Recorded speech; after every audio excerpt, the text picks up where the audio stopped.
Good numbing. It's been a couple days. Hello, YouTube. I'm so sorry I've had to keep you guys waiting on this kind of absence for a couple days more than I planned. Well, I'll say it was one more day than I planned, but it ended up being Wednesday and Thursday off. I originally only planned to take Thursday off, because basically, if you are not in the know, my work schedule this week and next week is brutal. Which is why I've been, I was a little bit more tired on the end of the Tuesday stream than normal. I ended up taking 2 days off instead of just the planned one, etc, etc. I'm, every single day, minus yesterday, I'm working 6 PM till 11 PM. Every shift, which I know it's it's only the last 4 to 5 hours of the day, sort of thing. But those late starts, when you also keep in mind my streaming schedule, if I like to start streaming around 9 AM, I get home, a little after 11 sort of thing. We'll get a cool off shower sort of thing. I can't go straight to sleep. I don't think anyone can. So we'll get to bed at the earliest midnight, and then get up at 7:30ish to get ready for this. It starts to stack. It starts to catch up. It starts to get to you. But I am back, and I'm taking tomorrow off as well, because I usually take Saturdays off, and it'll just be a good thing to do. For the sake of making sure I keep on top of all this, and keep myself in high energy. But I should be more adjusted to it next week. Next week's pretty much the same. But I said, by then, I've been doing it, 2 weeks on the trot, so it should be easier to manage, that shift schedule. The week after that is back to normal, at least for a bit. So, the week after, I might make up for it by streaming on that Saturday as well, for, the odd days I take off during this. But, yeah, that's the thing. We didn't finish Dangan 2. And after that Tuesday work shift, I got home, clocked out, and then when I woke up Wednesday morning, I was so tired still. I was so exhausted still from work and everything, especially because that shift wasn't fun. Most of them were alright, but that one, the security system was down on that Tuesday, and it felt like the whole of Crimeville found out. And so we had so many goddamn shoplifters in the shop, so many people trying it, so many people trying to see what they could get away with, so it just became a very stressful, exhausting shift that day. The only saving grace, honestly, before we start properly, is there's this girl in work who's had almost identical shifts to what I've had. So I've seen her every shift since this insanity started, and me working almost every day. She is so fucking funny. She is the biggest saving grace that's keeping my sanity together with these evening shifts. That she is so genuinely funny. She just says shit without thinking, and it's just the funniest fucking shit. And I'm just because we're in the same department and whatnot, we're usually thick as thieves, just us who's kind of doing what we're doing sort of thing, working on what we're working on, and we're just making each other laugh for the whole thing. So the work shift has got at least that saving grace, as he's got that. Hey, one man, hope you're doing well. But it's also been a while since we last played Caligula Effect. To my shock and amazement, we're only on Session 7. For some reason, I thought we'd done way more live streams of this game than we had done. I thought we was on, Session 10 at least, but no, we're only on Session 7, bafflingly. Last time we left off, we helped out the musicians again, I believe. So you can tell I believe, because and we got to try out, Kurumi, or Kushinashi, and, Mirai. And we was about to head back, but we've got some extra scenes with the gang over here, so he's going to do that first before we head over. More importantly, he's going to hang with this little bean. This traumatized soul who we're trying to support and help as best we can. As always, YouTube, please remember to like and subscribe. It genuinely really, really helps this channel grow. And also, in the description of every video, you can find my Twitter and Patreon if you feel so inclined. We're at, as of this stream, 447 subscribers. We're literally 3 people off Hades happening. So when I make next week's schedule, I will obviously put in a schedule if we don't hit it, but I'm gonna have basically an alternate schedule listed. Where I'm gonna have the schedule if we don't hit 450, but the schedule if we hit 450. And basically, my intention is either Thursday or Friday I'll start Hades if we hit the goal.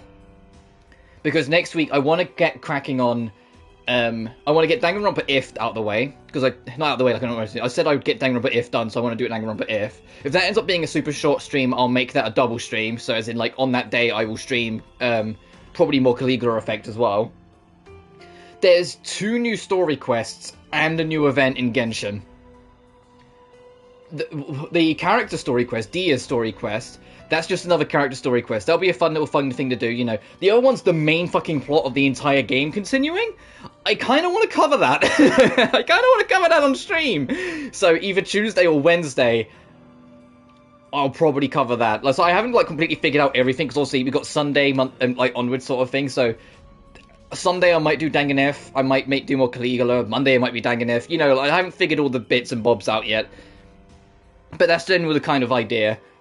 But at some point, yeah, I want to kind of reload an S Summer Camp. Oh, fair enough. I hope you enjoy them, dude. S Summer Camp is just... I always call it the Monopoly minigame, but it's just the Monopoly minigame of V3, but heavily fucking expanded. And it's not canon, so every character's alive in it, so you can be whoever you want, including characters in V3.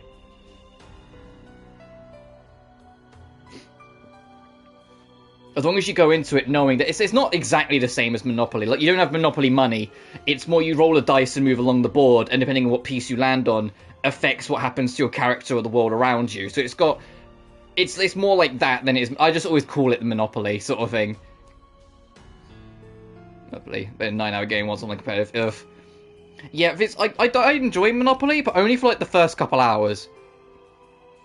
If a game starts to go on for a while, eventually I'm just like, fucking bankrupt me so I can go home, you know? But then, yeah, let's say, we're gonna need to get the Genshin stuff done.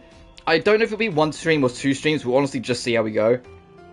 The only reason I'm interested in doing a new event as well, maybe on stream, is because it'll be the first time we've seen on screen Coley and Amber interact with one another. Which is important because, you know, Amber saved Coley's life when Coley was a kid. You know, in the books. And so, like, we've never seen them meet in game, and so it'll be the first time doing it. So I'm kind of want to see how that interaction goes down. Because, you know, Coley's admiration for Amber goes so deep that, like, Coley's entire kit takes inspiration from Amber's. She literally, just by admiring Amber, decided to base her movement and how she plays vaguely similar to, as similar as she could get away to Amber. Maybe, man. That was a match because I refused to trade for monopolies. Yeah, I'm that sort of person where it's like, I remember playing once, and eventually I got so goddamn tired. I made like a promise to like another friend who was also starting to get a bit more worn out because there was 6 of us, and we both just agreed the moment someone starts a trade deal, someone put a 60-second timer on. If that deal hasn't either been agreed upon or declined by the end of that 60 seconds, you have to cancel the fucking deal because we've got to get a move on. Because they would just talk for minutes on end, bargaining with each other, and we were just like, no. like someone would go, I want to make a deal, and the rest of us go, oh, fuck, and just put our headsets down and go use the loo or get a drink or something, and they'd still be going at it 10 minutes later. So we had to put a timer on it, and like, it was the only way we got through the match within the day. And after that, I think I was just scared off from ever doing Monopoly again. Kushinashi, why are you staring at a matchstick? Yeah, well, it's because obviously you don't want to risk losing later on. I'm just saying, like, I lost the will to live with Monopoly. It's just strategy, yeah. Take it from her or light it. Light it. Lucy, stop kidding around! Don't do that, Kusunashi. If you look at fire, you'll get sick again. But I need to get used to it. Oh yeah, right, I forgot, she's pyrophobic. Maybe I shouldn't have done that. I completely fucking forgot she was pyrophobic. Don't push yourself too much. This wouldn't be considered pushing myself. I think you found out at the birthday party that my real family isn't in Mobius. 6 years ago on an evening trip when I was in a middle school field trip, my house was set on fire, and my mother and father died. My older sister was badly burnt and died not too long after. While my sister was in critical condition, I was finally allowed to see her, but I started hyperventilating at the sight of her and fainted. I wasn't able to help nurse her. Oh man, this stream's having a really nice, heartwarming, loving start, isn't it? But even like Mew on the right, it's like... Ever since then, I haven't been able to properly use my voice. And when I see a fire or smell something burning, it's like I'm having another attack. Was the arsonist captured? Not yet. But I'll absolutely make sure they suffer for their crime by my own hand. Feel better now that I've talked about it. Don't tell the others, please. Poor Kushinashi.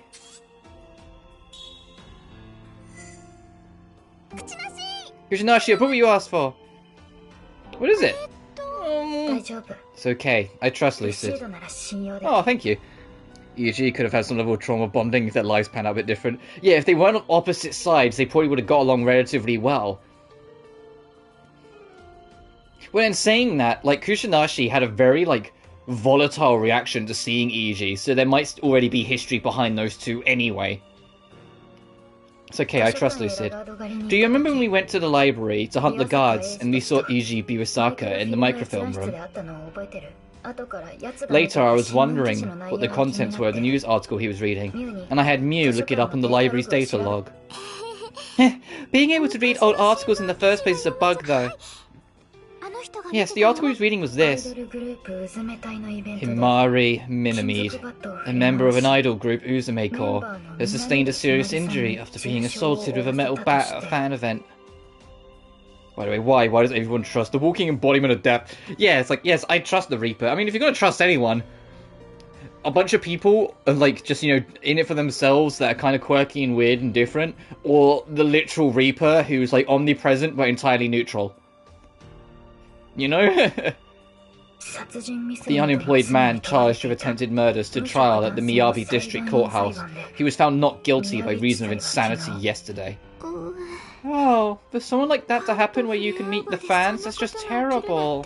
They're ruining someone else's life. This guy is still going to be protected by the law. The defendant's name was Todokoro, I think. You know the case? I've mentioned it last time, but it's actually something I prefer over the social link system in the Persona games that this game does. This game has problems with its social link system of its own, but I like the fact that there's interconnecting.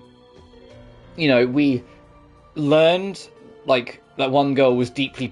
her trauma came from the fact that her best friend was in that idol group, and she witnessed to get assaulted and the man get away with it. Eiji was the reason that man got away with it, and now she has a hatred for Eiji, and we're learning about it because of that case. Like, there's, you know, these three different social links, basically, interconnecting. Whilst in Persona, a lot of them are self-standing. Social links and confidants, it's the same fucking thing. It's just a different name they gave it in P5. I do, as a whole, prefer the social link system in Persona, just because you get bonuses per link. But in this one, I like the fact that the actual socials themselves go. Isn't for it? Oh, I'd say social links. But then social links in P4 Golden especially are literally just confidants before confidants. But it's literally, confidants is literally just social link under a different name. Because of the theming of Persona 5, the whole, like, espionage group.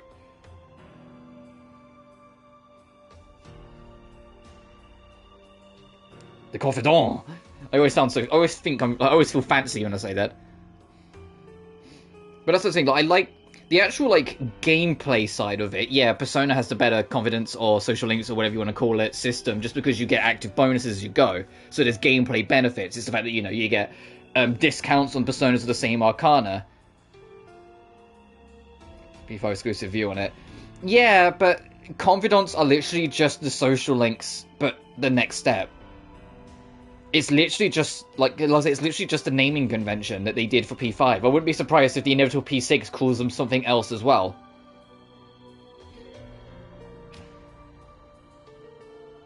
Like, because if I go through them, like, P3, but most of the social links just aren't fucking fun to do, to be honest. But P3, a lot of them were self-serving and self-standing. The only exception being Akihiko and Ken. Because they both have a connection to the same man. But that's more coincidental than a giant incident that they have different parts on. It's more that they just both happen to care for the same person in their own way. P4 was way better, especially Golden, and Golden was the one that really went all in on every rank gets you a bonus outside of just, you know, discounts or character bonuses. It's the main character. Majority of the confidants will actually detract from interactivity and runtime.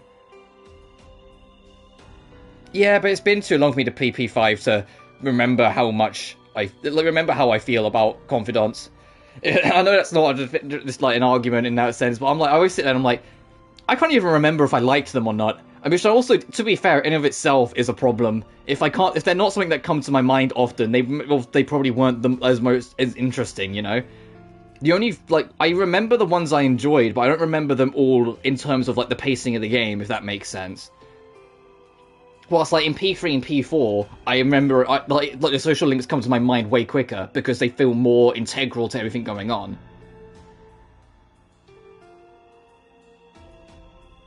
And I think that's the thing, is, like, I struggled, like, to form an opinion on the spot of what I think of, like, social links in P5, because they didn't stick out to me the same way. Like, outside of Futaba's, because I adored that bean, and just wanted to protect her at all costs, the nurse, because goth nurse hot, and the fact that I'm struggling already. I've listed 2, and I'm struggling already of ones I actually remember, like, properly. Like, obviously I know, like, we did one with Anne, yada yada. I know Makoto's one was god-awful, because you spend 90% of it not hanging with Makoto, but instead dealing with her friend's boyfriend trouble, which is, ugh. Remember that one. Yeah, but it's the same raid that, like, you didn't like Uta, but she's my favourite character, hands down, in Blue Reflection. It's just personal preference. For me, though, like, the way I, like, love Futaba has changed as I've grown up. Like, when the game first came out, I was only a year older than Futaba's supposed to be in the game. And so it was more, like, romantic. I genuinely, like, as a like she was waifu for me. Like, I adored her sort of thing. Whilst nowadays, when I look back on it, I love, like, my love for that character's gone from romantic to more sisterly. Like, she's just that little sister I always want to protect. When, you know, I've just got older and my preferences or styles have just changed a little bit, etc, etc. That's fair. It's just Futaba, it's like, I think it's because when I first went through P5, like, I've gone over it a bit, and I won't, like, go into it too much. I know, like, we've started this stream talking to a character going through trauma, but, like, I was going through shit at college, one man that you're aware of. I was on the latter half of my second year at college, so I hadn't necessarily, shall we say, escaped all of it. So Persona 5 in a lot of ways became my escapism when it came out. And Persona 5, I made a video, I don't know if it's still up, like, years ago, talking about how impactful it was and how much it affected my life because of the timing of its release. Because of what was going on. Because there's, you know, the main character has all these rumours around them, but all those rumours vanish the moment you leave the school. I noticed that from someone who, you know, was dealing with shit like that in college. But Futaba was literally me. And there's no two way about it. Futaba was this little hermit who was so convinced to do it that she would not only hide in her room, she would hide in the closet of her room if someone forced their way in. That was literally me. I was so anti-people. I was so incapable of dealing with extra people because of how, like, everything was happening at college and whatnot. And then I saw, you know, this character that I could completely relate to, completely understand. Even with baby steps, even though she struggles, and even though she's still really quirky and weird, start to find her footing. When I'm an impressionable teenager, do you know how damn inspirational that could be? You know? When I was also going through all that shit and everything going on. You know, like, that was, like, I was so attached to Futaba as a character because of that, and it just stuck with me, and it has ever since, and I still adore Futaba.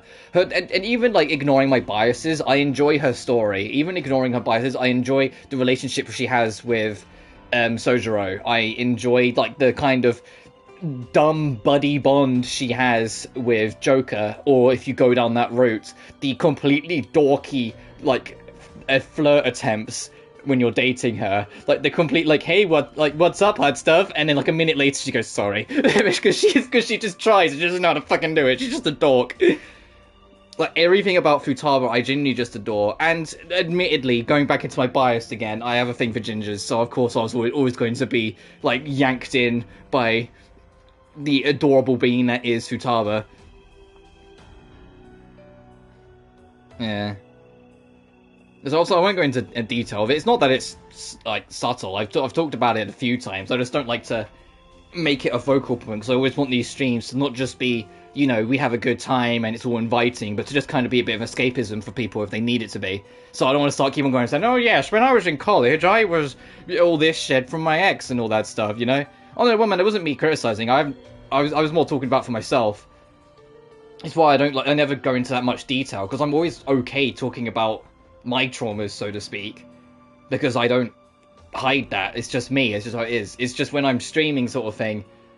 Other than just being inviting. So basically, anyone can come in. If anyone's got problems and they want to, like, kind of just bounce off chat or whatever, sure, you know? I want it to feel inviting. I want it to feel welcoming. I want it to feel like you're safe here.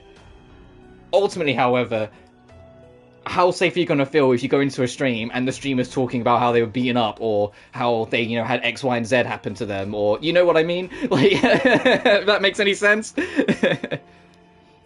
Bad sense of environment. Yeah. That's all. And it's just... You can tell I haven't been streaming for a couple of days because I've got all sorts to say. I just want to keep talking. I've actually got shit to talk about. I didn't get to stream the day the Final Fantasy 16 previews dropped, god damn it. I didn't get to stream the day the Resident Evil 4 remake preview demos dropped, god damn it. Like, oh, I have so much to talk about. God, I have so much to talk about. How, like, FF16 looks fucking phenomenal, and how now we're not seeing trailerized gameplay. The game looks way goddamn better. Like, I already thought the game looked amazing, but now we've seen, like, you know, not trailerized. We've seen, you know, actual human beings sit down and try out the game. Like, this game looks sick. This game looks so good. And that interview with Yoshi P, which everyone, like, for some stupid... Well, I'll say everyone, let's be more reasonable. Twitter cherry-picked to try and make out he was a bad guy, but if you take a step back and read the whole thing, everything he said made perfect goddamn sense. Like, of his criticisms on the term JRPG, because say he was saying, oh, there's some Western influence in this JRPG, yada yada.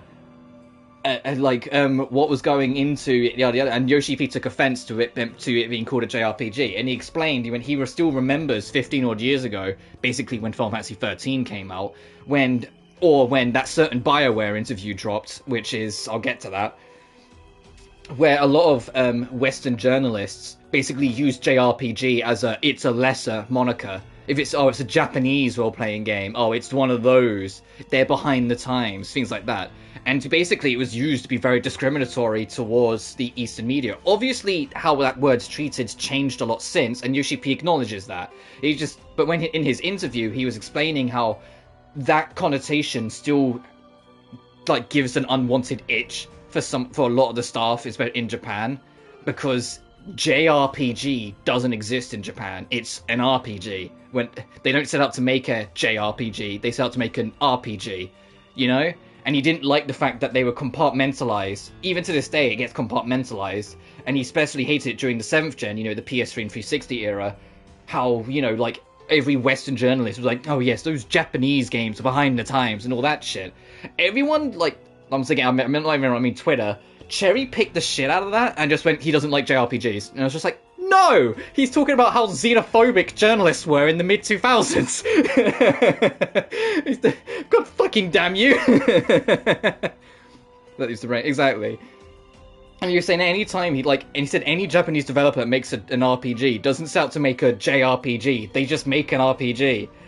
And still, yeah. And it was just like, and like people were so like trying to cherry pick that out, and I was just like, no, the man's got a very valid point.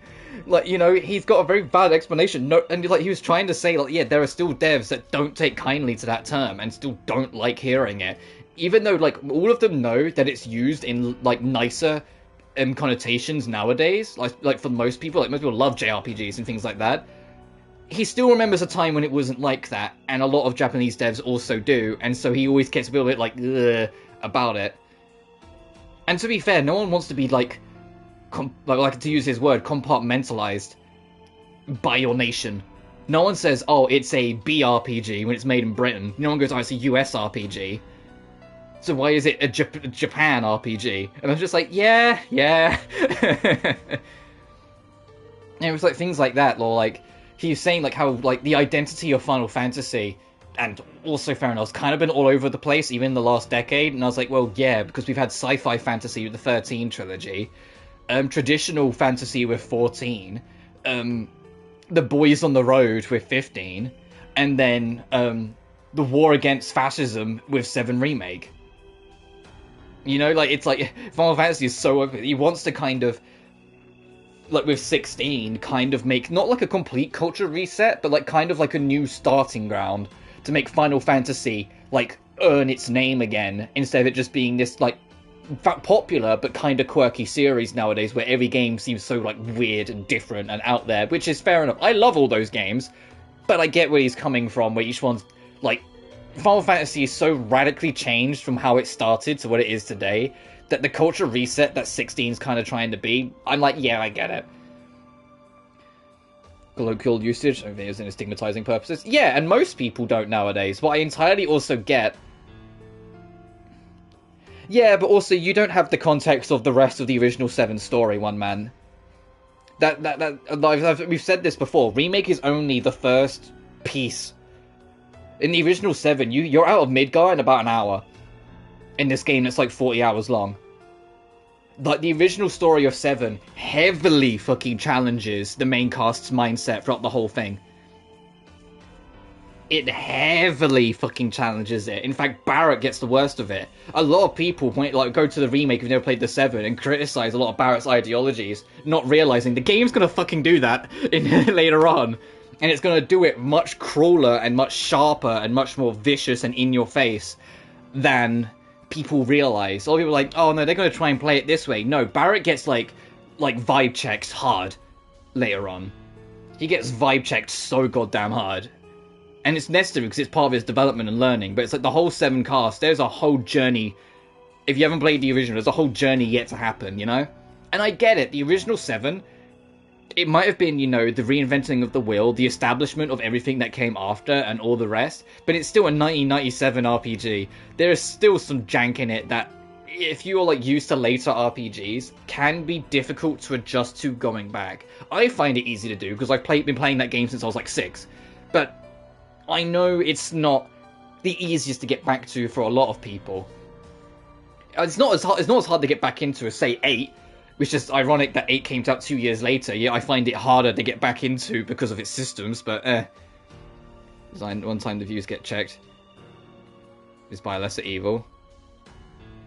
Yeah, and so that's still in that part though. In the main game, it's... I say in the main game, in the original story, way later on, you see the devastation of Barrett's past and how his arrogance and his mindset have actually directly ruined lives and ruined families and even got people killed. And he's forced to face it head on, whether he likes it or not. He's literally like forced to like swallow it. If that makes sense. Like, he's forced to swallow it and deal with his consequence of his actions. Everyone is in similar ways for different reasons. You know, Yuffie ran away from her home. You can go to Wutai and make her face the consequences of her actions, and that's entirely fucking optional, which is insane. You know, like, you can get a better, like, perspective of Tifa. Aerith, you know, dies. Aerith doesn't survive the fucking game. Like, she really suffers the consequences of her goddamn action. No. Jank over action RPGs. Yeah, and that's personal preference. Oh, we've gone over before. To be fair, the hardest Final Fantasy to get back into, and this isn't just because it's the only one I don't like, is 2.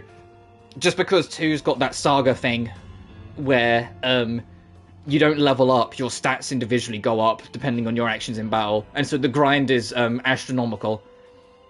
Which is a shame, because it was the first Final Fantasy to, like, really try and have a proper story. And that's not to, like, say the original didn't. It's just the original was your 4 unnamed heroes, you beat up a bad guy, it fucks up 4 crystals, you go restore the 4 crystals, you go fuck up a bad guy again, the game ends. You know? And I know that's, like... That's really, like...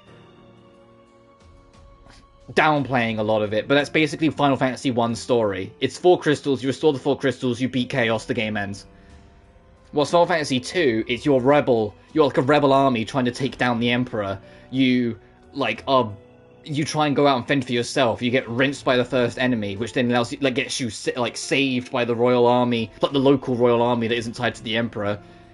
who then set you up to like work for the queen basically, and you start building up a party. There's sacrifices along the way. Like, you can tell it's the very first like proper effort with all that shit, and it's kind of janky, but I still appreciate what they do with that story and what they try and do with it here and there, even if it really has like killing syndrome a bit too much. There's like 9 central characters that die in Final Fantasy 2, and it's like, come on. The only problem with 2 is, like I said, it's the gameplay. It may be a traditional turn-based JRPG, but it doesn't have levels. It doesn't have a leveling system. Instead, your individual stats go up every now and then. It's like every 10 times you're hit with a physical attack, your max health goes up. Every like 10 times you use any magic, your magic abilities go up, etc. And they don't just do that with skills, they actually do that with individual spells. If you use, say, the original fire spell so many times, it will level up to fire 2, and then fire 3, and so on and so forth, all the way to level 16. You don't need level 16, just throwing it out there. You don't need level 16 for anything. You can beat the game with like level 9 magic. But if you got level 16, enjoy one-shotting most things, but that's only if you like, you're really going to commit to the grind sort of thing to do that. I like that idea. That's fair. The only reason I don't like 2 is because it does become grindy. It is one of those things so that once you're done with the grind, you can just do the rest of the story. If that makes sense. Because the grind isn't based on like what enemy you fight, you can actually just fight the most basic bitch encounter at the start of the game. Just like grind it out for like 4 or 5 hours, and then your stats will be in a good place where you can go through the rest of the game without worrying about it. The only thing is that any temporary main story character that joins the party, you know, whether they live or die, anyone that joins that isn't going to still be around, when they join, they don't get the benefit of all that grind. So like, you'll have 3 party members that are like gods, and then you'll have like an extra like hillbilly that just joined the party on the end that you have to look after. You know? Seeing trophy guides me, I can tolerate it. That's fair. Well, when the Pixel remasters come out, to be fair, the Pixel remasters will make the grind much easier anyway, because you've got speed up functionality. So you can just make the game run at like double speed for Final Fantasy 2 when you're doing the grind. And they've added a bunch of quality of life as well. Like, I believe it's using the PSP's stat grid. Which, if you don't know what I'm talking about, in the original version and the PS1 version, the stat grid that determines how far your stats go up and what you need to do to make each spell upgrade and whatnot was different to the PSP version onwards. In the PSP version, they completely redid the entire stat grid to reduce the grind a little bit. Like, they completely went over the whole thing and configured every single thing and what every single thing means to make it so your stats go up a bit, like, much quicker than they used to. So the grind is, like, halved. It still takes hours, but it's nowhere near as bad as it used to be. The reason why I say it takes about 10 to get a stat up is because it used to take about 100, and I'm not kidding. The only reason, like, you could cheese the grind in the original SNES version, but PS1 onwards, no, you couldn't. Because in the SNES, there was a glitch. Sorry, not the SNES. The NES, sorry. There was a glitch where the game wouldn't look for the action happening, it would only look for the input. So if you, like, if your first 3 party members, make them click attack, but before you click go turn, start mashing circle and go back, or mashing B, going back through all of it, then have them click attack again, then keep on pressing circle without any turns going through, it'll still count. So if you just like AAA, BBB, AAA, BBB, and just do that for a couple hours, it'll count. And you'll get a shit ton of like attack points, for example. And because in the options you could make it so it'd remember inputs, you could do it for magic as well. You just have to press A double the times, because you have to press magic, then whatever spell it is. But it would remember where the cursor was, so it'd be the same spell every time. But then so they patched that out in the end, but they re-altered the stat grid to fix that. That said, we also are aware that the console version of Pixel Remasters going to include a few more quality of lives that the PC mobile version either don't have, or will have to get in an update or something like that. We just don't know what those quality of lives are, so there might be other things that'll make 2 even more like tolerable with its grind. Anyway, I've been kind of sitting on this screen for a while, like staring at Kushinashi. I see. I don't remember the culprit's name, but it was widely reported at the time. 7 years ago, huh? Oh, that was a very short event. We just sat on that event for ages, it was so tiny. What about you, Fawn? Lucid. Where do high schoolers usually stop by on their way home? A cafe? Do you think we're going to cafes every day? Come with me. We're going to the burger joint then. Janelle Shiho staring at Mew. Fair enough. Let's go, Lucid.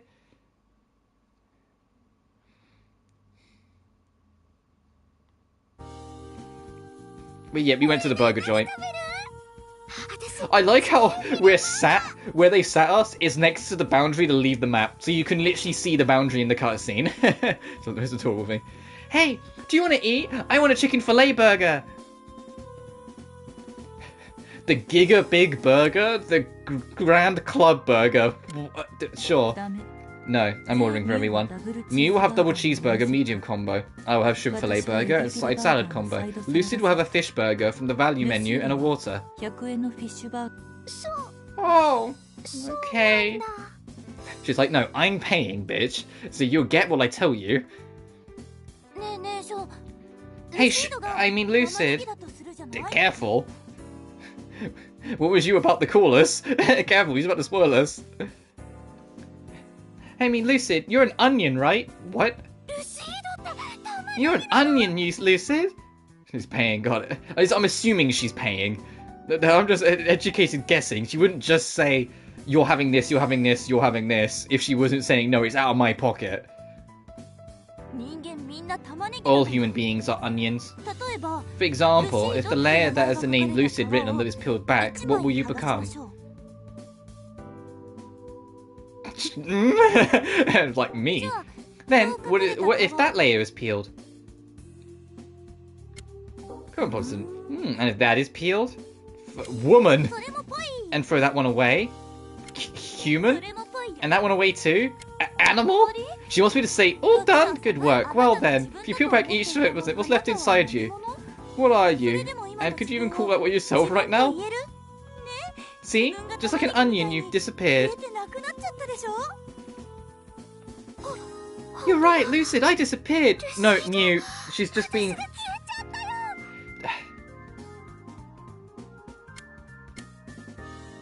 This is ludicrous, even so you became the world. No! Fawn? You stupid! Say that even so, you are you.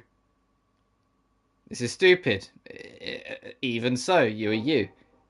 I give up. You're an idiot who doesn't think about anything, or you're very strong-willed.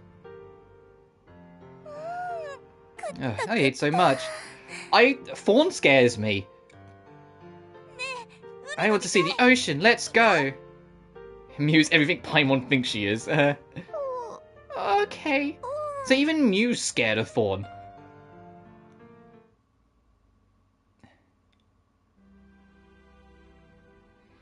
Where am I? Where did I come from? And where will I go? Where did I come from, Cotton Eye Joe?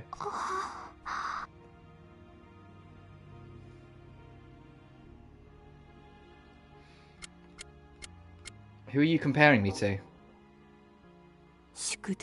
My mortal enemy. Fawn! That was not a fucking up. Fawn. You're scared of Fawn. What's wrong? Yeah, something wrong. It's called You and Me and You. What's going on? Let's get out of here. She scares me. Is there anything else we can do as a musician before I go home, member? No. We need to go back and let and I have everyone else go. We're doing the fisticuffs.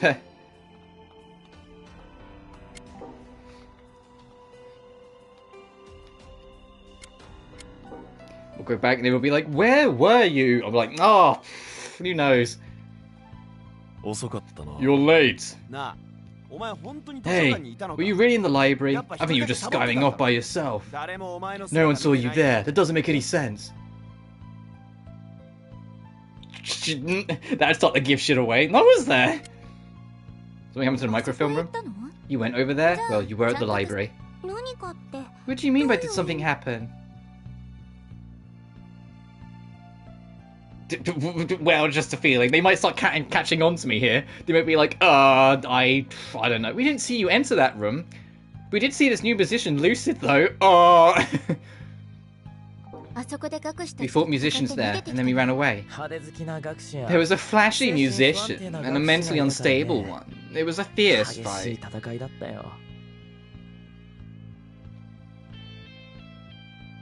Let's go home when you're home from age 16 18 to group up. Oh, yeah, sorry about that, dude. That sounds rough. Well, never mind that. Let's stop trying to denounce the president, everyone. I think Eiji knows. We're edgy Spider-Man, yeah. Getting into a fight is exactly what the musicians are hoping for.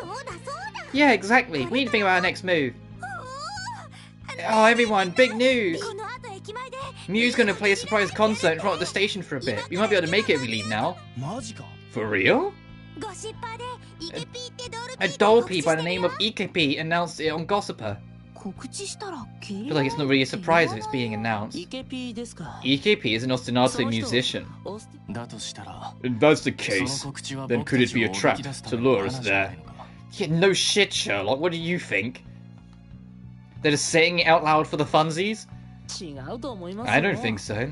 He likes to self-promote. He's quite full of himself, so be prepared. Still, can't believe he told us Mew's whereabouts. Alright, everyone, let's attend the surprise concert in secret. Go, go! Well, before we head over there... Okay, we are just going over there, never mind. Is that him? Is that him, not him in the background? Thank you for always supporting me! Everyone! Is this city fun? So much fun! As I read that as Azuru Kamakura. Every time I read Kamakura, I think of fucking Danganronpa 3. And like, I think of one particular line from the dub of Danganronpa 3, where you first see Junko meet Izuru Kamakura after learning about what he is and what the school did to him and everything. She goes into like the underground prison that he's trapped in, enters the room, and without missing a beat goes, Kamakura, Kamakura, yes, queen! And I was like, huh? I'd like paused the anime when I was first watching it. I was like, what did she fucking say? And ever since that has not left my mind. Because Junko is a menace, and she refuses to leave my mind. Now, she says something kind of quirky in the Japanese version as well, but I can't remember what it is. But in the English one, they made her unironically say "Yas Queen," and I was just like, oh. It's also funny because at first Kamakura tries to kill Junko, whilst Junko is also trying to manipulate him into being, you know, the weapon for the ultimate despair. Ultimately, she wins the discussion, but Kamakura does get real damn close. I'm saying it the sub. Most people do.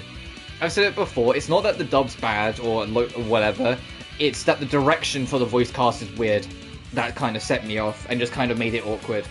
It's noticeable in Danganronpa anime as well, but like they got every one of the original cast back, but none of them sound like how they sound in the games.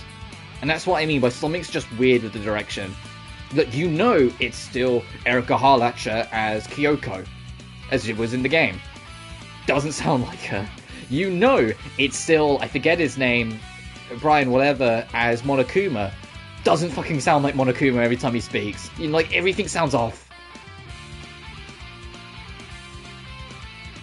Everything's weird, everything sounds weird, like, wrong and different and like,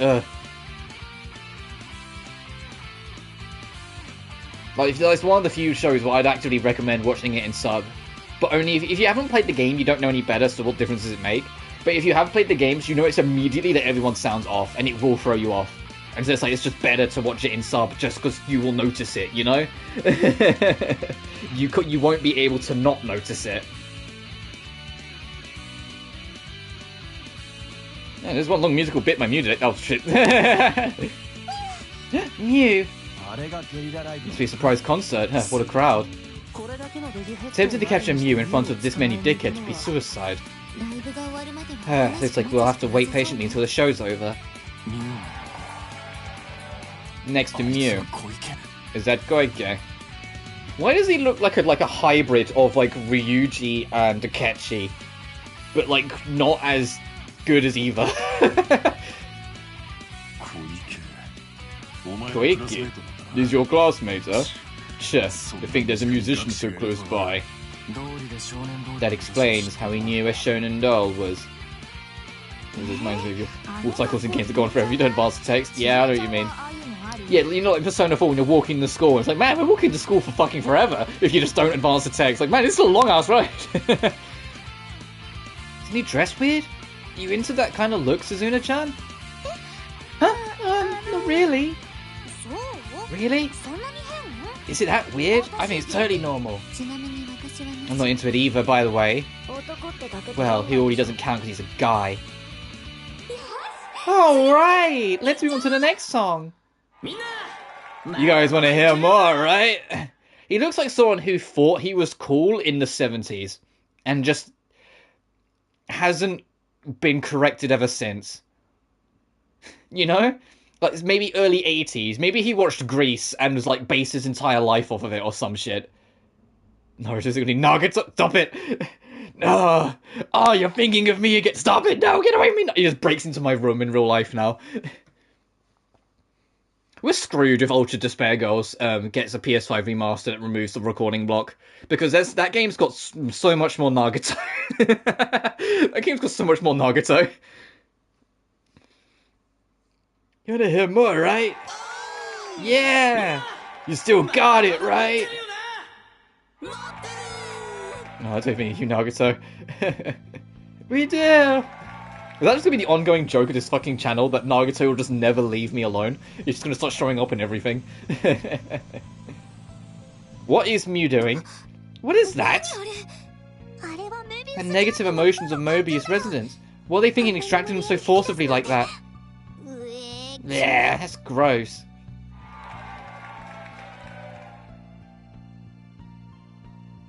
I start sounding like I have a I'd start sounding like I have like a split personality. If like as I go through it every now and then I just go, oh hello there, and I go, ah! Ah, there you are again. Anyway, what have you got written in your hand? Did you know I like hands? No, leave me alone! It's worse. The worst part is that I'm making myself laugh. That already might be a bad sign. I understand all your troubles, your suffering, your anxiety, and your wishes. If you're in pain, right? Fuck, I'm breaking down already. You're all suffering, right? You can all stay here forever. I'll do everything I can for you. Mew, marry me! Jeez, because I didn't know one man was in that audience. Anyway, this isn't good. They've totally gone crazy. Mew seems a bit odd, and this concert is rather strange. He points in the crescent Nagito's hand. Yeah, I imagine it's just, like, gone. But I don't know what happens to his original left hand after he severed it and replaced it with Jungo's. Also, I know like when, because they do, spoilers for Dangan 3, they do all eventually wake up. They all do eventually recover and wake up at the end of Dangan 3, so they do get their happy ending. Even though they can't leave the island because of everything going on, they do get their happy ending, is that they all get to wake up, and the 15 of them, so everyone but Chiaki, live together. Nagito replaces his Junko hand. Like, he cuts it off again. This time a bit more professionally done and not just him fucking around with a knife.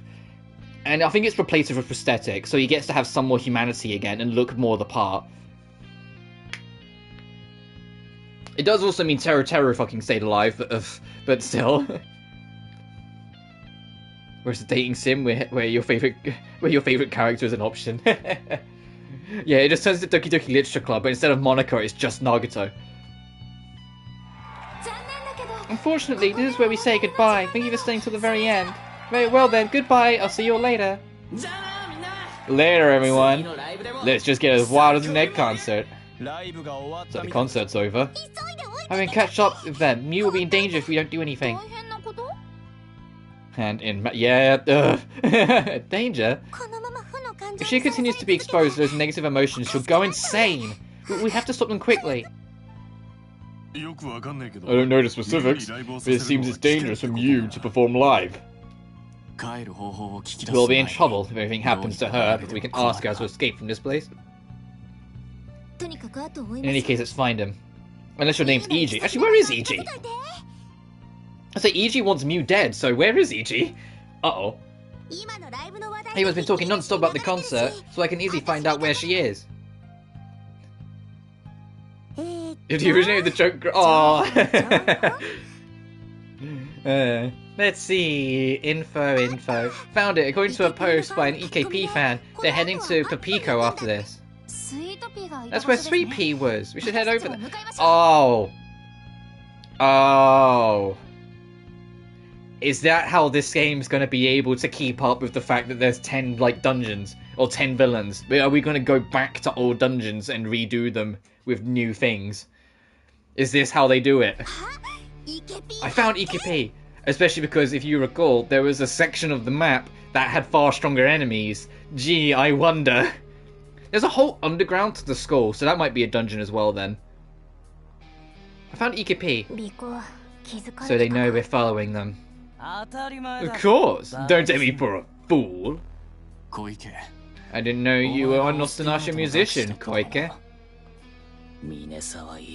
Izuru Minazawa. I see that you joined the Go-Ho Club. Well, you always were a pain in the ass. I don't know what voice to give this guy. It's like such a, like, kick-me costume. Like, you don't look at this guy and take him seriously. Where's Mew? She must be with you. We followed them to the station. We know you're after her. Wow, so you guys were at the concert earlier. Well, how was it, Minazawa? You must have been shocked to see how popular I am. I don't know how confident you are in your face, but I'm not as corrupt as you are. Plus, I got it all. Yes, clearly. What the hell is he trying to say? I assume he's trying to convey his superiority over Izuru-senpai. Mew was clearly the popular one, though. He seems to really resent you. Did you do something to him? No. Listen, Go Home Club. It's all your fault. I told him about Shonen Doll, so that I wouldn't have to see his smug face ever again. Stop interfering. Do you hate my face that much? Or is it that you want it so badly? It's like, you think you're this hot shit? Ha, no, never in a million years. Pulls out a mirror. It's like, you'll never be as hot as I am. Like he's like fucking Seto Kaiba. If you want it, you can have it. We can trade faces anytime you'd like. Just let us see Mew. Wow, that's quite a statement. People normally don't talk about trading faces. Do you have something against faces? How dare you make fun of me! Do you appreciate that callous attitude of yours? Callous? You want to see Mew? Then you're going to have to do so on your own. I am going to make you feel the pain of the people you've hurt. Tickets! Hey, stop! Damn it, get out of the way. Oh, I haven't equipped my party. I'll do these guys first. Okay, auto-equipped a party. I was about to say, I don't have a party equipped! Because we just kind of came here. Look at me, going from Greece to face-off.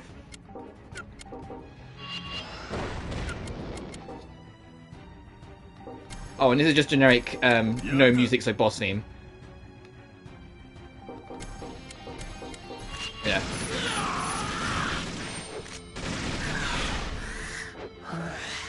He's in Greece to face off John Travolta. Oh, I don't know enough movie references to get that.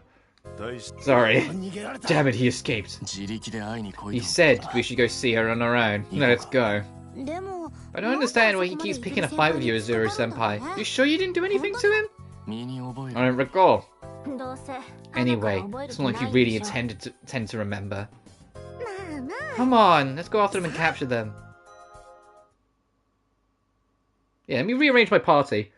So you decided we're going up to EKP. But where is he, Minazawa? Any ideas? I got nothing.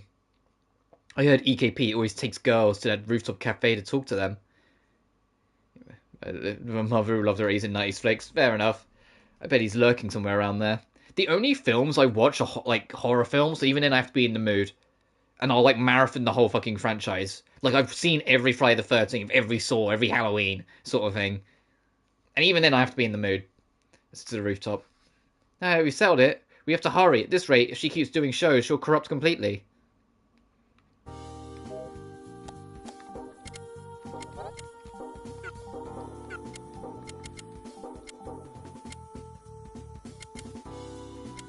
Oh, I was right. I was debating having Uzuru in the party because he's very different. Hang on. Where are you? There you are, you handsome fuck. I was debating having him in the party because he's got a very different, like, setup. God, you can tell, like, I'm going off and doing side stuff. My level's starting to creep away from the others.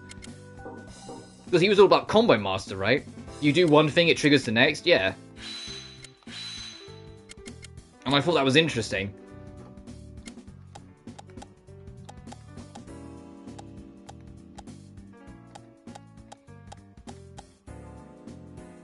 I'll try him out for a bit. She's still, like, I kind of prefer her just because like, she covers that ranged extra poking.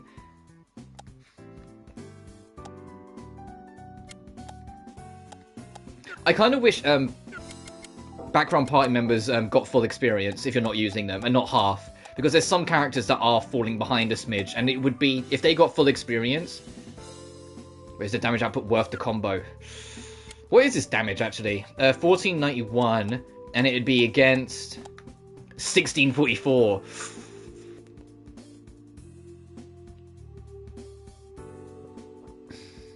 We'll try him out for a couple fights and get a feel for it. Our biggest damage dealer is still Shogo, that fucking 1905. Look at this motherfucker.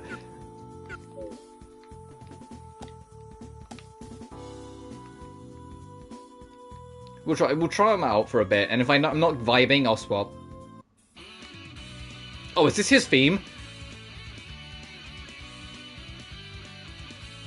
Yeah, it sounds... I think it sounds about right for this character.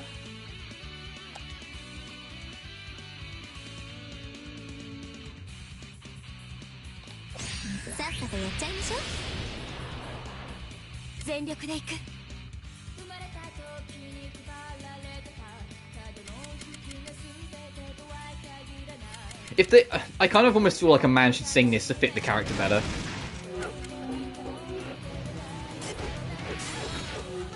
But I say that we don't know enough about this character, so it might actually be perfect.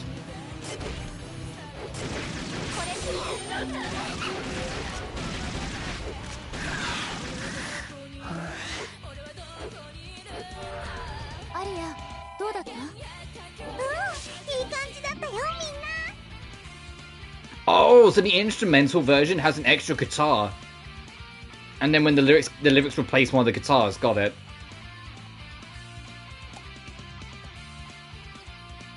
The instrumental. Yeah. To be honest, I think I kind of agree. And so for me, it's like, I feel like, for the type of character from the bits we've seen of him, he would be someone who'd be trying too hard to come across gruff. And so it should have been a male singer. You know? Just for that one. And I get why it's female, because ultimately, all the songs that also musicians make, they don't sing. Mu's supposed to sing them. So of course it has to be a female musician, or a female singer, because otherwise it wouldn't make sense. Maybe isn't the vocalist? It just doesn't have a lyric vibe. Yeah, you know what this kind of reminds me of? And it's not even... It kind of reminds me of, like, early NEP game boss themes. Even though, like, they weren't even that rocky, like, at all. It just kind of gives me that weird vibe. Like, it's like early NEP boss themes. And I mean good early, not like some of, like, the forgettable ones. But it's just, it's got a vibe, it's got, like, a cycle, it's got a thing it's doing. And then it just does it, and you just remember it. Reminds me of Gotta Go Fast. Yeah, I can hear it. But then the real question will also be, when we find the boss, what's the remix version of this track going to be like? Because we're too, like, powerful, so we're not really getting a good chance to, like, we need to find a mini-boss, or, like, a harder encounter, so we can actually see what, Uzuru's like.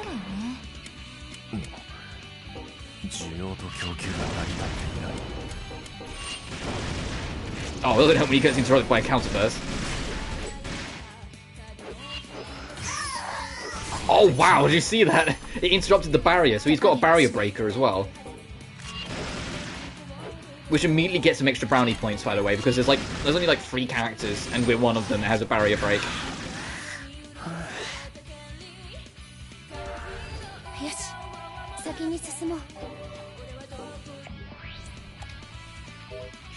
You know what I should do before we get too carried away? Actually check. I can't remember if I actually altered this man's equipment. I don't know if I did.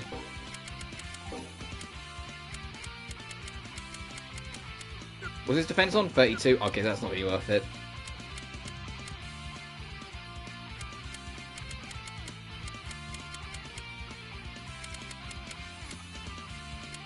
Jesus! Oh, no, I've got it equipped. I was about to say, why is that one so good?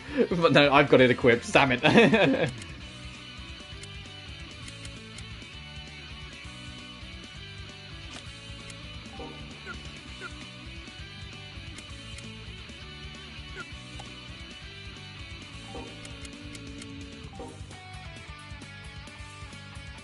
Yeah, we'll vibe it out for a bit and just see how I feel.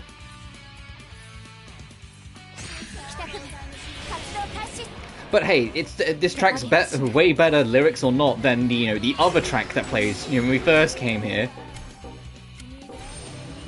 That stuff that played with Sweet Pea, that lollipop shit or whatever it was.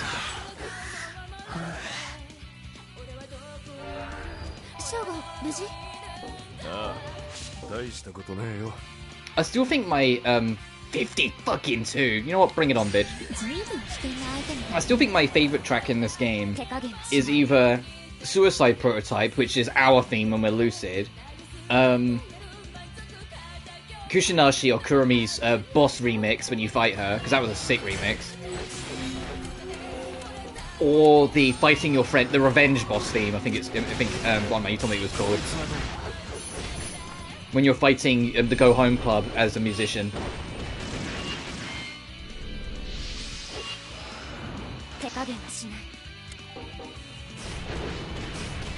Okay, I need to get the heck out of here because we're in danger zone.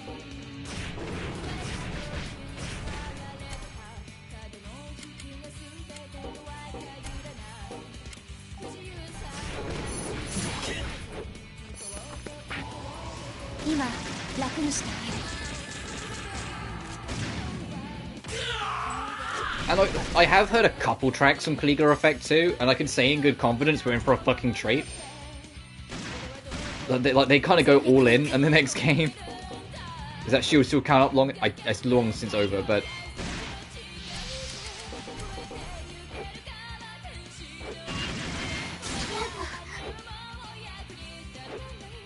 So I've heard that game's main theme, and I've heard like 2 dungeon themes, and I'm like, okay, yeah, the soundtrack gets way better in the sequel.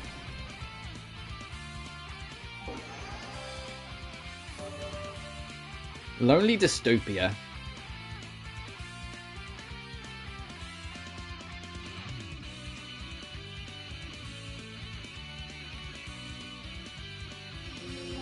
You know, I'll save. Need to get back into that habit of doing so.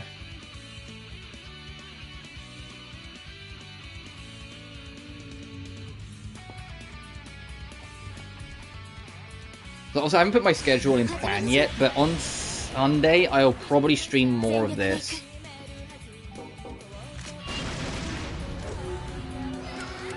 I'm undecided yet. Like, there's a lot of my schedule I haven't figured out because I haven't had the time to kind of put it together the way I would most other weeks. I haven't thought of it much at all. You know, it's been working. And I'm going in because we close at the shop closes at 4 PM on Sundays because Sunday trading hours. But I'm going in at 6 PM anyway because they want me fucking stock check. And I'm just like, come on. So even on Sunday, I'm going in for like 4 hours at the end of the day. That one won't be so bad because it's just stock check, but it's still like, Doesn't coming here remind you of Sweet Pea? Yeah, it's almost like it's her dungeon. She was so cute. I guess she's actually a he, huh? Stop it, you two. I don't want to remember. But, yeah, but you remember those big girls. It reminds me... this reminds me more of them. Are you talking about the flower princesses? Yeah, the heavy ones that had all of that presence. Oh, those girls over there. There he is. Izuru-sama. Oh my, wait for me. Well, kind of like those girls. Those are actually the flower princesses. They're calling for you, Izuru. I don't have anything to do with them, though. Something about them seems off. Looks like they've turned into Dehya heads. But we have to stop them by force, or else they're going to get trampled to death. Did you see that? For a split second, their levels weren't 38. For a split second, their levels were 20, and then it changed to 38.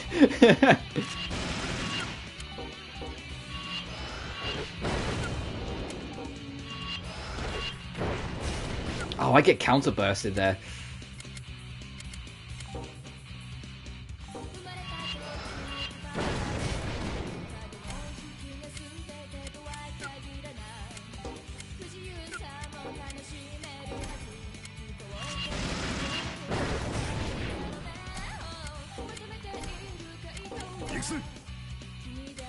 Oh, I've got to...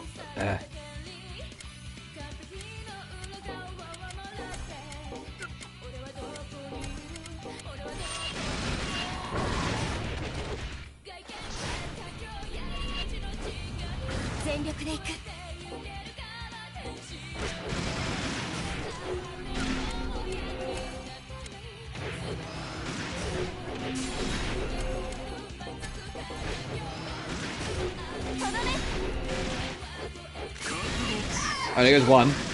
Oh, there goes two, because Uzaru completely fucking swept with Shogo on his side. That better not be another enemy about to walk in. Do you see that? But on the left, there's an enemy about to walk straight into this. Uh-oh.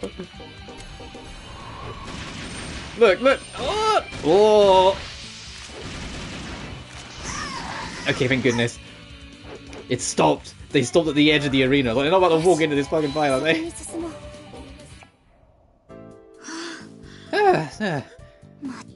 Jeez, they were tough, were they? But that should have cured their brainwashed state. Is there some, preserve Mobius with us? Provide strength to Mew? Hey, what's going on? You know, we defeat them with the catharsis effect. They're still brainwashed? It seems like EKP used some sort of cheap trick on them. They appear to be receiving an inexhaustible supply of negative energy. There's no way to purify them. Well, that's unfortunate. Escape's our only option now. Then let's run! What, are they zombies? Oh, that's freaky. Well, did he say zombies in English? You went, oh, it's a zombie! So is that why, like, Mew did the negative energy drain? So that'd be a bigger resistance against us?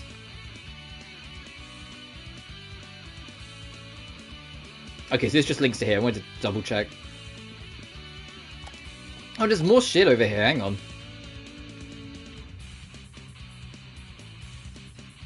So yeah, I'm willing to bet we're going to be going back to the school at some point. Because there's an underground of the school. And like all the enemies down there are like late 40s. It's why the enemies on the ground floor of like the extra building are super strong as well.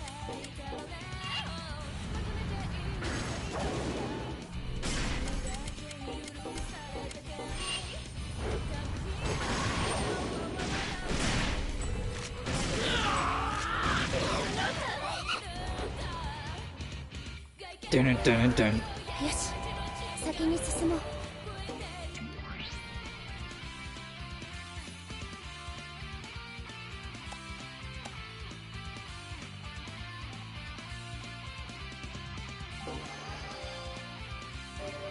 Attack with digital buff. I am kind of curious though, because obviously, like I said, for all the platinum, you have to beat this game twice regardless. Not just because of the two endings, but because there's a trophy for beating it as each, as both the male pro tag and the female pro tag. I'm really curious, like how quickly you can do this game. Like if I just put it on easy mode and just like only mandatory encounters and just blast my way through it and like skip cutscenes and shit, like how quick does this game like finish?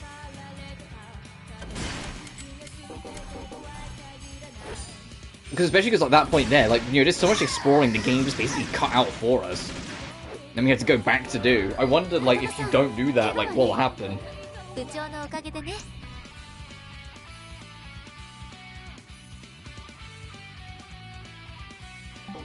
Hey, I noticed you.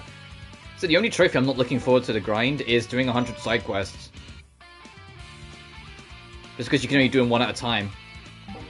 Which is why I'm going to wait until the game's basically done, because a lot of them are go to a specific area, but because it's random, like which one you could talk to first, most of them are for like dungeons you haven't been to yet or something like that. So I'd rather just wait until like borderline endgame and then just grind it up there when every area is available, and I can just work on them. And there's over 500 kids, so as long as if I just like do a quest that takes me to the library, in the library I can just find something else after I'm done. You know, I don't have to go all the way back to the city or whatever.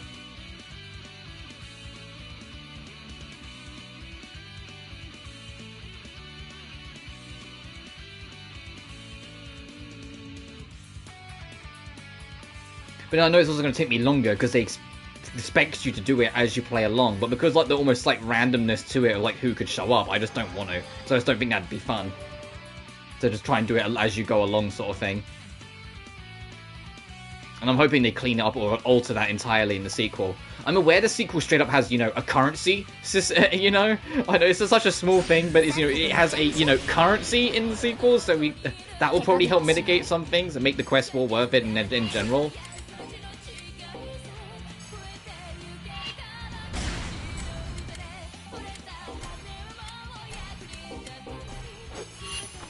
Because there's like a screenshot on the PlayStation Store of like being at a shop, so I'm like, oh, okay, you know?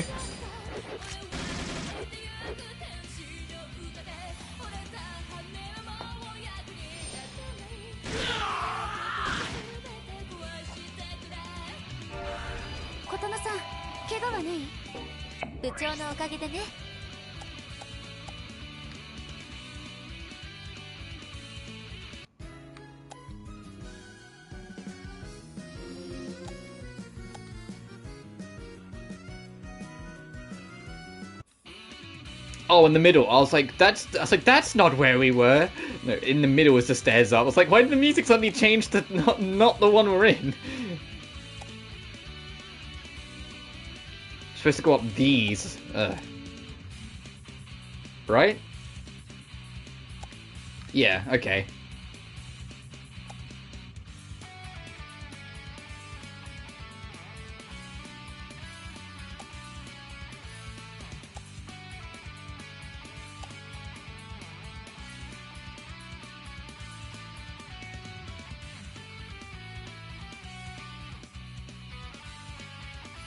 Oh boy. That's the biggest thing I want, like, I know I keep on saying the biggest thing and then I bring up something else, but one of the bigger things then I want to see improved upon is actual dungeon design. The dungeon aesthetic's fine. In fact, like, that temple we were in was kind of cool. I liked it. But a lot of them are just kind of like miniature mazes. Like, these could just be like square mazes and they would blend in.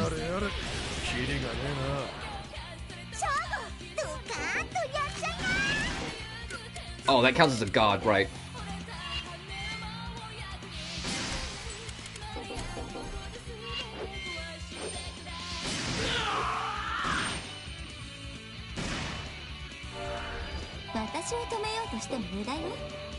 I still think the worst thing is the library. The library is just boring, dude.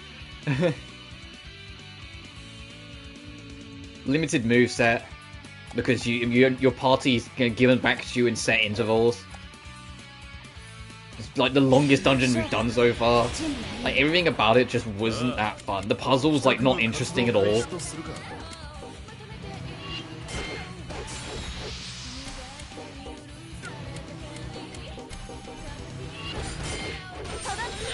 And the thing is, it's like, if it was just trying to be mazes and nothing else, I'd almost want it to like go full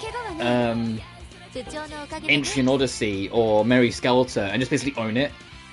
Like, make it a complete grid by grid structure, make it so you have like the interwoven maze, the 100 by 100 grid or whatever. Not this, where it feels like something in between. It's just like maze like dungeons that take forever to run through. Either that or give me a faster way to move than just sprinting. Make it that I can get like I'm playing fucking Pokemon and get on a bicycle and just like zip it down these paths.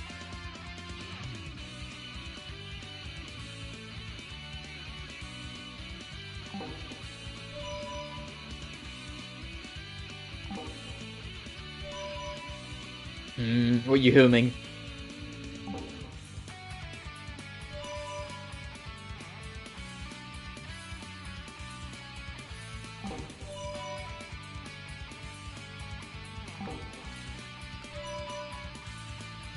Coming at you? Oh.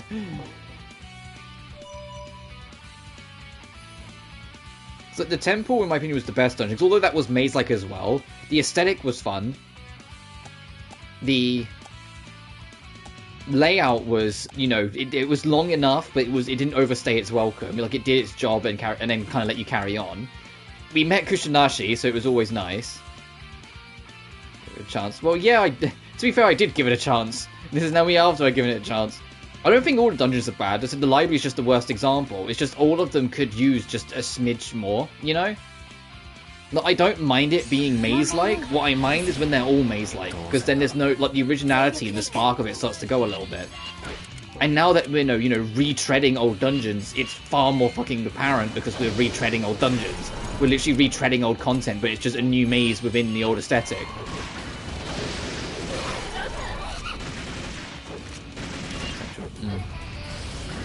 Even in that stream, I ended up not liking the library.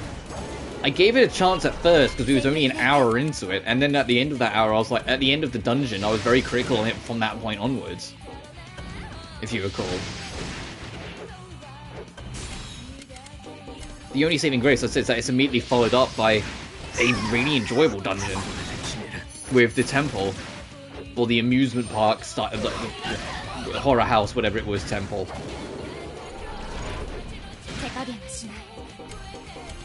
I was like, the aquarium wasn't too bad either. It wasn't like brilliant, but it wasn't bad.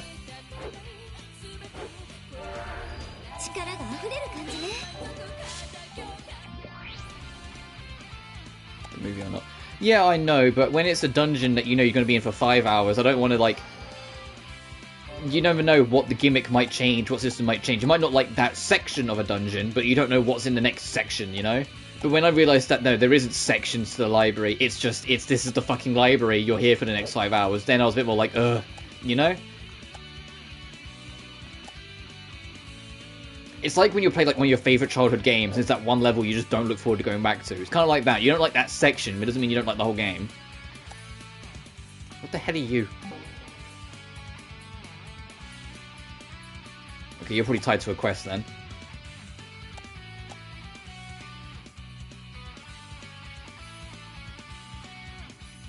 Where is that much great restriction potential? True. Oh, what's guarding you? Is it you? Probably. You're level 50 goddamn 8. Well, you're on your own, so maybe we'll stand a chance. What's it gonna do first? 50% hit chance? Oh, fucking fantastic.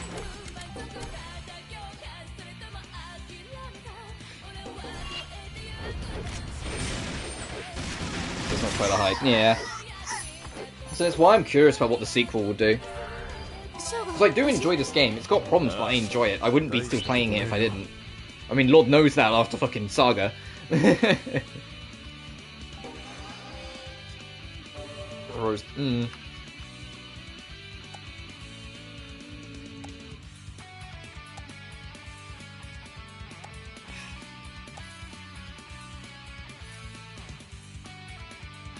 Oh, got it. Plot, and that other one is the new scene. Got it. Hang on, let's go back round.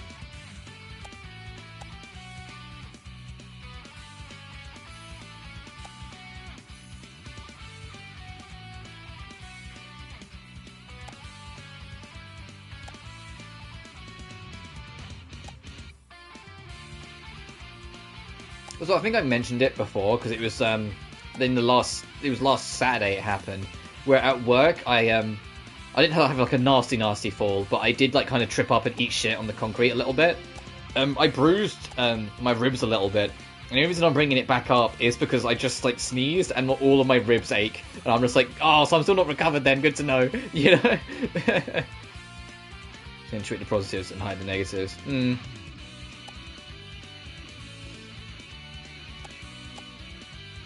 I just sneezed and all my ribs just at once just went. Dzz.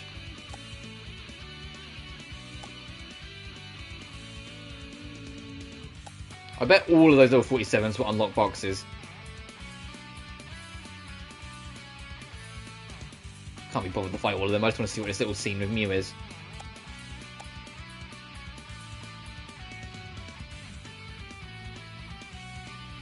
What's guarding this one? Is it this group? Absolutely. Level 71? Yeah, it can piss off.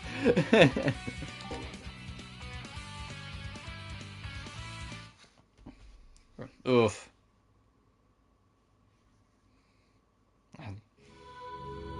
Hope you feel better soon, one man. Aria. What happened? Someone realised that Mobius wasn't real and asked me to return them to the real world. But if I return them now, they'll get hurt again, and it'll be sad and painful, right? I thought I created a happy world that made everyone's wishes come true. Did I not do enough? What do you think you should do, Mew? I don't know. I mean, is reality such a painful place? Yeah, I'm alright. It's nothing major. It's nothing that I had to go to like doctors about. It's literally just I was just a little bruised up from last Saturday.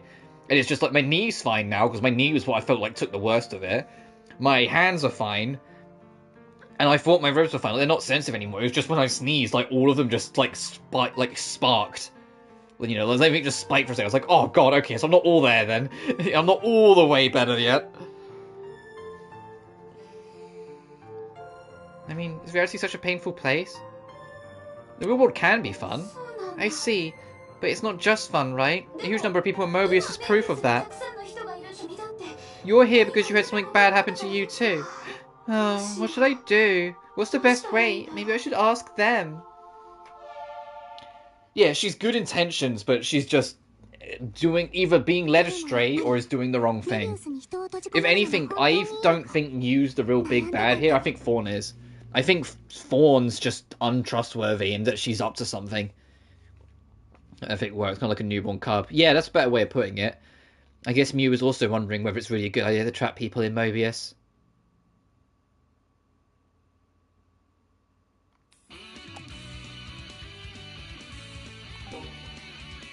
There's the other thing, actually, we can bring up whilst we were talking about criticisms I have of this game. These chests, as far as I'm aware, are randomized. So going over here and be like, oh yes, let me start a fight with a level 71. You could go for like the worst fight of your life, barely survive, and get like the worst item if your luck is bad. So it's just not worth it. So it's like, I end up looking at these fights, and I don't look at it as like an extra challenge. I look at it as a, why waste my time? Because it might be something good, but it doesn't mean I'm about to take that gamble when the very next chest. I don't think Fawn's a baddie. Yeah, that's fair. To be fair, the only character I outwardly think might end up being a baddie of some kind is EG. And even then, I don't hate EG as much as I did. I've come to a better understanding with him, I just don't trust him.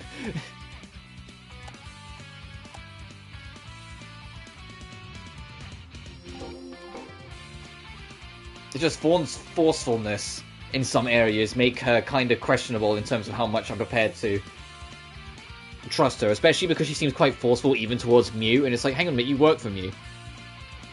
Antisocial, sure, within the levels, no. Fair.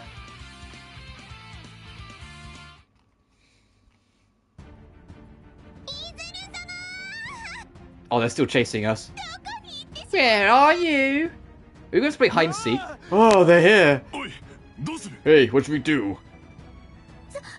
Let's go hide in that shop. You think EG's final villain? Yeah, I think that makes most sense. It's a good plan. Alright, let's go inside.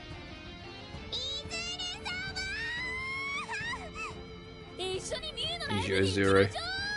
Let's attend Mew's concert together. You think Azuru? Interesting. I mean, Azuru's kind of like standoffish, but I don't think he's bad. I just think he's kind of like standoffish and a little arrogant. Where are you? We managed to get away successfully. It was smart for us all to go inside the fitting room. I thought I was going to get squished to death. Arya, you didn't kick me in the face when we were hiding, didn't you? Not on purpose. You were so cramped I couldn't help it. And also she's tiny, so if she kicked you in the face you would have barely noticed, right? Like, come on. It would have been like someone flicks your cheek. Purpose, it felt so cramped I couldn't help it. This is my out-of-field villain. Yeah. And the worst part is it could work, but we'll have to see. It was really stuffy in there. Kensuke-kun, sorry for climbing on top of you. What the fuck happened? They just are hiding in the changing room. Oh, don't worry about it. It was my pleasure. No. Minazawa-senpai, was it too much for you, leaning against you? Fucking Azuru, lucky bitch. No. Mifuri-chan glued to the hottest guy in school. I gotta post about that later.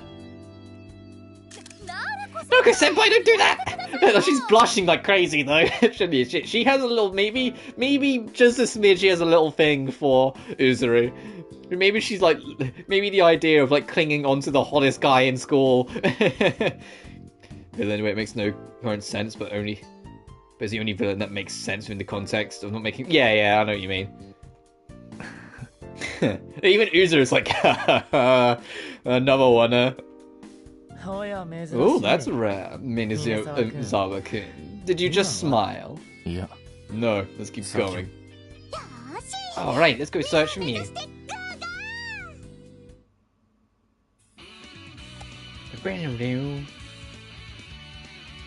There's something else over here.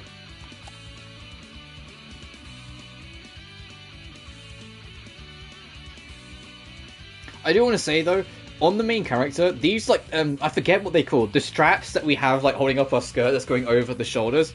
Big fan. But I've been debating. Because also I'm still writing Demon of Zenelheim, but I've also been saying about how when I write a follow-up book, it's not going to be in the same time zone. It's going to be like a couple thousand years later. I'm going to jump to guitar. I've been like in like the draft like pre-idea phase and like putting things together. I'm still doing character design. I think I've got to try and find a way to squeeze this in somewhere, just because it looks cool to me. Like it's not even like an attractive or like hotness thing sort of thing. It just looks cool to me. It's like when girls wear it, it just looks badass. It's like, oh yeah, that's a guy who can kick ass. But I'm also the same person that likes thinks women in suits just look cool by default. And the fact that Pokemon, of all things, like leaning into that with character design is just like, oh, okay, guys. That they have like the hottest fucking woman in anime, and it's from and it's like from the 9th gen of Pokemon because she's in a suit, and I'm just like, oh. And she's got black leather gloves, and she's in a suit. I was just like, come on, guys. Why is it Pokemon of all things that nailed it like this?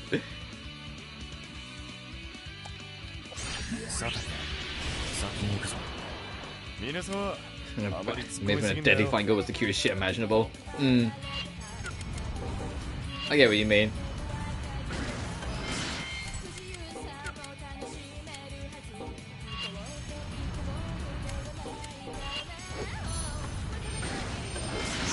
But I'll think about it. Like I've already the main character that I've kind of got like basically plotted out for Kissing Bullets, which is gonna be like that follow-up book for Demon of Zen. I've already got this idea that she dresses kind of fancy anyway. Because when it's, you know, based in like a cyberpunk-esque super future, I can kind of make the rules as I want. So if I want the main characters to dress kind of fancy, I can make them dress kind of fancy, you know? But it's just like going through the details. Like, do I want it like more of like a gothic suit, sort of like what Celeste has in Dangan 1? Or do I want it to be more of like a modernized black suit, where it's like something straight out of like Final Fantasy 15, where it's like black shirt, black tie, black over jacket? Like super almost like minimalist in that sense. Or do I want it to be a bit more like steampunky and have like objects and accessories hanging off it that are kind of metallic or whatever? You know, like I'm still in that phase with like that and that part of the book, where like there's still a lot of little things I'm putting together and theorizing. Because as much as it's nice to just maybe put everything together, there's going to be like clash of colors in like your image in your head, and it doesn't work. You're not going to enjoy writing them as much. They need to serve the role in your head almost a little bit, or at least for me they have to. God, there are a lot of fucking enemies in here. What's the strongest? 50. I think there's just one too many enemies for me to take on a level 50 in that as well. Especially because those two are absolutely going to turn around and come back at some point. And so they would enter the fight, so that could be like 5 enemies. I do have an idea for a character that I have been like super leaning on, and they're not even the main character, but a character that's like lost both their arms, so both their arms are like robot arms sort of thing, and they carry 2 swords, and one of them's a samurai sword, the other is I forget what they're called. Those super fucking big swords that aren't like great swords, like the super goddamn big katanas, and like she just carries them on her person. Like Kissing Bullets, admittedly, is probably going to lean a little bit more into the what I think is cool factor. Like Demon of Zen does that a little bit as well, but it's less that, more, you know, it's still got that fantasy-esque setting to a lot of it. So it's like there's characters in armor, and it's like, hey, this main girl Azel, she's getting into a lot of sword fights. She needs some armor on her, but I can still make it more of a costume that like makes it stand out. So she has like the red shirt and like only a chest plate, and it has like thick black and baggy trousers, so they can like conform as like some kind of basic padding, but they're not like full armor plates. But her red shirt is like super long, so it kind of like it almost sort of looks like a battle skirt to an extent, just with a chest plate on it. You guys hear that? The guy's rumbling. There's something's bearing down on us. Is that? Summer, please reciprocate our love this time. And where are you? Shit, they found us. This is the place where you can hide like last time? An idea this way, everyone. Also, you're supposed to convince me that sound was those three jumping? That's... running even? Ugh. God damn it. I don't see Izuru-sama. Did we lose him again? Let's look somewhere else. Ugh. It's like we're safe. That was real scary. This level of excitement's too much. Somehow find a way out every time. Hey, what have you guys been doing? Don't worry, it's nothing. No way, is Izuru-sama? It really is you. I didn't notice at first because you have a different vibe going on than usual. Expecting the best guy in school, you're a bit of a celebrity. I heard that both EKP and Izuru-senpai had their own fan clubs at school. Izuru-senpai has more fans though. I definitely team Izuru-sama. I'm not down with IKP-sama. I mean team IKP, yep. I'm not here so I can hang around Men's Fizz to see IKP or anything. What the hell is Men's Fizz? It's a men's street-style fashion store inside this building. It's EKP-sama's, EKP, just admit you're a fan, favourite store. EKP's favourite store, huh? Sounds like it's worth a visit. I wonder if that's where he brought that hideous stage outfit. Yeah, we're in agreement, Katona. I think it looks bad. I can't believe I got to meet Izuru-sama. Can I take a selfie of you later? No. Your new attitude is so high! Sheesh, women are confusing. My man! Sorry, it's Women's Month, Kataro, come on! It's literally March, it's Women's Month, come on, be better! We're not even pre-gaming Women's Month, it's literally Women's Month, come on! Wait until April to say that shit. See if I can use that Men's Fist. Seems like Men's Fist just passed here. What, did you look it up on your phone? Yeah, there's a map on the website. Let's go then. I know as a musician, I fawned over like that too. What? Are you regretting your decision? No, I think after seeing what happened to IKP, I'm glad I left.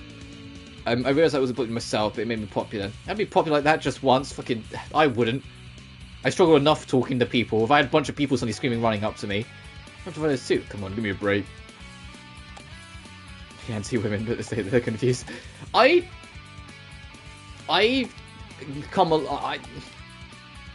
think mostly it's because, you know, the supermarket I work at, to say that the men are in the minority is like the understatement of the goddamn century.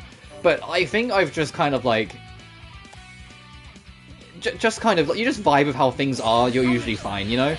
It's the moment you start questioning everything, it's like, no, there's a logic to everyone's madness. It's just that logic will have more layers with some people, and that's me being nice, if that makes sense. Like, some people will have much deeper layers, and it's like, either you can keep up with it, or you can't. Which is ironic, though, because at the supermarket I work at, like, 90% of the staff are women. Right? And then you go to the management, and it's like any other fucking, you know, way too long-going establishment. It's like 8 old men, and it's just like...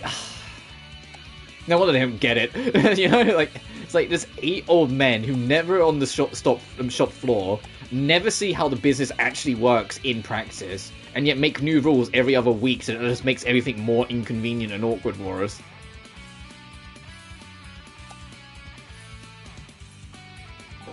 And then they do, like, once a year, they do the, they send out a, like, how to make the store better kind of thing. You know, they send out things like everyone can like answer some questions about like how to make the store experience better, and I just don't do them anymore because they never once ask anything about management. They only ever ask, what could you do better? What could you do better for the store? It's like, no, you're not. It's not my voice to try and make things better. You're just trying to do the bare minimum whilst trying to make us out to be the problems. People several decades out of touch, loved it from their mouths. Yeah. Yeah, it's not fun. And it's a shame, because we used to have one female manager who was closer to our age, and she was great. And then they made her role in the store redundant. And I was just like, fucking goddamn it.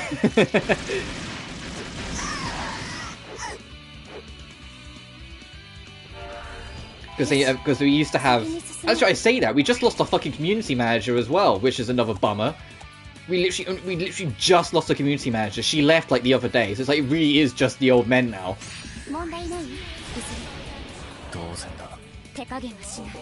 It's why I've been looking for another job, or been pushing my Patreon a little bit more on this. Because genuinely, if I reach a position where I am making about the equivalent of like $250 US, if I make that equivalent, I'd fucking leave my job, because I'd be earning more here, and even if I wasn't, like even if I had like a month where I earn a little less or whatever, I'd be happier. I've got my group of friends, I've got the people that I adore and love from work that I still talk to, even the ones that I've left I still talk to. I just vibe. You know, I just vibe.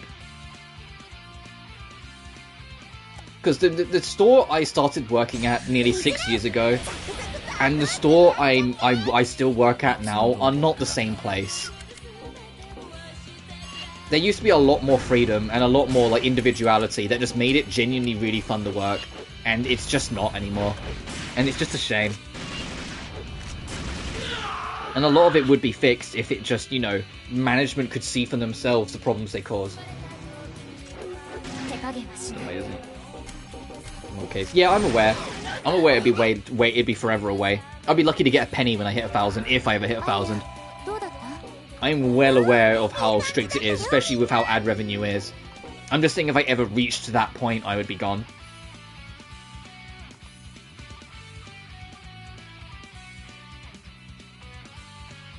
But it's also why I promote my Patreon, which has several different things, from like literally £1 tips all the way to literally paying for a game for me if you want me to play it.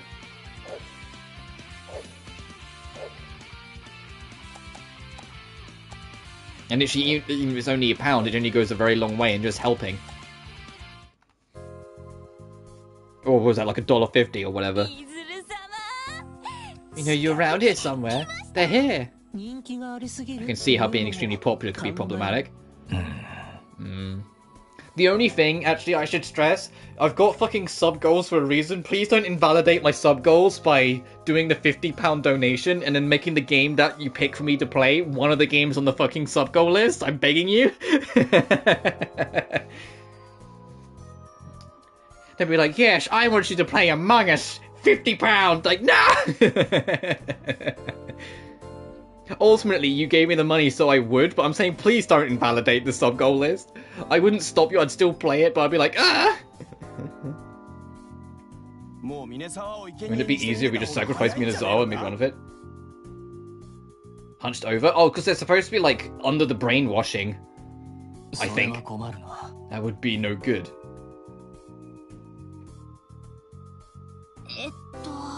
I don't see any place we can hide either.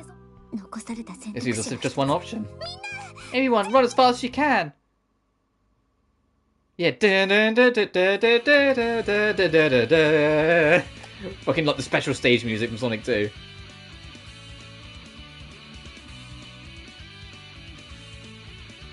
I think, yeah, I'm not sure. I think it's because EKP is like brainwashing them. But when we defeated them, the brainwashing didn't wear off, and they said it might be because of the overwhelming negative emotions. And then, was it Kataro? Not Katono, Kataro. Mentioned that they're kind of like zombies. So that might be why. That's my educated guess. Because we know that Mew, you know, absorbed far more negative emotions, but maybe she pushed it into them to, not to like, you know, just ruin them, but to make it so it's a bigger obstacle for us to try and stop the Go Home Club from, you know, ruining what she's trying to do.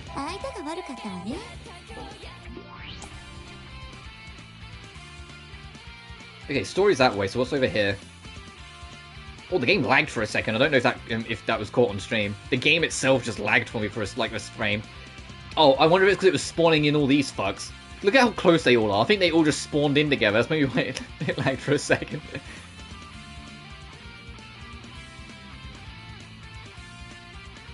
Ah, screw it. Making things more difficult. Yeah. Well, no, that might just be game design, though. Like, trying to showcase it or whatever.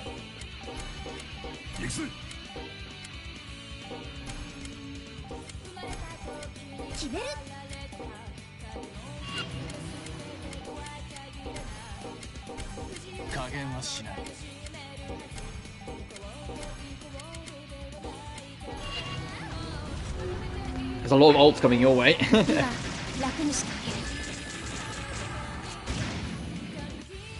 これに懲りたらもう邪魔するんじゃねえぞ。ど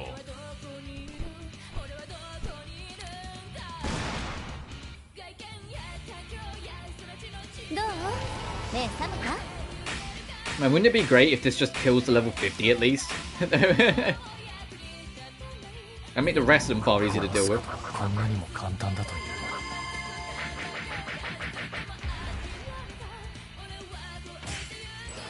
That wasn't a bad super at all, actually. It kind of lacked impact, but it was alright for this game's standard.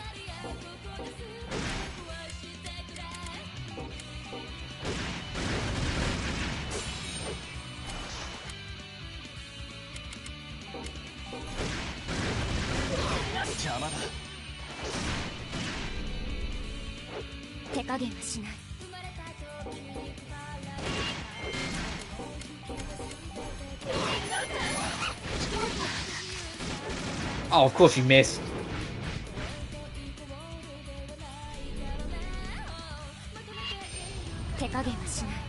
This stuff for granted. Yeah, I, to be fair, it probably doesn't matter. It's probably just, honestly, the game designer couldn't make a new animation that showed brainwashed by EKP and negative emotions, and so just like reused the animation for when they're exhausted and had them run like that. That's probably all it is. It's probably nothing like beyond that. It's just, you know, the developers only have so much money, time, or whatever, and they just reused it. Not for being real. Limiting the plot. Yeah, and to be fair, it's not even that. Like, I think it is literally just how they're moving. The fact that everyone in lore is having to book it this much should be kind of self-explanatory. Also, I didn't advance that text, so clearly, if we don't shake them, they're gonna run us over. I don't want that! God, shut up!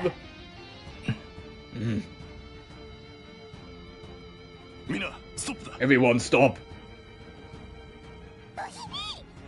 Where are you, Izuru-sama? Good. There's a flower princess up ahead too. Leave this to me. I have a good idea. Overruled? Just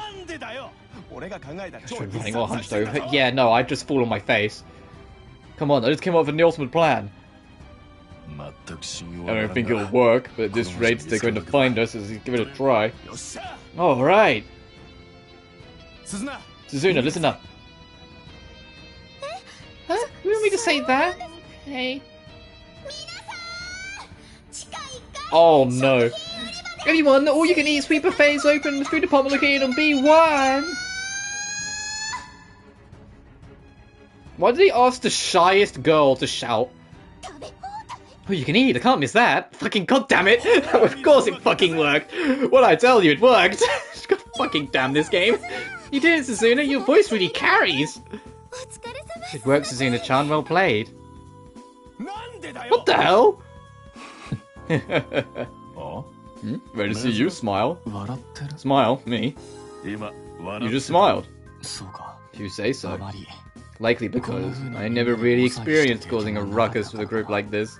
It's been a while since I ran like that too. It was so cool, even at a time like this. Picture perfect when it comes to handsome guy smiles. Did I just miss a major photo op? What the hell are you guys doing? We ought to make some time moving thanks to my plans. Just get moving. Now, the real twist villain, honestly, should be Kataro. The real, like him just having enough of everyone's shit. I'm always getting dogged on. Also, I heard the warm of us getting a message, but I think I clicked over it. It's the go home hop always like this. Yeah, pretty much. We're pretty laid back, even though we've made the world our enemy. You're also one of those members, Kensuke-kun. What an odd bunch. It felt like you've so really started to become one of us. That's predictable, yeah. Yeah, everyone bullies him eventually. He goes, I'm tired of being bullied. And he just becomes the villain from that. What have they got to say? What's going on with you guys? Let's go somewhere with the musicians. Aw, Mew's just like, let's go hang out. Let's be friends.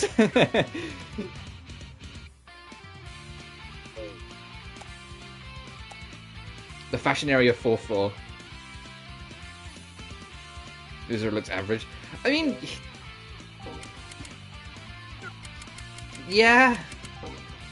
I think it's more implied. It's more supposed to be implied, but the art style can only do so much. But then, attractiveness is always going to be, you know, down to the beholder. Like, I think Rantaro in Danganronpa V3 is like the hottest motherfucker in the planet, and I don't know why. Like, that man is like unreasonably hot, and it's like, Rantaro, go away, because I get distracted every time you enter the fucking room. Thankfully, he's not in the game that long, but literally every time, like, oh, this is... Like, Yuzuru's just like doing like the usual like uninvolved cool guy routine. So it's either you're like either you like agree with it and like it, or you don't, and I'm just not that into it. Let's get at least immaculate. Yeah. To be fair, I know it's because we're looking at the throne artwork, but I generally think the artwork in this game as a whole is pretty damn good. I love how like they make each character. Like, as much as EG winds me up, and like I don't trust him at all, he has a goddamn good artwork, you know?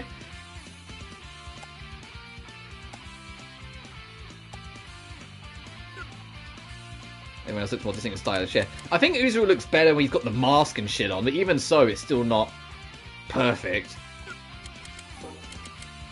I think what also doesn't help is that I think like the musicians as a whole have got really good designs. And so in comparison, it's like, eh.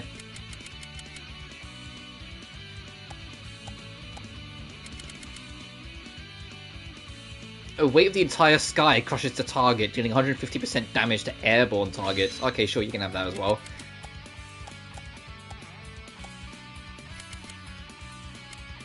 I was talking about the Go Home Club. Oh, yeah. But to be fair, if we compared it to the musicians, it starts to become a bit unfair, so... But yeah, even as the Go Home Club, it's not really that stand out of a design compared to the others. Because main character's got that tomboy aesthetic going on. Shogo's got like the emo hairline going on, but he's got like it's all done up with like the flower scarf things. Kotono is the girl next door. I think Kotono thing looks pretty standard. Uzuru is the cape and the fucking hair that do it, but the rest is pretty standard. Kotaro is an idiot, so I don't really care about him, but I like the shirt.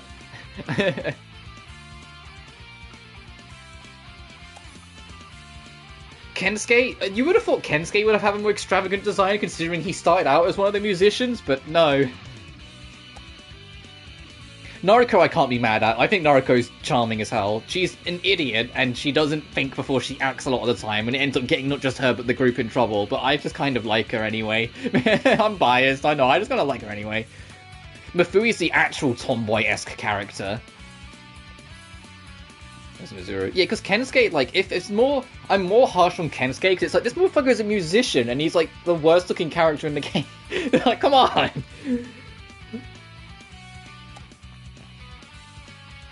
Suzuna is kind of standard, now I think about it. Like, she's got that shyness, but she's kind of standard. Iji kind of, like... Oh, God, can you tell he's a lawyer?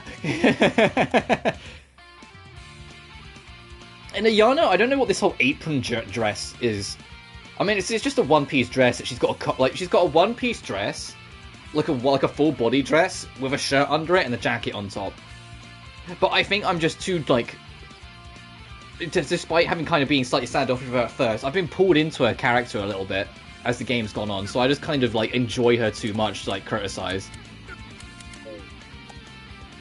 I've been like pulled into her lore and her story and like everything that's gone on enough that I want to see where that goes with her.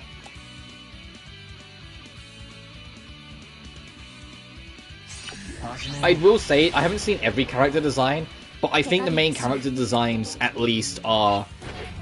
I don't know, it's just down to taste at this point, but I kind of prefer the designs of the characters in the sequel compared to this. I know the sequel protag isn't as tomboyish, like at all. She's got black hair and it's in a ponytail. But it's like fucking like night black, pitch black. Like it's like gothic black. And I'm like, yes, gothic protagonist, please. Like it's like you don't naturally get hair that pitch black, pitch black. regrets and remorse. Yeah.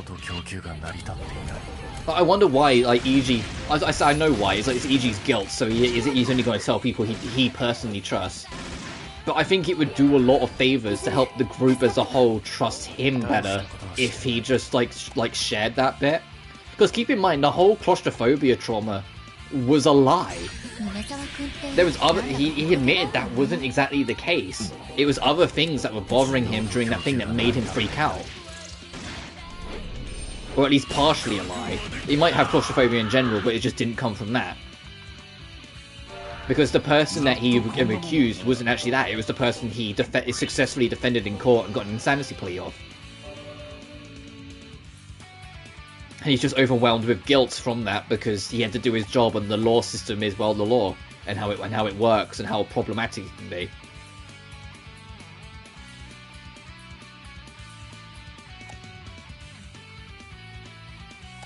But whilst we're doing our run around, I said I'd talk about the previews.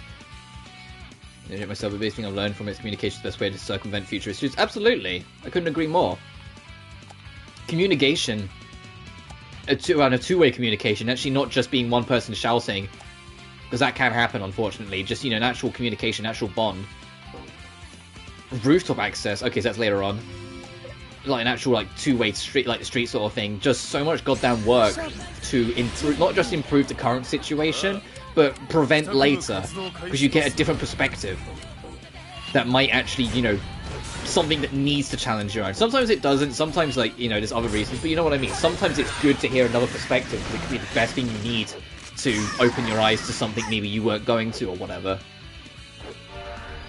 But anyway, I was going to talk about those previews. We got the Final Fantasy 16 preview and the RE4 preview. The RE4 preview was a lot more self-contained, so I'll talk about that later, because I've really not got that much to say on it. I guess I could talk about it first, actually. It looks crazy. It looks like RE4, but crazier. Which is all I could ever ask for with the RE4 remake. Instead of trying to make it so super serious all the time. I mean, there is a bit more of that. Like, it is a bit more grounded, a bit more serious here and there. It should be fucking RE4 still, you know? One of the campiest, zaniest fucking out there games, like, Capcom's ever made, while still having some semblance of grounding. And it still feels like that, just taken to its extreme. Seeing fucking an axe get thrown at Leon, and Leon fucking parry it with his knife, I was like, okay, they get it. Like, that is not a thing you could do in the original 4, but it's just a thing they've added in the remake. You can parry attacks with the knife, including ranged attacks. Or, like, the Krauser boss fight. In the original game, it was the first Krauser encounter was one long sequence of QuickTime events. And it was a knife fight between Leon and Krauser. It was like, die, comrade, that shit. But it was all a cutscene, basically, just with QuickTime events. Because there's no QuickTime events in the remake, they completely got rid of them, which is like the only thing I'm not too fan of. They made it so you actually do the knife fight, because even like I said, there's a parry mechanic now, so it's just literally two men staring each other down with a knife, trying to out-parry each other, and I'm like, that sounds kind of sick. And then I saw, like, the preview of it, and I was like, yeah, it looks sick! It looks like two, like, fully grown military men doing a fucking knife fight, and it actually, like, being believable, because instead of, like, you know, having health bars, you're just trying to hit each other once with a knife, but you're parrying each other. Kojima's return to Konami, that's never gonna happen. The level of fallout Kojima and Konami had was so astronomical, he will never work for them again. And his studio, his own personal studio rakes in a shit ton of money. So he has no reason to work for another company anyway. I do miss Metal Gear Solid, don't get me wrong. And there is a lot of rumours that Metal Gear Solid is continuing. Because a Metal Gear Solid 3 remake is supposed to be in the works.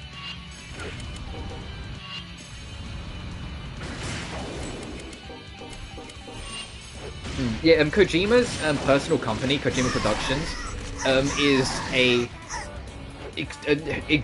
bafflingly successful. I mean, it's always going to be successful because of his name, but it is astronomically successful as a company. I wasn't a fan of Death Stranding either. Sold millions, and then was released on PS5. Sold millions more. Like, it was one of the most successful games that released the year it came out. It wasn't for me either. I don't hate it the way some people do. It just wasn't for me. I thought the story was interesting, but I thought the actual, like, being a delivery service man wasn't fun. And if it's doing Kojima Studios, it's also, it's not just a game company, it's a multimedia studio. They make their own books, they're working on their own TV shows and films, and they make games. Which is all Kojima ever wanted. Like, that man's literally living his dream. He always wanted to direct a film. He's literally directing films, and, like, you know, whilst doing game design and everything. And so, like, Kojima Productions is not going anywhere. And the whole time, you know, he's, like, in the best position of his life. Like, they literally just moved into a much bigger studio, like, last year. He's living the high life, all of his studio's happy, they're all getting paid well, they're getting to cover all their bases, they're going to be making literally their own TV shows, films, games, books, everything they want. Yeah, he's not going anywhere, because why would he? Why would anyone at that point? But Metal Gear is supposed to be carrying on. According to the... and it's not rumor mill, it's insiders. They're planning to make a new Castlevania game, which will be interesting, because there's... because Castlevania without Iga, it's like, we'll fucking see. And they're supposedly have outsourced a Metal Gear Solid 3 remake. Which makes sense. It's the same way that they've, like, you know, started with Silent Hill 2 for the remakes.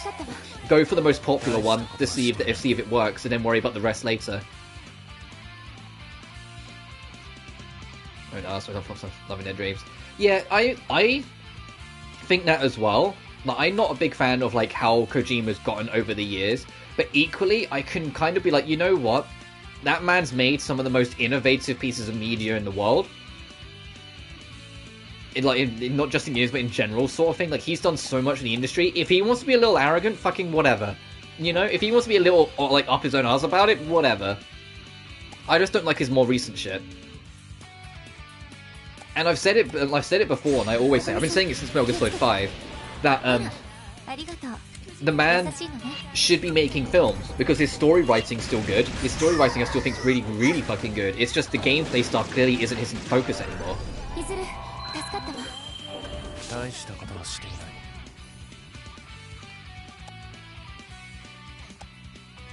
Because Metal Gear Solid 1 is another perfect example. That game is literally similar to, like, RE7. It's another game where, if that game didn't exist, there's so much shit that came later from other franchises that I guarantee you wouldn't either. Metal Gear Solid 1 is literally a foundation piece game, and so Kojima's influence on that is radically important to what became of the industry after.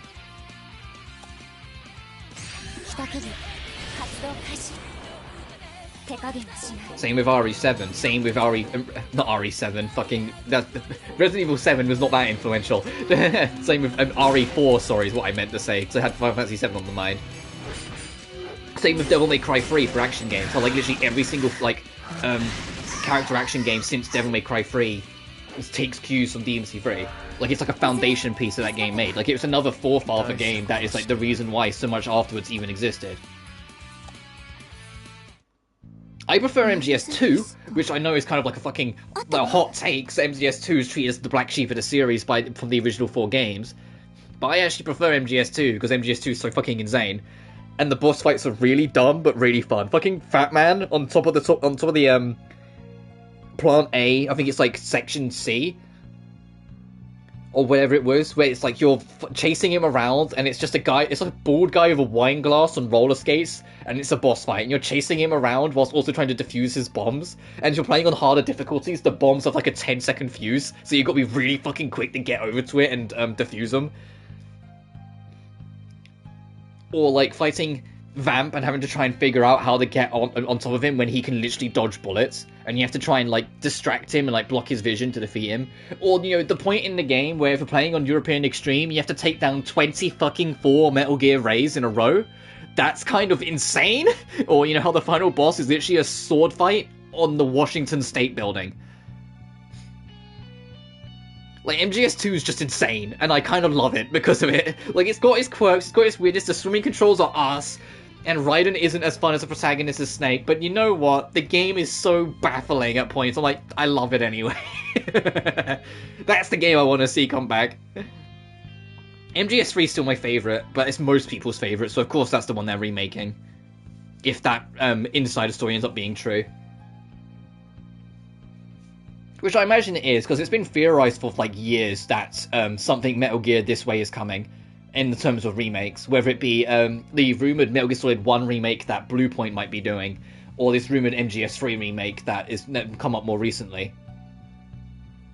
Which, if either end up being true, would be nice. Steak by Steak Bentley. No.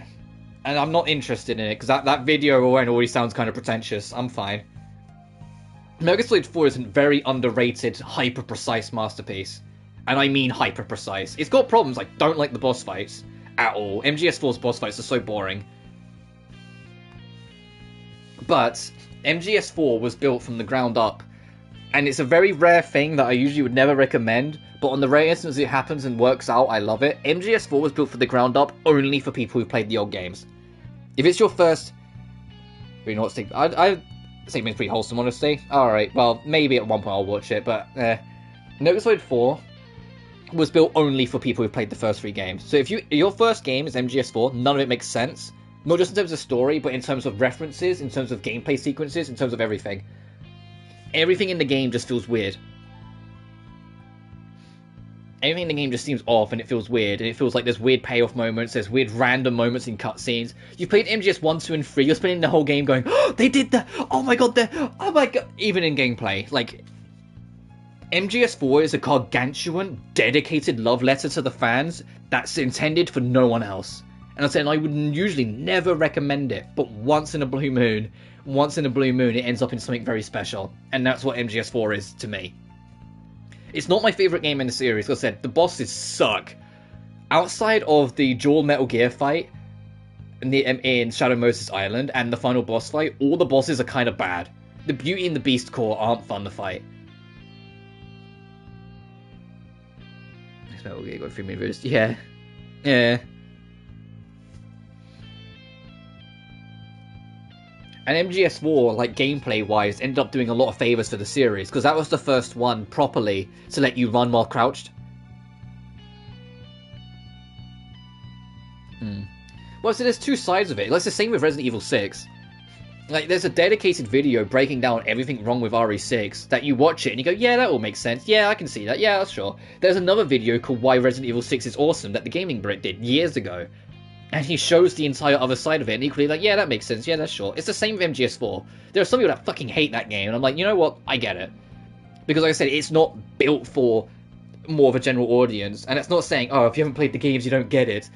The nature of how restrictive and almost arrogant it is of how, if you played the old games, you're included, if you haven't, fuck off, is how that game basically handles itself.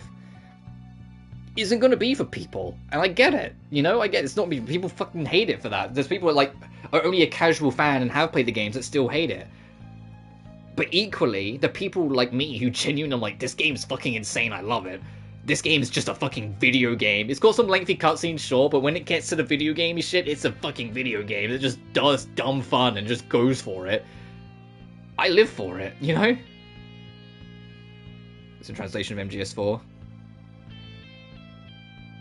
Oh, I never look into that stuff of the MGS series. I know a couple of the later games are a little weirdly translated, like Peace Walker's kind of weird, but most of them, they are what they are. The only thing I know as a comment, it's the only thing I genuinely wasn't a fan of with Kojima, is that, and you can see it even to this day, Kojima always wants all the actors to be Hollywood stars.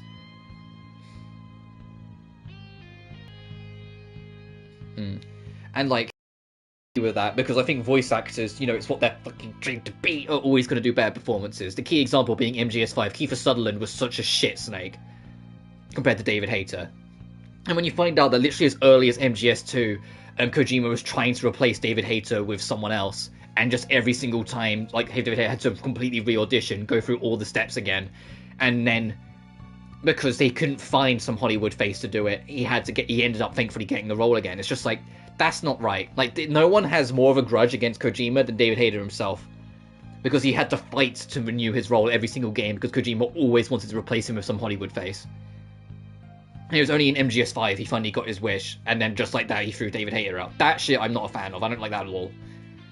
And the fact that David Hayter is so, to this day, very interactive with fans, like, always gets, like, tries to get groups together with like the old cast to do like script readings or does radio dramas in the voices and all this stuff. Like he loves the franchise he just doesn't care for the man.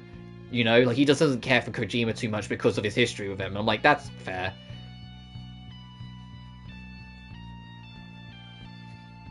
But I know, like, starting with MGS3, Kojima's role was less involved. Kojima 1 and 2, he was heavily involved with him because it was literally his babies. Like, he directed, he wrote them, he put them all together. He wanted to step away from the series with MGS3, but development went poorly at the time. So he stepped back in, but didn't take, like, the director chair, so to speak. Like, he was involved, but it was more like production role. Just to make sure things were going more smoothly. And I want to say it's the same for MGS4, but I don't know the dev background for that one to say properly. Metal Gear Rising has almost nothing to do with Kojima. Kojima basically just gave Platinum Games his approval, and then Platinum Games did everything. They directed it, they produced it, they wrote it, they did everything. They just got Kojima's approval, and a lot of people misunderstand that. A lot of people are like, Platinum can't make another Metal Gear Rising without Kojima, and I'm like, they made the first one without him. All they did was get his approval. That was it. Kojima was completely prepared to cancel his version of Metal Gear Rising. Platinum came in and said, can we do something with this idea? And Kojima went, yeah, sure, do whatever you want, and just let it go. And then Platinum put together Rising in less than 2 years. All off their own back. It's the same with, not completely the same, but it's similar with Peace Walker. Kojima is very little involved with that. After MGS4, he was more like of a background role, and he only kind of came back into being more of a major role with MGS5, which is ironic because I don't like MGS5. MGS5 is the only mainline Metal Gear Solid game I don't like.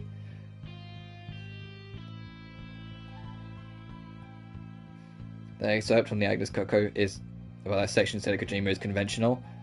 I don't know. I don't know enough about behind the scenes to agree or disagree. That's the problem. I don't have enough of like my own thing. I just know like the bare minimum and like the basics in some areas. Well, I know what happened with MGS3. I know what happened with Rising. I know what happened with 5. Those sort of things. I don't know the ins and outs of like every single thing. Like I don't know what happened with Metal Gear Acid and how involved with them he was. I don't know about the enhanced re-releases, like the VR missions in 1 or the Substance versions of 2 and 3. How involved with them he was. Well, I don't know how involved he was with the Legacy Collection, if at all, with the extra content that they had. Anyway, Men's Fist. So we're staring at this rages. Here it is. This is IKP's favourite store. Well, definitely not my preference. You think he's here? Doesn't seem like it. If he was here, I'm sure fans would be swarming the place like that girl from earlier. Involuted writer, and a better example of the comparison between 2 and Revengeance. Fucking Jesus, yeah, that's a good point. But like I said, Revengeance wasn't even written by Kojima, it was written by Platinum. A lot of people like go, oh, thank goodness for Kojima with Metal Gear Rising, and I'm like, you have no idea how little involved he was in that. He literally just gave him the best wishes, he gave his seal of approval.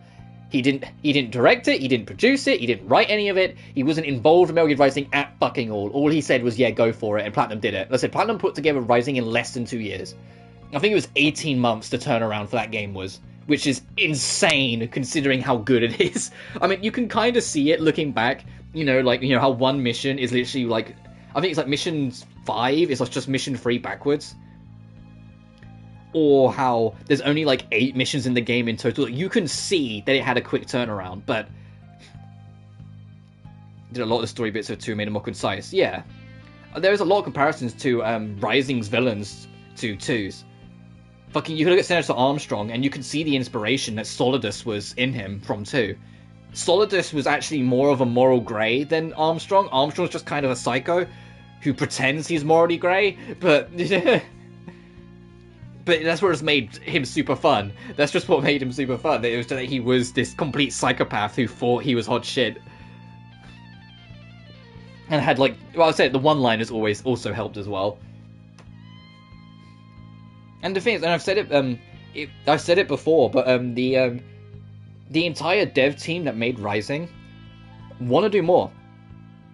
They, for to celebrate the 10th anniversary, they did a bunch of interviews, and every single person in that team wants to do more with Metal Gear. And if Konami wants to step back into the market, they should pay attention to the cult following Rising has, and literally just let them make another Rising game. Or remaster the original Rising, but maybe with like extra content or something. because everyone at Platinum is more than willing to do it. The fact that, you know, the actual composer of Rules of Nature is still in communications with you know, with Platinum Games, and said that he would more than happily come back to do another soundtrack for Metal Gear Rising 2 if asked. Like, come on! Whilst he's still there, give us more bangers, you know? Come on, he's literally there. Get him in! Like, the whole team is still completely on board to do more with Metal Gear. They just need Konami to basically give them the all clear, and they can do it.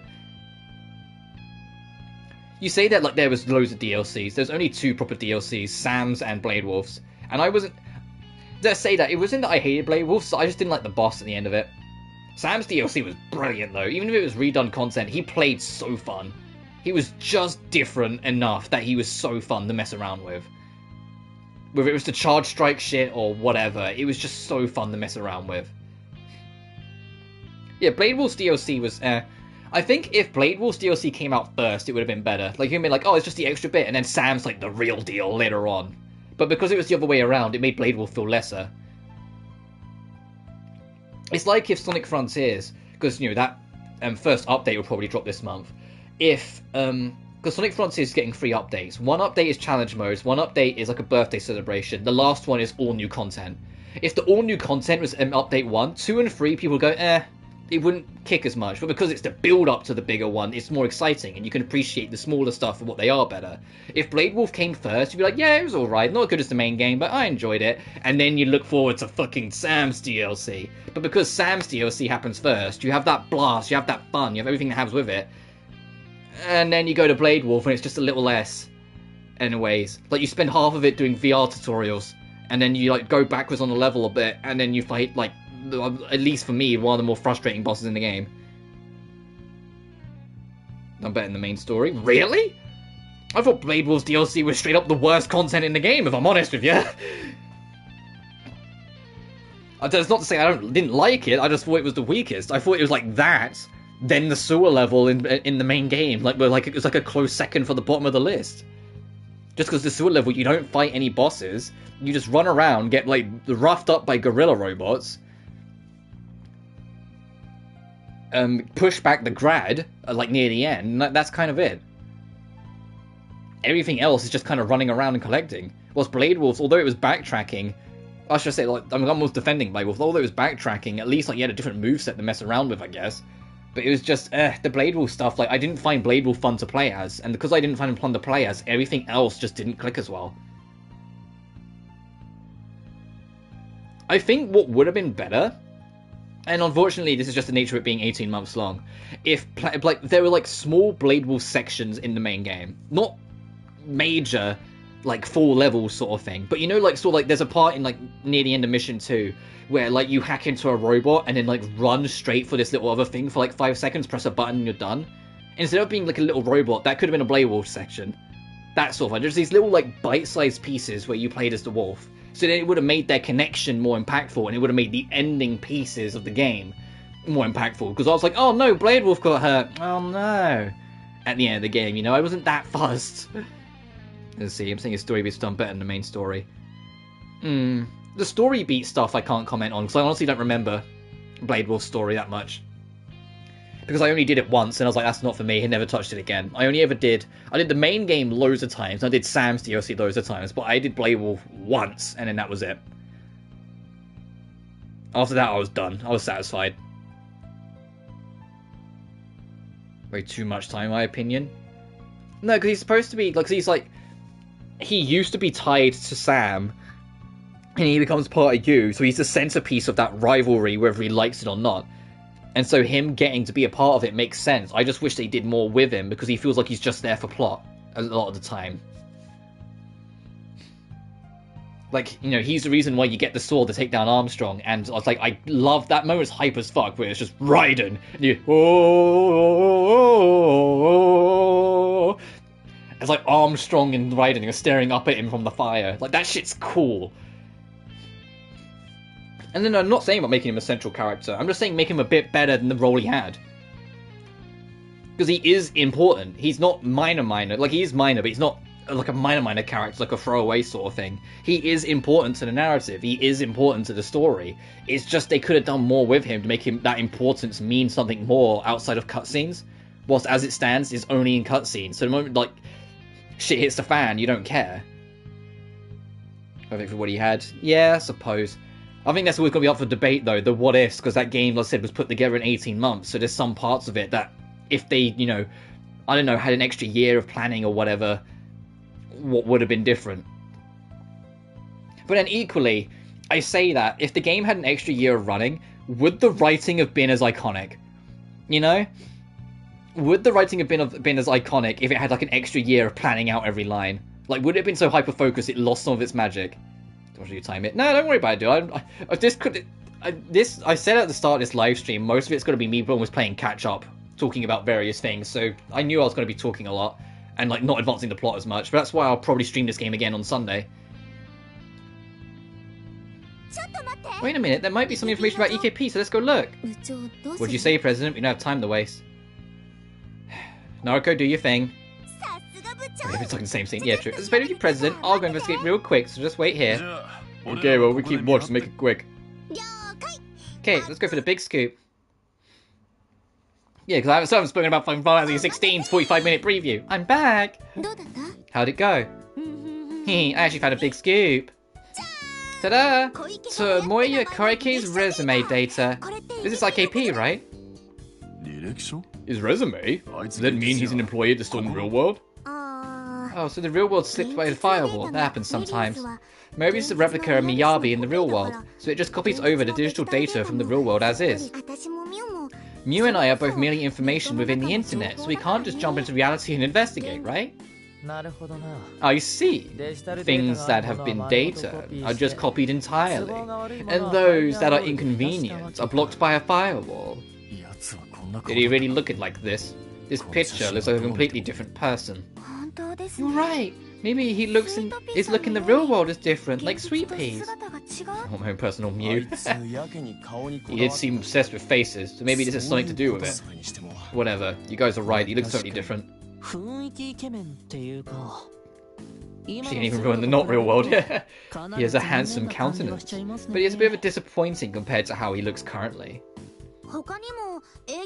I also found his performance review, but he's always received low marks. His competitiveness with Minazawa-san-kun. And he said san. I impulsively went to go say san-kun. Is that how he acts so arrogantly? Makes you make sense. Should we stop? It is his personal information. Small form and carry it in my pocket and go on mini adventures. There's a book idea for you if you want to do something more light-hearted.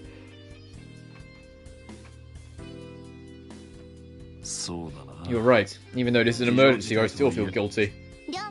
Okay, I'll keep his resume safe and secure for now. After all this, we haven't learned about his location. We have to keep searching like we've been doing. You got this, everyone. Mew has to be somewhere close.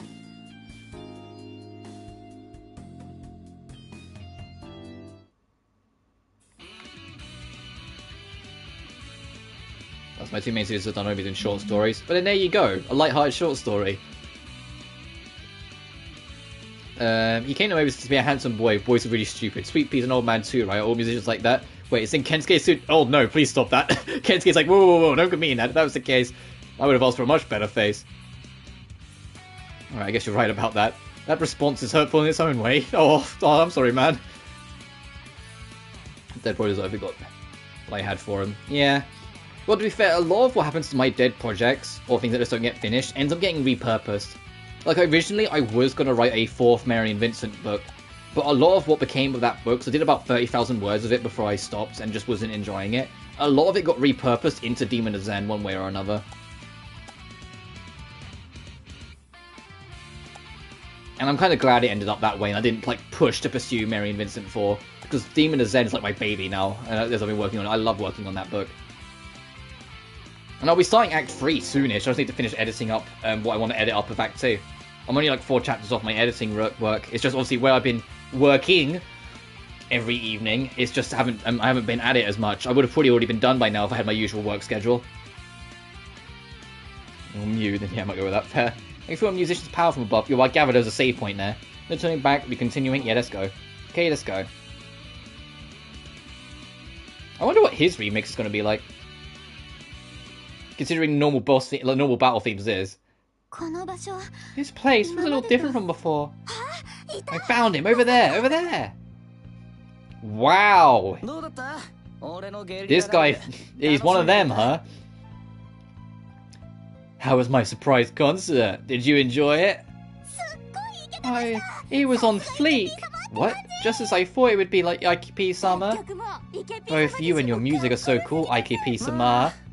Well, you know, the street whispers to me that I got it, and I'm gonna make it real big. It's my destiny. I decided this is his voice now. Awesome! You're so hot! Oh, way to go, EKP! You're really popular! Mew, you misunderstand. Uses on fleek. Yeah, I've not heard that phrase in a lifetime. I think I was like 11 last time I heard someone actually say that. Over here, everyone's having fun. IKP's here, and so's Mew. Finally, we meet. Are those girls running IKP's groupies? We'll have to send them on their way peacefully before we talk to Mew. You're right, nevertheless. They're fans of EKP, huh?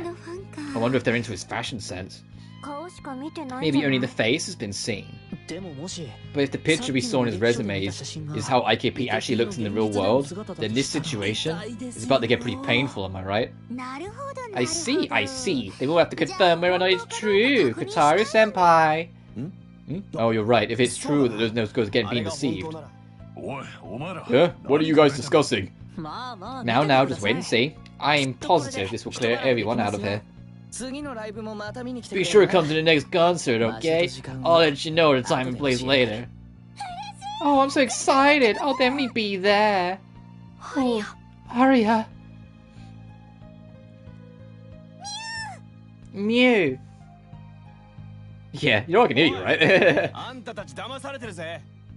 Yeah, you guys are being duped. It's actually not that good looking. You guys? How did you manage to get past that meat storm? What are you talking about? You must be jealous because IKP-sama is so handsome. Oh-ho! Can you still say that after seeing this? Ta-da! EKP's real face.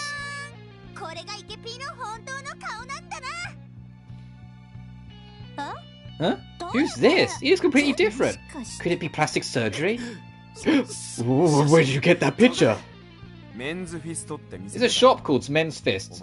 You actually work there, right? Seems like your grades were the worst. Don't you girls get it? The way he looks right now isn't real. He's totally deceiving you. What the heck? He's a fraud? Oh, he's the worst.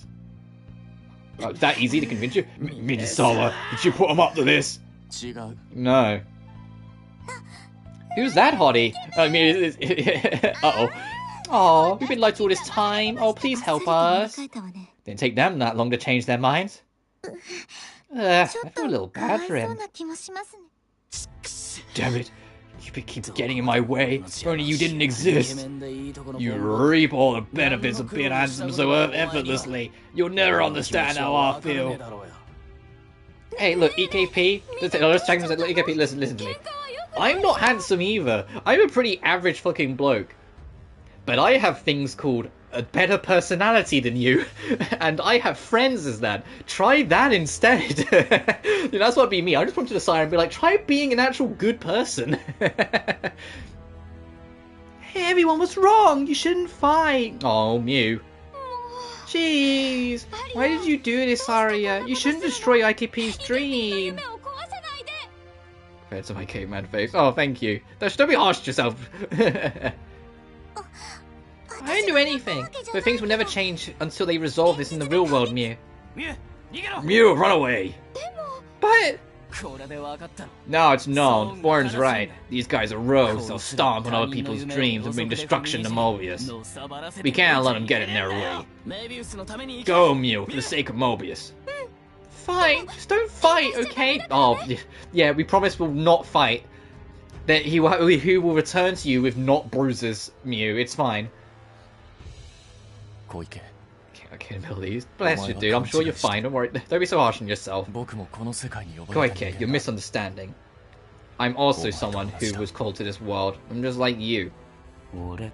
Just like me? Do you take me for an idiot? You're always getting attention. You don't know what it's like to be pointed at, called fugly, or bottom of the barrel, or turned down by every girl. Only why we're attractive. If I'd been good looking, I could have lived a better life. 顔 My face, that again. I hate to tell you this, but I wish I didn't have it. そういうこと You're really insensitive, saying that shit so nonchalantly. I'll never leave you, leave Morbius. Let you leave Mobius. I nearly said Morbius. Fucking. I'll try to buy me again here. I'm gonna have to crush you here and now. Oh jeez. Alright, let's listen to his remix. 俺たち吐きだめの底辺でも夢に浸れるのがメビウスだ潰させやしねえそれが俺のジャスティスあんたが何に怒っているのかがわからない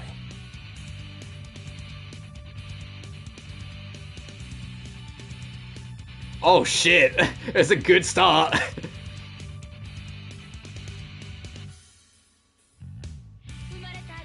Yeah, we know the lyrics are gonna come in eventually, it's just a remix, but still, fuck! Oh, did you hear that? Boo! Like that fucking... Oh, they let it rip.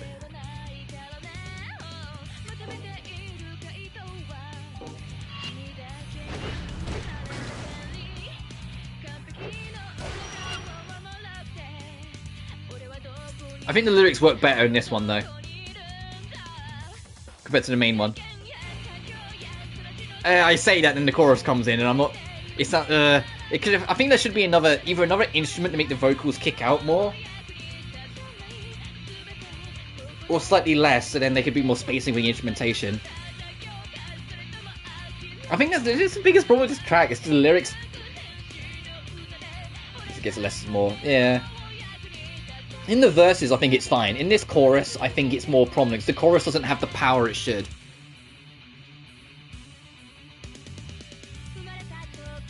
Oh, I wanted that session to go on. I thought it was about to start ripping. Yeah, pop singer, not a male singer. Yeah. Well, I think it's is it Reina? I think it's the singer, like Reina Uda. I probably pronounced that completely wrong, but I think it's something like that. No, she's kind of like a popular pop singer, does a lot of stuff.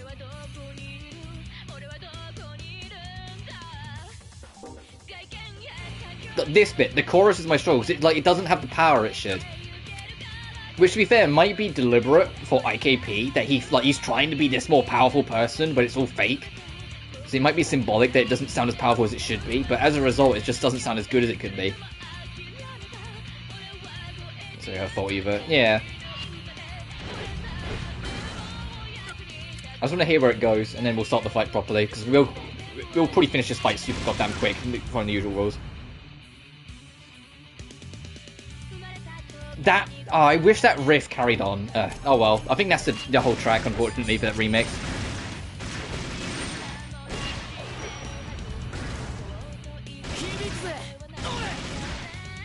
I would say amateur direction, I'd say no budget. Which I know, like, to be fair, what's the difference sometimes in terms of what the end result. But I wouldn't be so quick to be like, no, it was just directed poorly. It just comes across more as, everything about this game comes across as not that much budget, to be fair. I'm going to turn off auto because I need to get some healing.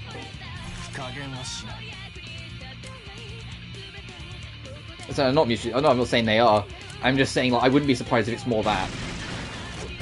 So that's the vibe I've been getting.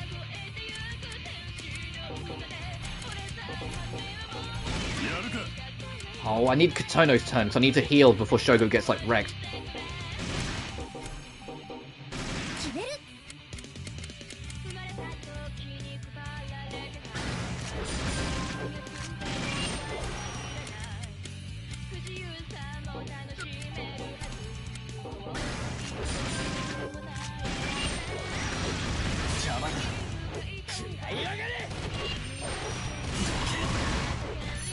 Is he dead?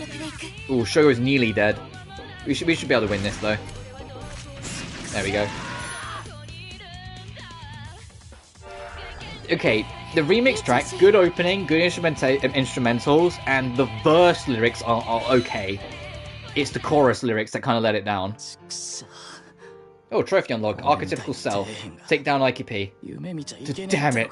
Are low-level guys like me not allowed to dream? Finally found my place here in Mobius.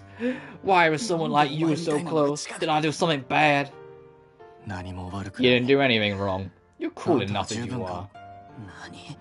Stop ridiculing me! You're living off your own efforts. That's way more respectable than someone who's sponging off his parents. I envy you. Arya, are you able to show him what my face looks like in the real world? I think so, just for a little bit. That's fine, please do it. What the heck?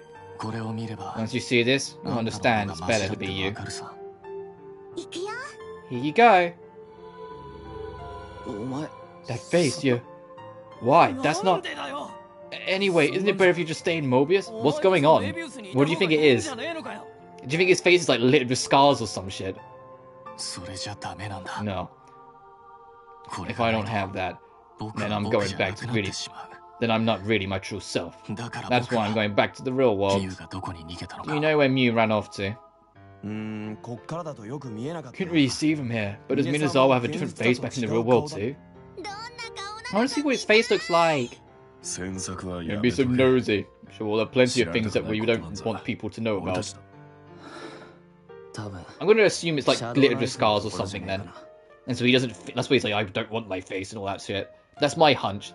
She probably went to where Shadow Knife is. Shadow Knife? Where is he?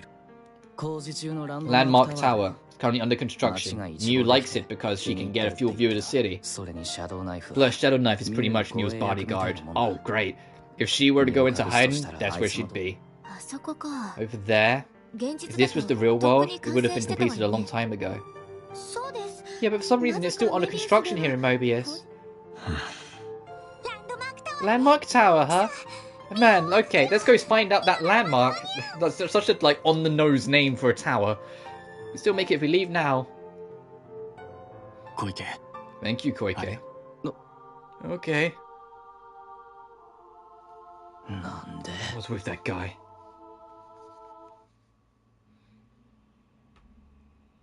Are we gonna go straight to Landmark Tower, or have we got another, like, hanging out with the musicians bit?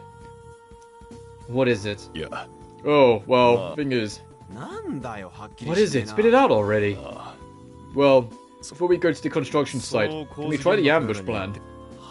What? What are you talking about? Isn't it go to Landmark Tower, right? Oh, this is the whole finding a way to make it so you have to split up again, huh? We don't know if Mew's really there, but if we ambush, we know that Mew has always appeared with an invisible person, Lucid, right? Fuck. It's like, and then me, the president, have to pretend to be like, I've never met this Lucid person. I guess we could. That'll make you feel better. Actually, Sugar Senpai does have a point. Right? See? You seem pretty desperate. That's not true. Well, this isn't the right place. Let's go back to our rooms for now, okay? God, there's so many zeros. I've got to update and load them again. Oof. No worries, dude. I don't know what you missed. We won the fight.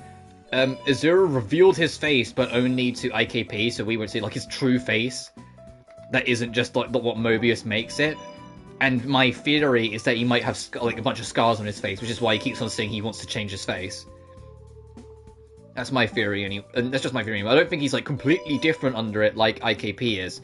I think it's just like scars or something, and that upset him, and he doesn't like those scars on his face or whatever.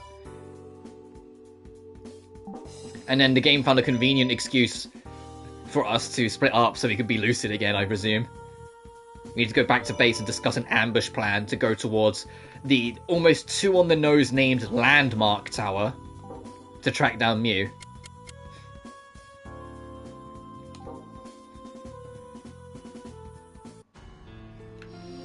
Sweet Pea wants to hang out, the Problem wants to hang out, and he wants to hang out. What about you? Okay, you don't want to hang out. What's wrong, Sweet Pea? I'm just so tired. My body feels so heavy. Oh. Sweet Pea? It's so cold. Isn't the air conditioner super strong? It's super cold. The tracks should have vocal backing. Yeah. But if it's even then, that's not down to bad direction. There's already established formula that every song's going to have lyrics because it's the musicians and it's their songs that they portray to the people to keep them under the spell. I just think what should have done with that chorus is instead of trying to have the vocals basically carry the chorus, it should have been the other way around. The instrumental parts of it should have become louder and more prominent.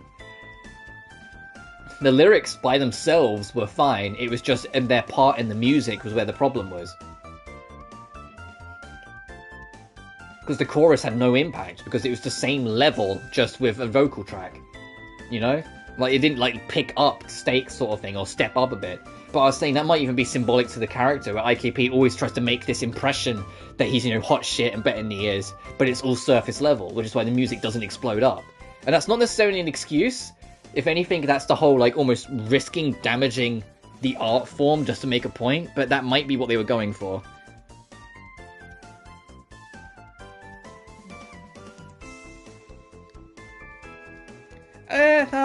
I'm not sure how much I agree with that, personally, just because it's not just the director, obviously, you know, it's all the planning, all the writers and everything. They came together and this is what they wanted to do, and they committed to it because it's what they wanted to do, not because, you know, they had to, or because they was trying too hard to commit, or anything like that. They wanted to do it, they did it, and I like it for the most part. Not everything clicks out, but that's the whole game in a nutshell. Yeah, true. You know, like, not everything in this game works out, but that's everything in this game. Everything in this game is clunky. Everything in this game is slightly off, but I enjoy it for what it's trying to be. It's why I'm curious about the sequel, because I'm curious to see what they learn, and see what they do with what the sequel's going to be. So cold. Isn't it super cold? The air conditioner isn't on. Are you okay? There's no mistaking it. It's a fat deficiency. Fat deficiency? Was not built in intention? No, but I can identify that intention, is what I was getting at. I can identify what they were going for, and the execution, for the most part, is alright. It's not brilliant, but it's not horrendous. I don't, like, cringe at it every time it tries something. It's just alright.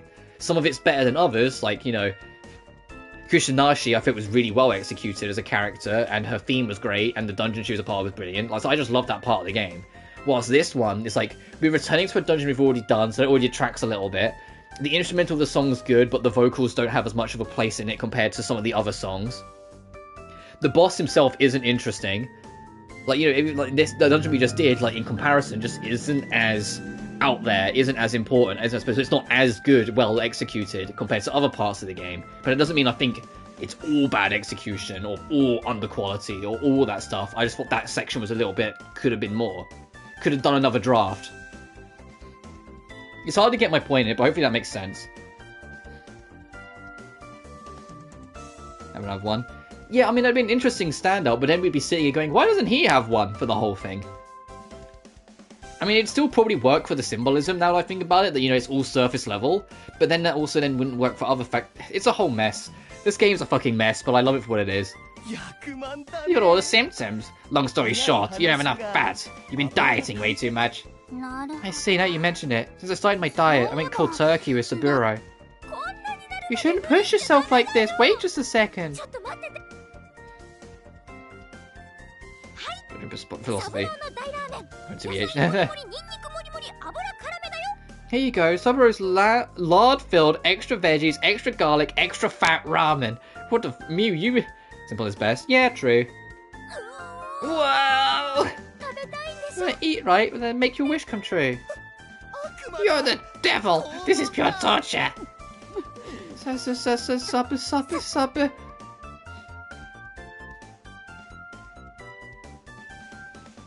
like merit. Yeah.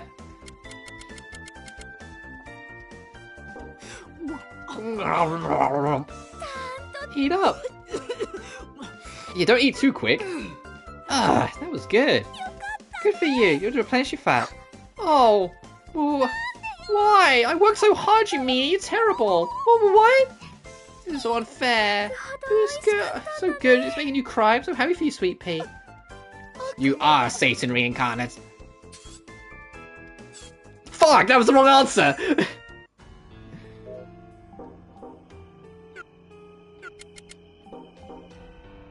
Oh, god damn it. I can't remember, did I just save or did I not? Because if not, I have to go get skill points. I did not! Fuck! Okay, 1 second. I'm going to show you guys how I grind out skill points.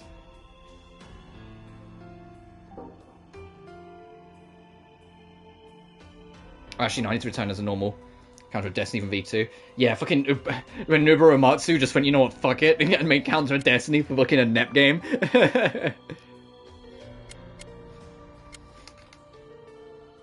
Essentially, the quickest way to make skills, go literally anywhere with just a dungeon of yourself.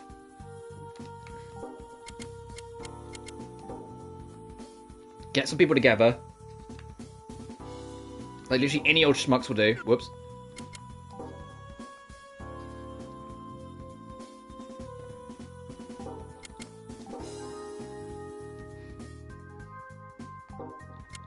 Go to a place where there will be a decent level that you can survive on your own with, because basically that's what you'll be doing. And just level them up. Because they all count as characters that will get you skill points. So these 3 randos will get me skill points every time I fight. And you build it up super quick.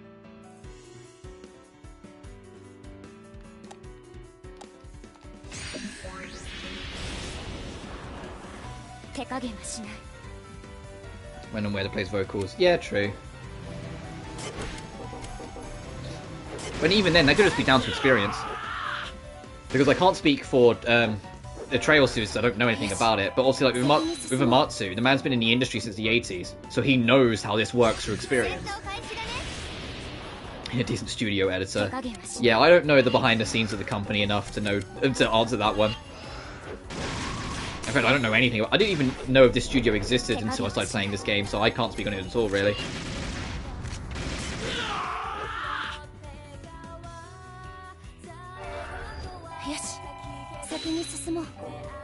So we've got another 9 skill points. We're already back up to 41. See, this is why when this is the strategy. If you ever in a point where you need 50 skill points to reset a social link because you fucked up,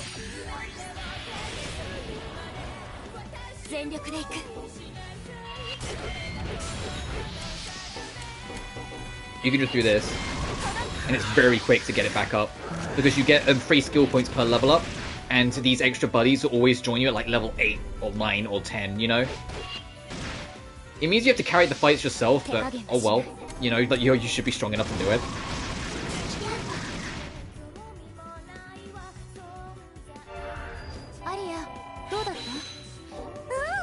So we've got 18 skill points there.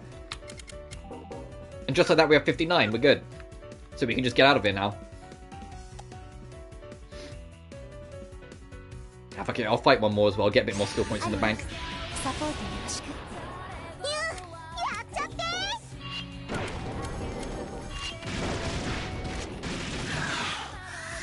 Potentially, depending how close they were to leveling up. Nice.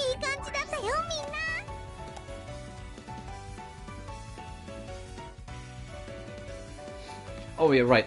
Thanks for the company, guys. Now, get the fuck out of my party. Thanks for the skill points. Now, fucking get out of here.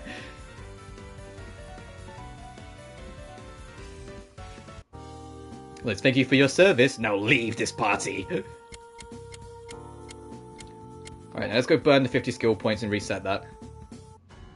Learn from such oversights. Well, we'll have to see. The sequel came out last year, so keep in mind the first game was 2019, and then this one was the sequel was 2022. Good 3 years of learning. Anyway, you talk to Mew, it's like, hey, I want another chance. She says, okay, you just burnt 50 skill points, but now you can try that social link again. Now this time I'm going to flipping save, so if I screw it up again, I can just load the save instead of doing the grinding.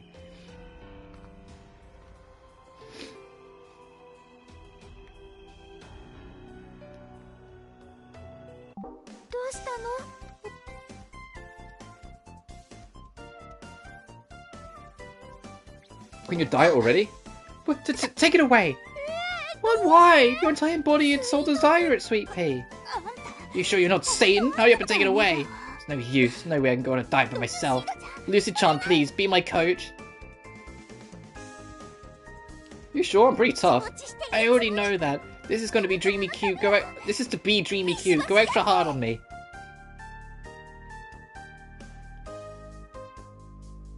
What? Oh, okay. I was like, first eat the Subaru in front of you. First eat the thing in front of you. First eat the thing in front of you. What are you trying to pull? Eat it, eat it. It's your last supper. Better enjoy it. If you eat it, you just need to exercise. I hate exercising. Okay, did I just punch her? Hang on. What? Always say before you pick a choice. Yeah, I know. It's just bad habit. I keep on forgetting to do it. Actually, before we continue, I'll be back in just a minute. I honestly just need to blow my nose. 1 second.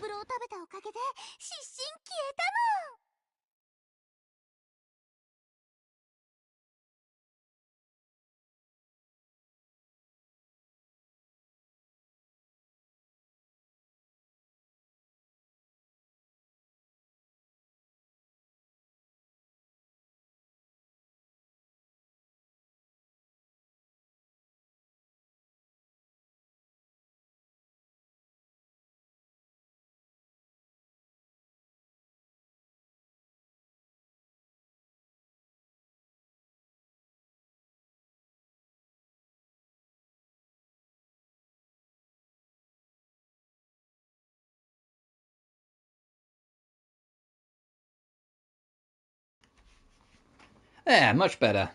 Hi there, Lucid-chan. Look at this. Because I ate Soboro, my, I don't know how to say that word. That vanished. But what the heck? We're measuring weight. What? In public? It's like you're doing something interesting. Stop it. Go away, you freak. Let's see here. Over 280 pounds! 41% body fat? That's over 40% of your body is fat? That's amazing, sweet pea. What is it? I guess it's time to exercise. I just ate. Fine. Do I just keep punching her? That seems interesting. I'll go too.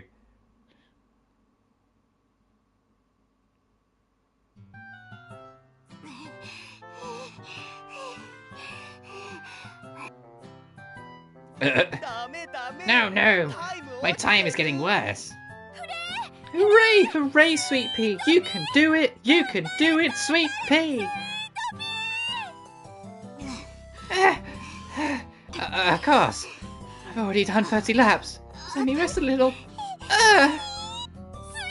Sweet pea? My back. I thought Mobius was supposed to be paradise. Why do I have to suffer like this? Seems that's her limit for today. Use thing.mp4. And if you do moderate exercise like this, maintain a low sugar diet, and limit carb intake, you better lose weight in the real world too. Which comes first? Are you losing weight or dropping dead?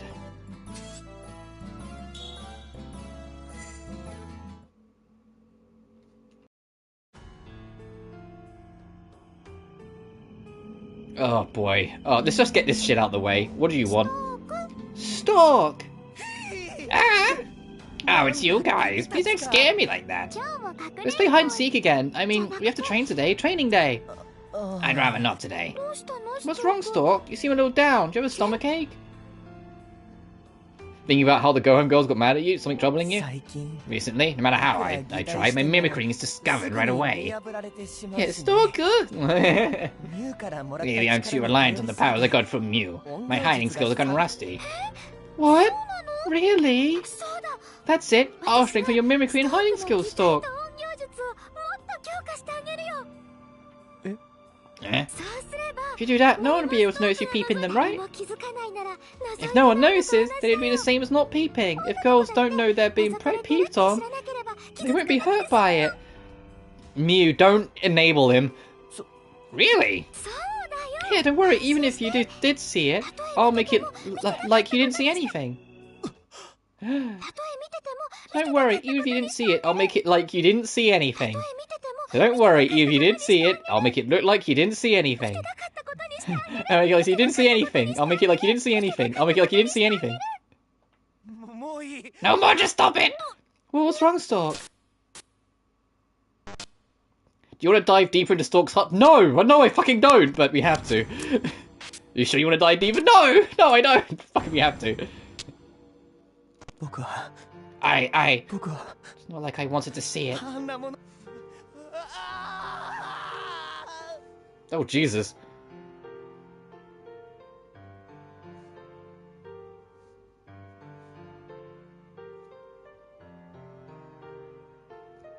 I'll to assume he has one, yeah. Stop, get a hold of yourself! Yeah. Lucy, don't be violent! Stork, are you okay? Sorry, I lost control. ストークの周り A lot of fear and guilt inside of you, Stork. What exactly did you see? Truthfully, before I came to Mobius, I witnessed an arson being committed while I was peeping. Arson? Near the police station. There was a house where a beautiful high school girl lived. I think I could peep on her taking a bath. So when I went to her home at night, but there was a suspicious guy wandering around the house. ストークじゃなくて It wasn't you, Stork?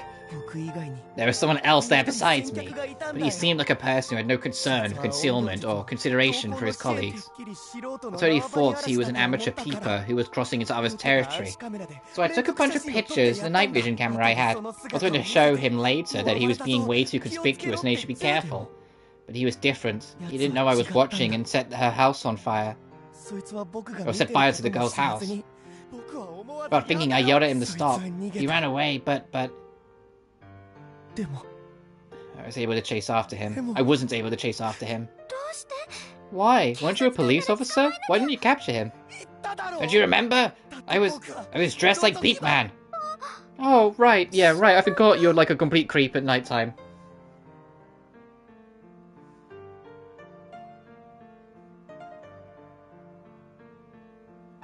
Let's run to a message.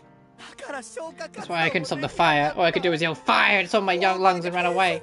I was a police officer, and that girl would always say hello to me every morning as I patrolled the front of the police station. その子 What は happened to that girl? どうなったの She died. 3 family members died in that house fire. I heard that the younger daughter, who was in middle school, survived, and that the culprit was never caught.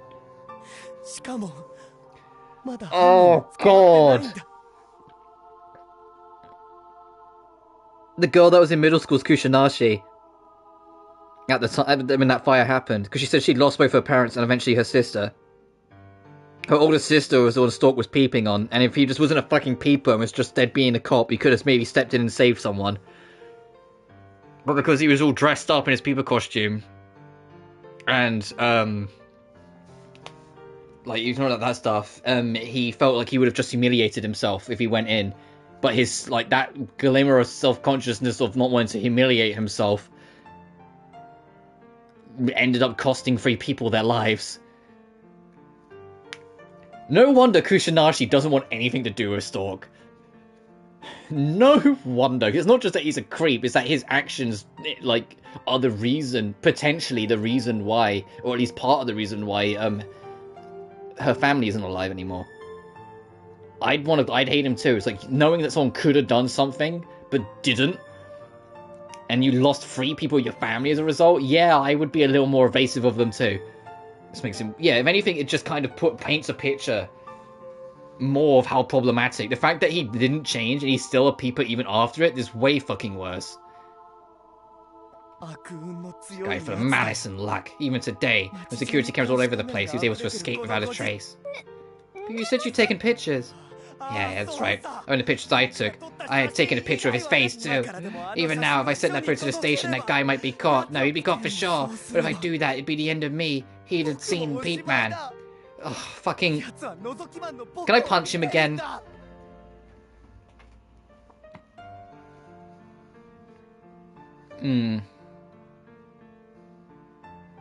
They're trying to make it more understanding. I think it's Death trying to be like... I guess it is trying to be the more sympathetic. The problem is that his... like, his self... like, his self-identity of not wanting to basically be, you know, seen as the peeper when he's also a cop, while at the same time being a cop, is like... Come on, man. If he'd at least was like, I swore it off ever since, and I never did it, and like we only just first that he was like a little bit of a peeping Tom, like now, I would have been a little bit more like, okay, yeah, he learned a bad lesson, he learned a lesson the hard way, basically. But the fact that he's still doing it, it's like, no, the fact that you're still doing it, or even thought about doing it after this incident, doesn't make this situation tragic. It just makes you more of an arsehole. I'm on Kushinashi's side. If she ever turns on you hard, I'm on her side. In his picture, and why I had those pictures, it became clear immediately. But if I stopped the fire right away, the girl and the family might still be alive. No, they would be alive. And when I think about that, I...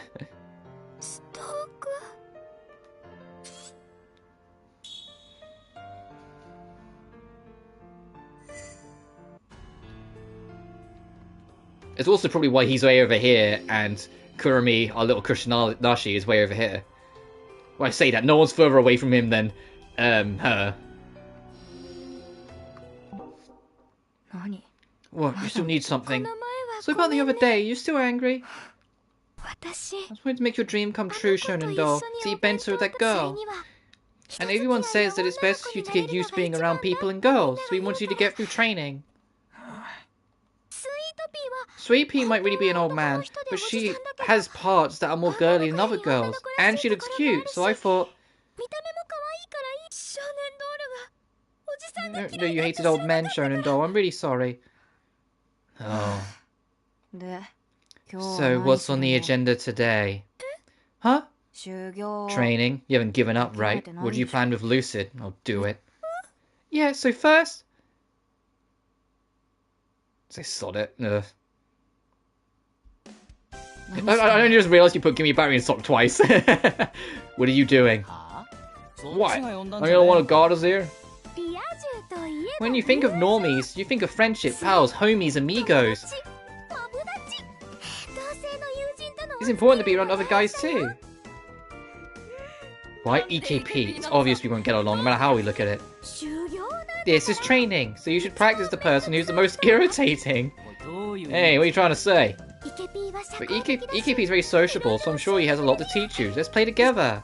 In the first place. Well, yeah, obviously, normal human beings wouldn't have been in that incident in the first place, because they wouldn't be out being people fucking toms. He would have not been, like, his story, if he was, you know, not an arsehole, would have been his guilt for not being able to save someone, because he, I don't know, like, you know, wasn't working as a cop, it was his night off or some shit, and it was the one night that, like, and so he took it personally because he knew the girl or whatever shit, but no, it's because he was dressed up as a fucking beeping superhero in his own fucking brain. And he didn't, and he doesn't want to face the humiliation of being spotted. Ugh. I think EKP is a different kind of insociable, yeah. Let me get this straight. You aren't me, just senpai. Just show you how to hang out with other guys, right? Oh, well, it feels pretty good to be dependent on like that. You're in good hands. I have a bad feeling about this.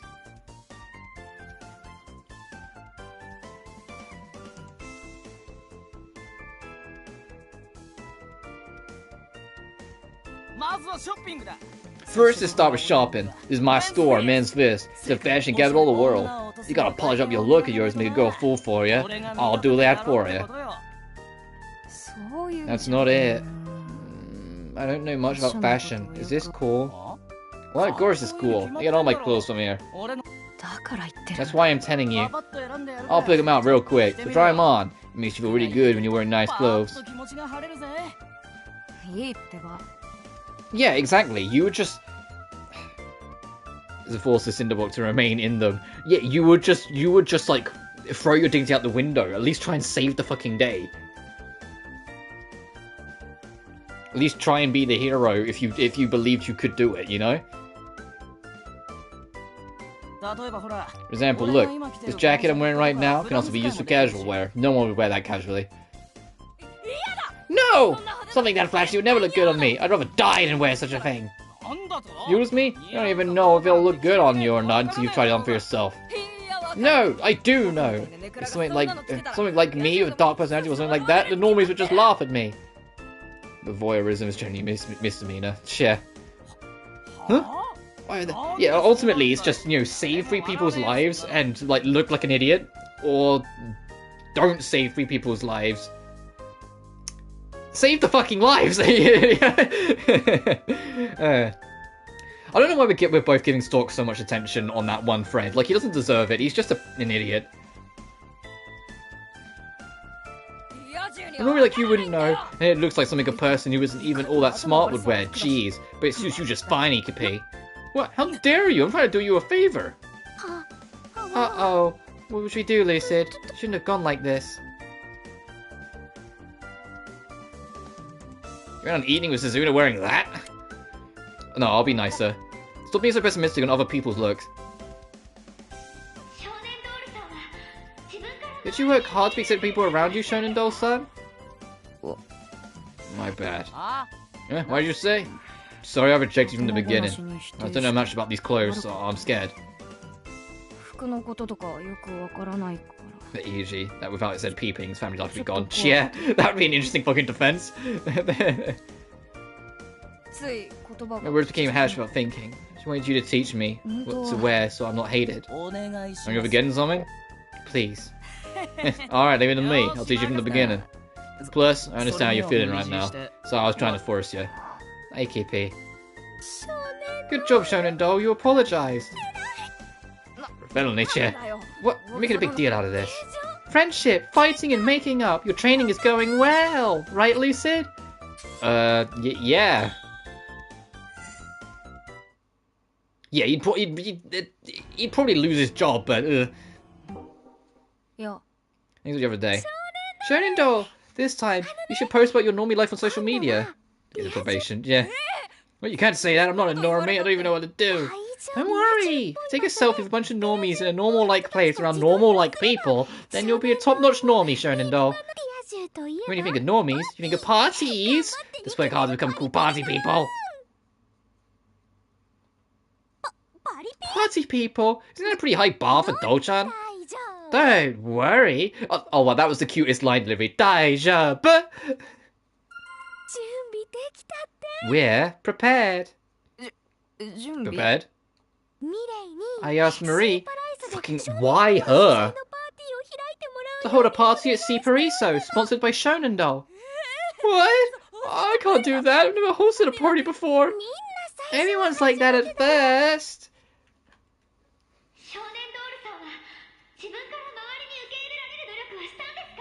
Did you work hard to be accepted by people around you, Shonen Doll-san? Like, what logic does that make sense? It's Mew logic.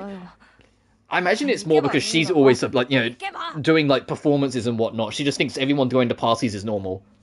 And so that's her, like, definition of normal. Fine, I'll just go right, happy. Yay! Oh, let's go.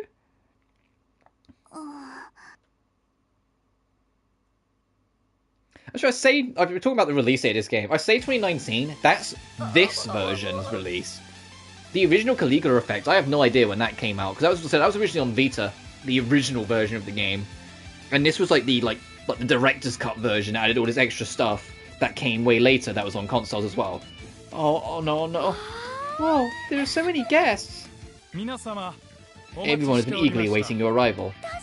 Hello, Toshizo-san. Please look after Shonen Doll today. Of course. I shall put in my utmost effort to fulfill any requests of Lady Muse, who has been caring for Lady Marie during the day. Please enjoy yourselves. Thank you, Toshizo-san. Isn't this great, Shonen? Yeah. Now then, Mr. Shonen Doll, your company awaits. What? You're sponsoring this party, are you not? Kindly greet everyone who has arrived. Is it really something the literal Reaper, the cutest being in existence, is really equipped with? Cheating? Yeah. There's no way. How can I do that? Saying hello to all these people. It's okay. I do this all the time. It's your job to draw attention, Mew. I can't do that. What's wrong? My stomach just... It may be IBS. Irritable bowel syndrome. The lavatories are over this way. I will guide you. Sweet pea involved.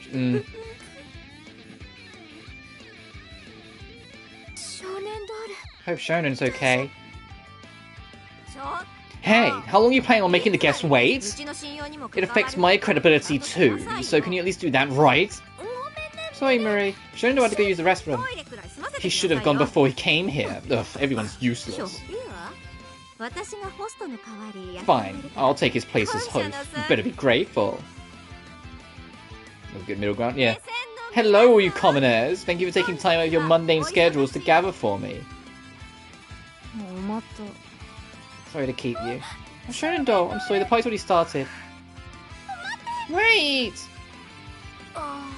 Tired. Parties aren't all fun and games. After all, the party just can't get going without me. Shonen! 何あれ What was that?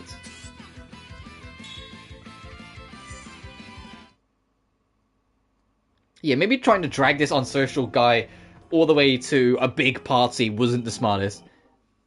ルシード Lucid, you came at a good time. Shonen Do won't answer my call. It seems he shut himself in the library again. Please drag him out. この前のパーティー Maybe he's still in shock from the party. Let's go, Lucid. How's that a rank up?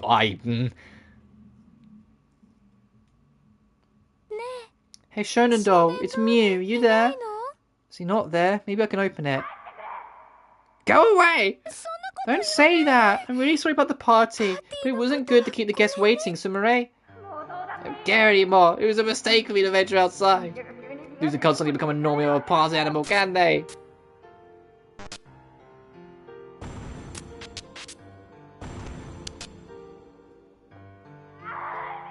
Persistent pest! This is annoying. What is it? Did I work hard to be accepted by those around me? Yeah, I did attempt to try and blend into school life. It's a group of nerds you normies would make fun of. The loser squad, you'd call it. But even within that group, I'd be really careful to put on fake smiles every day so they didn't hate me. Still, how do you think I felt when people told me it wouldn't really matter if you're here or not? You don't know, do you? Why do they do that? Why do they say terrible things like that? Antisocial was someone good at masking. Shonen doll. Truthfully, I want close friends too. To laugh with them are stupid stuff, to bicker with them and be accepted by them. But if I force myself to be with others, then I just get hurt and depressed even more than necessary. But because she told me, I thought I'd try one more time. It was pointless though. If I'm going to be this miserable, then I'd be better be alone from the start. Don't waste her kindness. She already hates me anyway. It's too late. What kind of girl would ever want to eat with a pervert peeper? How do you even know? Even if that may be, you still haven't tried to resolve this misunderstanding, right? Maybe you can't be a normie or a party animal, but you might still be able to eat a bento with her. Are you gonna give that up too?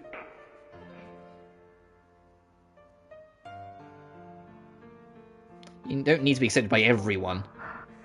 You're right. I don't need to be accepted by others. I just don't want to be hated by her.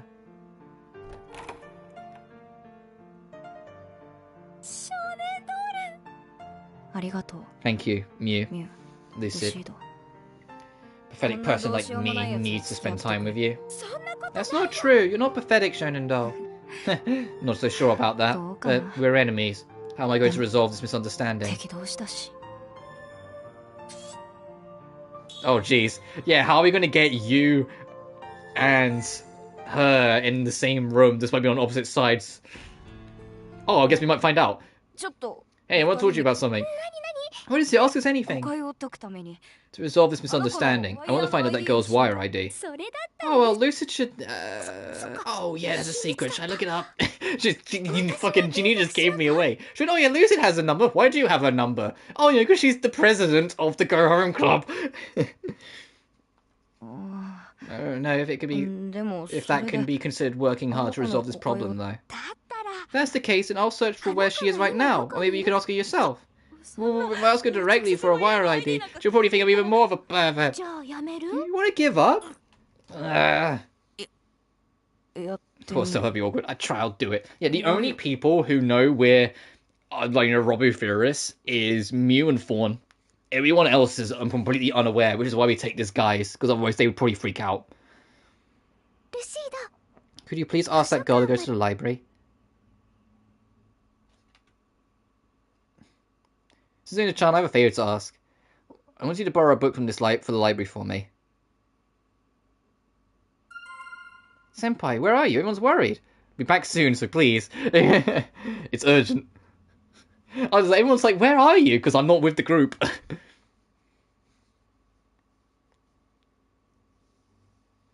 What are you two whispering about? Nothing! I'm looking up right now. Just wait a little longer.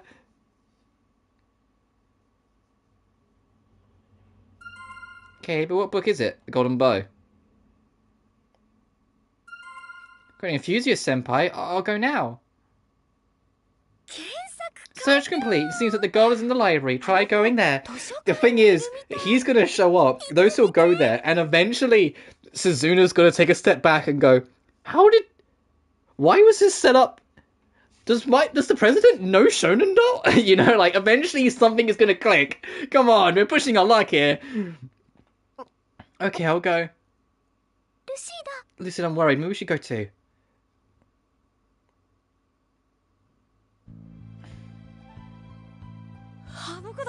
It's her. I'm gonna do it. You can't. Breathe in, breathe out, breathe in, breathe out. There she is, it's her. You can do it, Shonen Doll. Alright.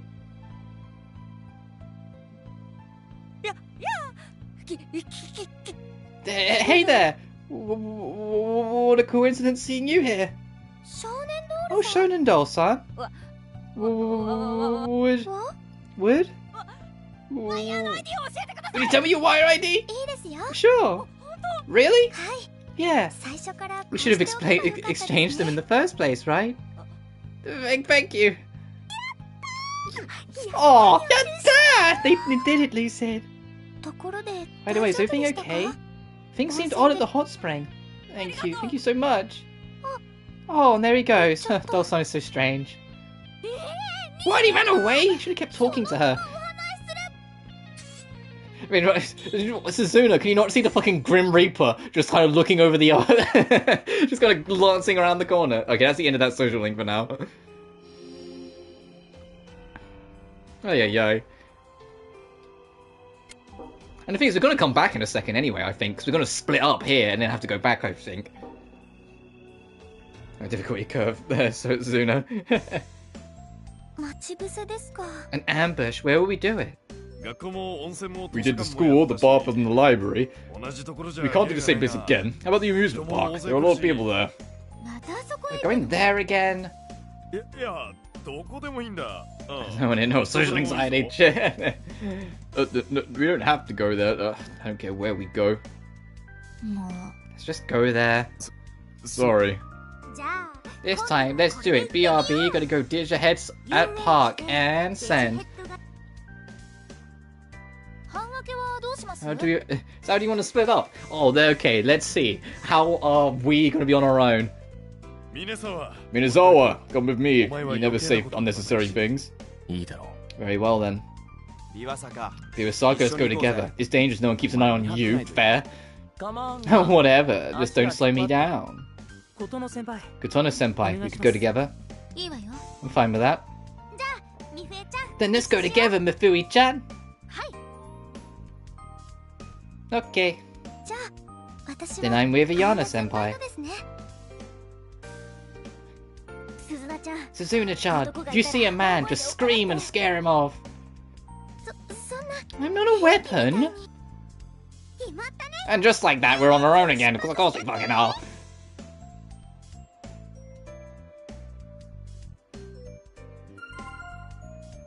Oh, and what a good timing. Oh man, I guess I'm just gonna... You understand, right? Yeah, oh man, I'm just gonna be busy. Oh my god. Oh my... How many character events? Oh no. Let me save. Start working our way along. I'll do these and I'll probably wrap up if I'm honest.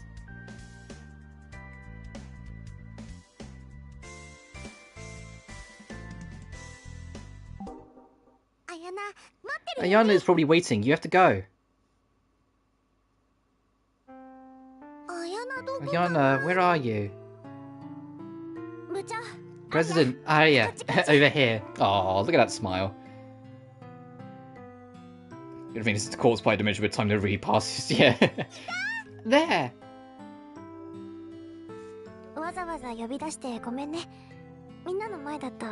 Sorry for making you come out here. I was a little embarrassed to do it in front of everyone. Here's my thanks for the other day. Go on, open it. What is this huge thing? Is this a ring? Might look like a fashionable ring at first, but it functions as a brass knuckle in case of an emergency. It's an excellent item for self-defense. Oh, I like Ayano even more. It's like, here, I got you some knuckle dusters. President, you're so gorgeous. It must be hard when strange men come up to you, right? So you need one or two things on your person for protection.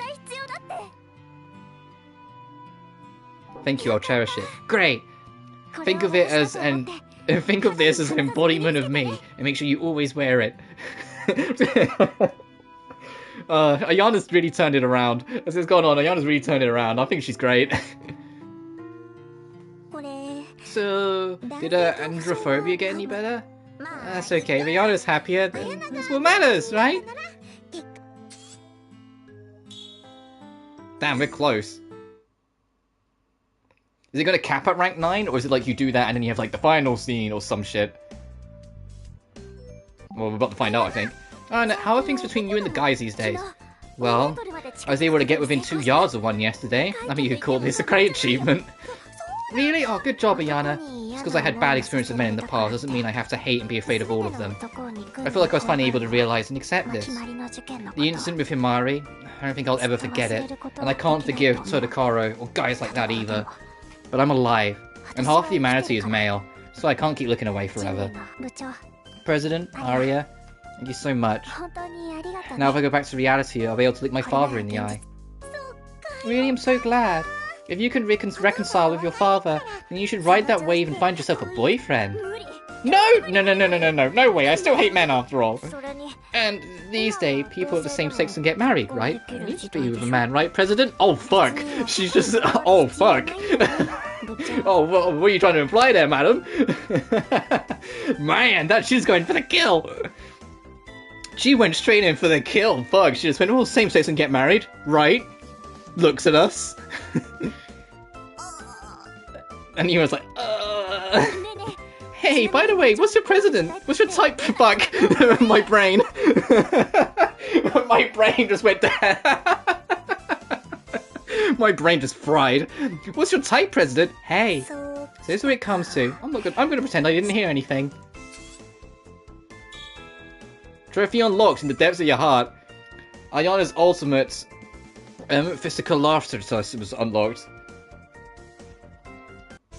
I like her. Okay, that was cute. Right, so is that a skill? Let me check.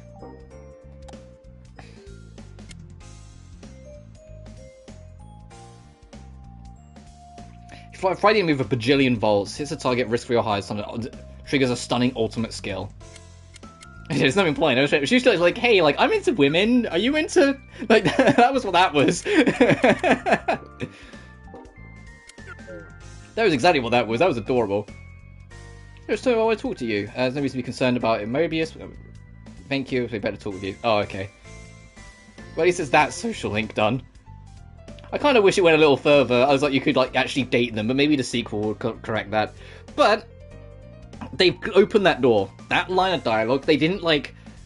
You know, some games that they have like the Yuri bait sort of thing. They kind of joke about it. She straight up just said, "Hey, same sex can get married. What do you think?" That's like, no, that door is wide open now. So even if they do something in this game, like, it's clear the writers are up for it. If that makes sense. Like, it's clear the writers are prepared to maybe try that out. So maybe in a sequel, they'll have a dating mechanic in it properly. But I am on Team Ayana. Absolutely. Let's go. President. Katana, are you okay? Did you find out anything about your friend? About her? Nothing. That friend of yours invited you to the party, right? I wonder if she was the stalker sending letters all along. Yeah, I like the fact that she didn't kind of like maybe imply or anything like that. She just went, hey, she basically just went, I'm gay, you up for it, President? Like, that's basically what she said. She went, what are you into? That's basically what she said. A friend of yours invited you to the party, right? I wonder if she was the stalker sending letters all along. Probably. The letters stopped. I think she blocked me on Wire too. She hasn't even seen my messages and I can't even call her. It seems like she knew your mum, Kotono. Mum, Kotono? Is she someone you know in real life? I don't know. I only met her after I came to Mobius. But she knows about the real me. She knows about my mum, about Taken. Who is she? Oh well, a lot of people have different appearances in Mobius. Who's this Taken anyway? Just like him anyways. Well, with her history and all and everything. But it was just like the whole... That was such a charming final scene. President, let's just forget about all this. What? You were able to give up all of a sudden? I'm scared to find out who that girl really is. It's too dangerous to leave you alone. I'm sure I'll be fine if I can get out of Mobius. Digital heads can't get me in the real world, right? But Kotono! Ugh, would you just shut up? I hate when people stick their nose in my business and then become disappointed in me after they learn the truth. Like my friend said, I did something unforgivable. You'd be disgusted by me if you knew the whole story, President. So please try to understand. No! I will dive in. You idiots. Fine, I don't care anymore. Takun is my son. What? You have a kid, Kotono? Yes, I have a son.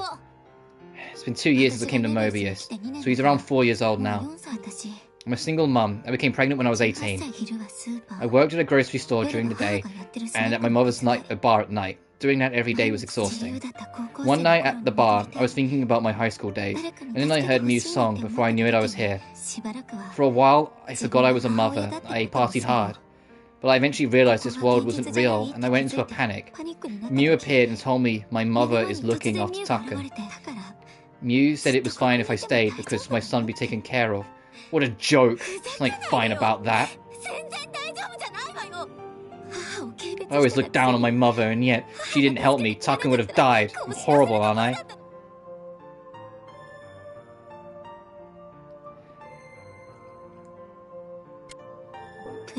Obviously, I know that. You're so stern, President.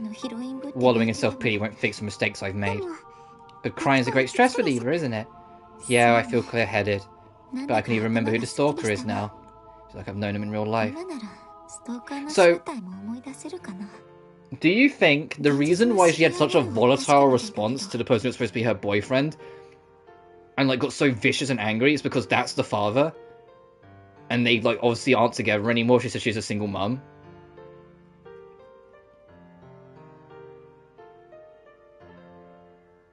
Jesus Christ, Kotono.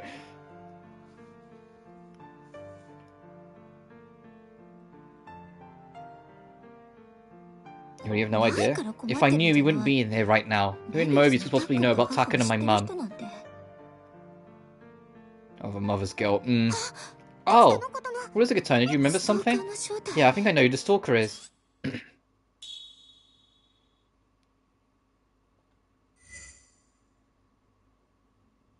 Are you gonna find out, or does that come back later? Fucking come back later, so that's just a loose friend. Fucking, these characters have so much shit going on. Ayana's, like, best friend committed suicide after a man attacked her. Ichi, like, is riddled with guilt because he had to be a defendant lawyer to the person who did that very attack. Fucking Kotono is a mother who hasn't been in contact with her, like, with her baby son or toddler son for 2 years because of this world and is riddled with guilt. Fucking what's your trauma, huh? You're just getting out of the way now? What the fuck? What are you going through? What? Ah! 18, my father was 20. My mum was 17 when she had my older sister. And she was basically shunned by a lot of the family as a result. But she still looked after my sister as a single mum for 5 years before she met my natural father. I got Yuto's contact info after that. I'm really going to see him now, though I don't really want to. But bring the pressure, yeah. So, you did know him. We're coming with you if you like it, want to or not. Do what you want. Is that strong? Yeah, I know. I'm not saying they are. I'm just saying I can at least make that comparison to some extent. Doesn't seem like he's here yet. You dodged the question before. How exactly do you know him? He's my cousin. I'm living at my uncle's in the real world. The family I live with in Mobius' fate. Really? He's here. Hey. I only came because you said you could explain what's going on with this weird world. Start explaining. And that's basically the gist of it. Damn it! How are you gonna fix this? It's your fault that I can see the world the way it is now. I mean, I can't undo it. It's all your fault. It wouldn't even be if it wasn't for you.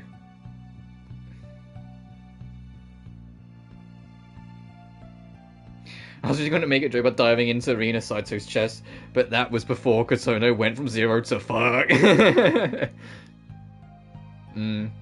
What do you mean?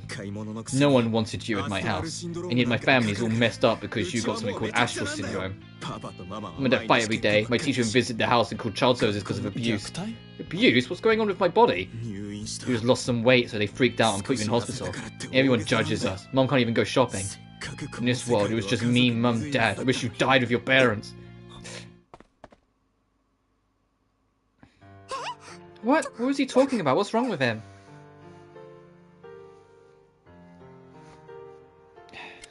What an awful human being. I gave you permission to beat some manners into him, even if he's not a digihead. Go mess him up. Nah, it's okay. Calm down. It was voiced by Rina Sato. Oh, my parents are gone. They both died in an accident when I was in elementary. My uncle's family took me in, but you heard my cousin. That's how they treat me. Now you get why I came here, right? I don't have a smartphone or video games, so I ended up here after I heard a song of Mew on the way home from school. You were abused by him?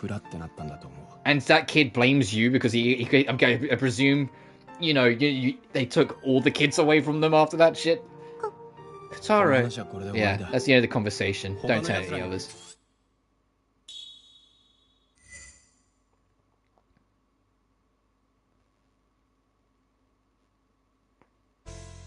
Oh, well, we're about to find out. Kotaro, you look so serious. What's up? I got another message from Slime on Gossiper. He wants me to go help him immediately. Maybe it's an emergency. Let's all go. Can we go back to Stork, please? Yeah, can we go back to when the Stork's backstory was like kind of like stupid and just made me hate him more? Stop making me care about people. Kotaro, over there. Rescue it! Help! I'll show you how powerful Mew is too. That idiot turned to a digihead. You two stop! Kotaro! You came to get in my way again, didn't you? I'll make you disappear! Oh yeah, now we have an excuse to beat this joke to a pulp. Go, Kotaro! Oh!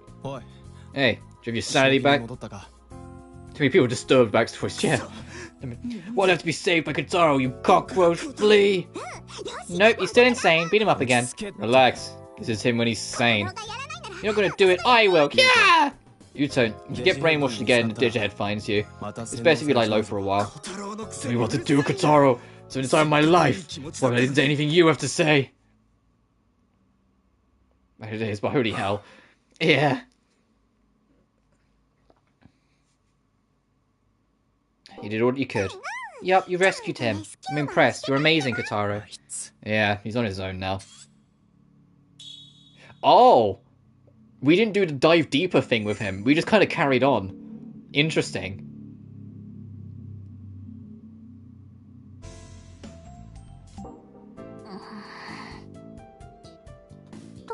What's wrong, Noriko? You look frighteningly mad.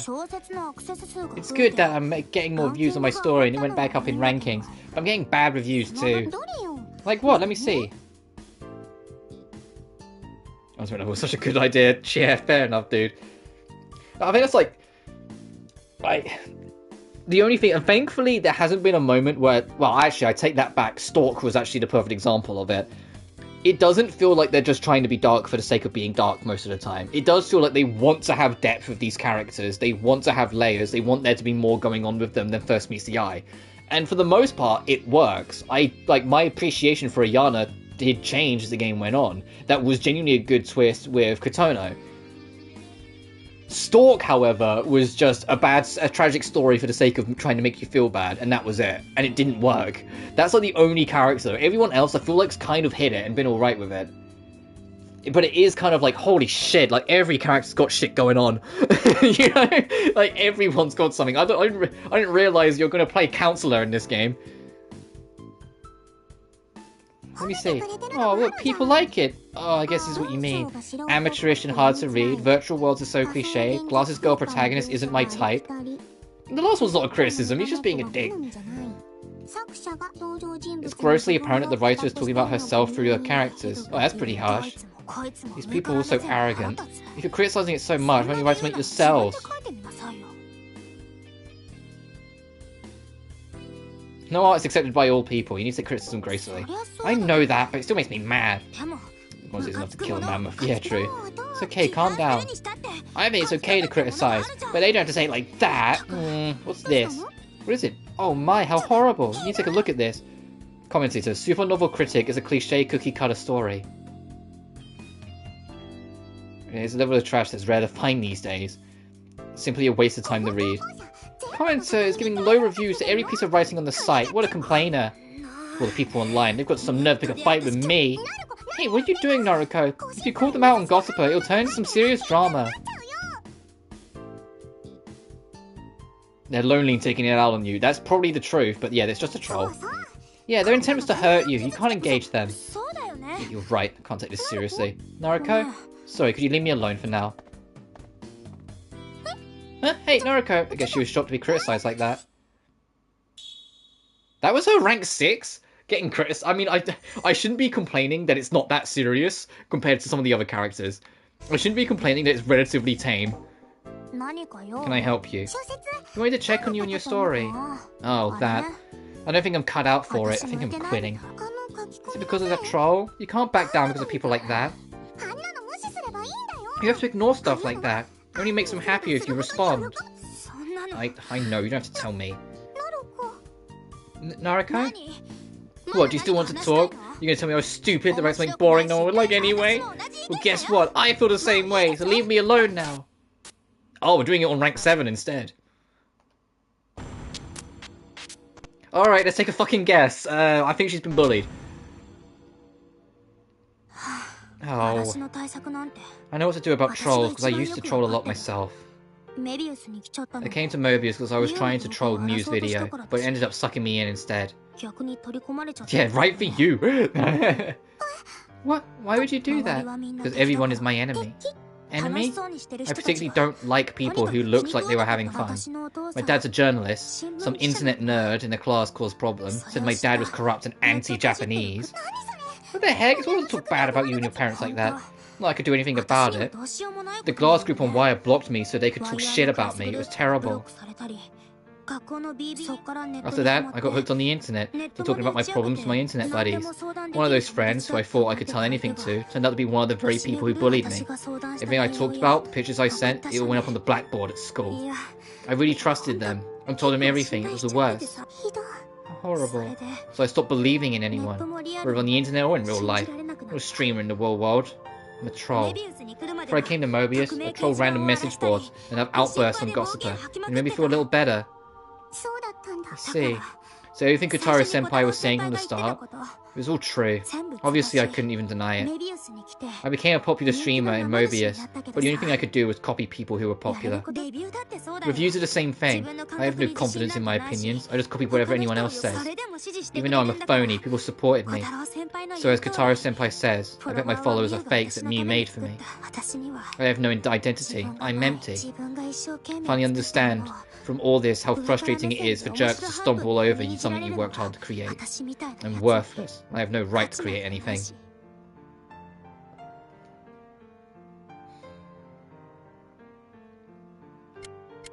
Shit. But your story was exciting. What? You were reading it, President? I loved it too. It's not every day you get to read a story with your friends in it. It was pretty good. There were some harsh opinions, but there were people who liked it too. It's not a copy that Mew made. I'm not a copy that Mew made. Yeah, I know. We're all excited to keep writing this story that only you could write. You said there weren't that many, but there were people who praised you. I'm sure they're waiting for you too. Yeah, they made me so happy. They were praising me when no one else was. I was shaking on cloud 9. I couldn't sit still. It was the first time experiencing praise like that. Do you really think I can keep writing that story? I want you to. President. Okay, I'll keep writing. For you, President, and Arya, and everyone else who might be waiting.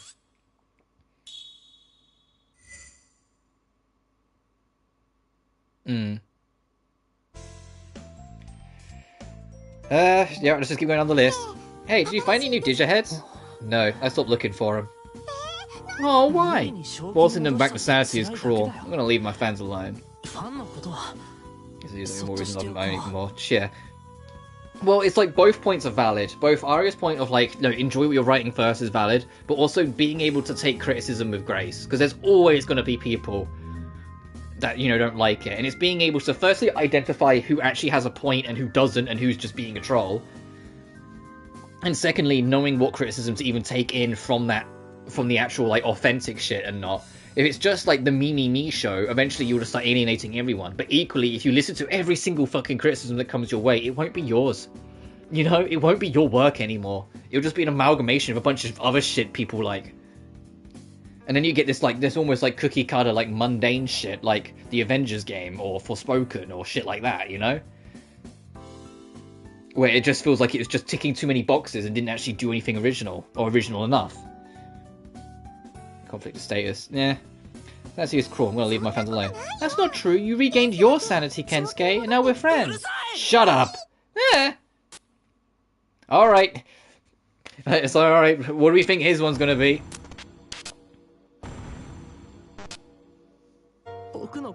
Wish you'd left me alone. My life in the real world is a dead end. Couldn't have written a single song if it weren't for you. In fact, I don't even particularly like music. Being a creator sounded cool, and I thought if I went to an art school, I wouldn't end up in some boring job. I didn't want to become a boring adult like my dad or the teachers at school who get mocked by everyone. But that's how I'm going to turn out. I have no talents or anything. I'm going to become exactly what I hate. Here's my...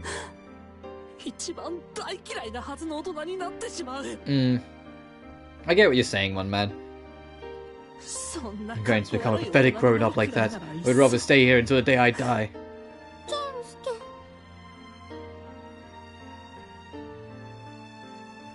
Kensuke.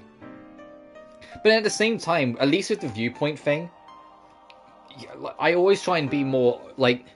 And it's just different from person to person. Some people like take criticisms and how they receive them differently from others, obviously. But like for me, I always try and be understanding of those who've had less or more experience on a subject matter than me.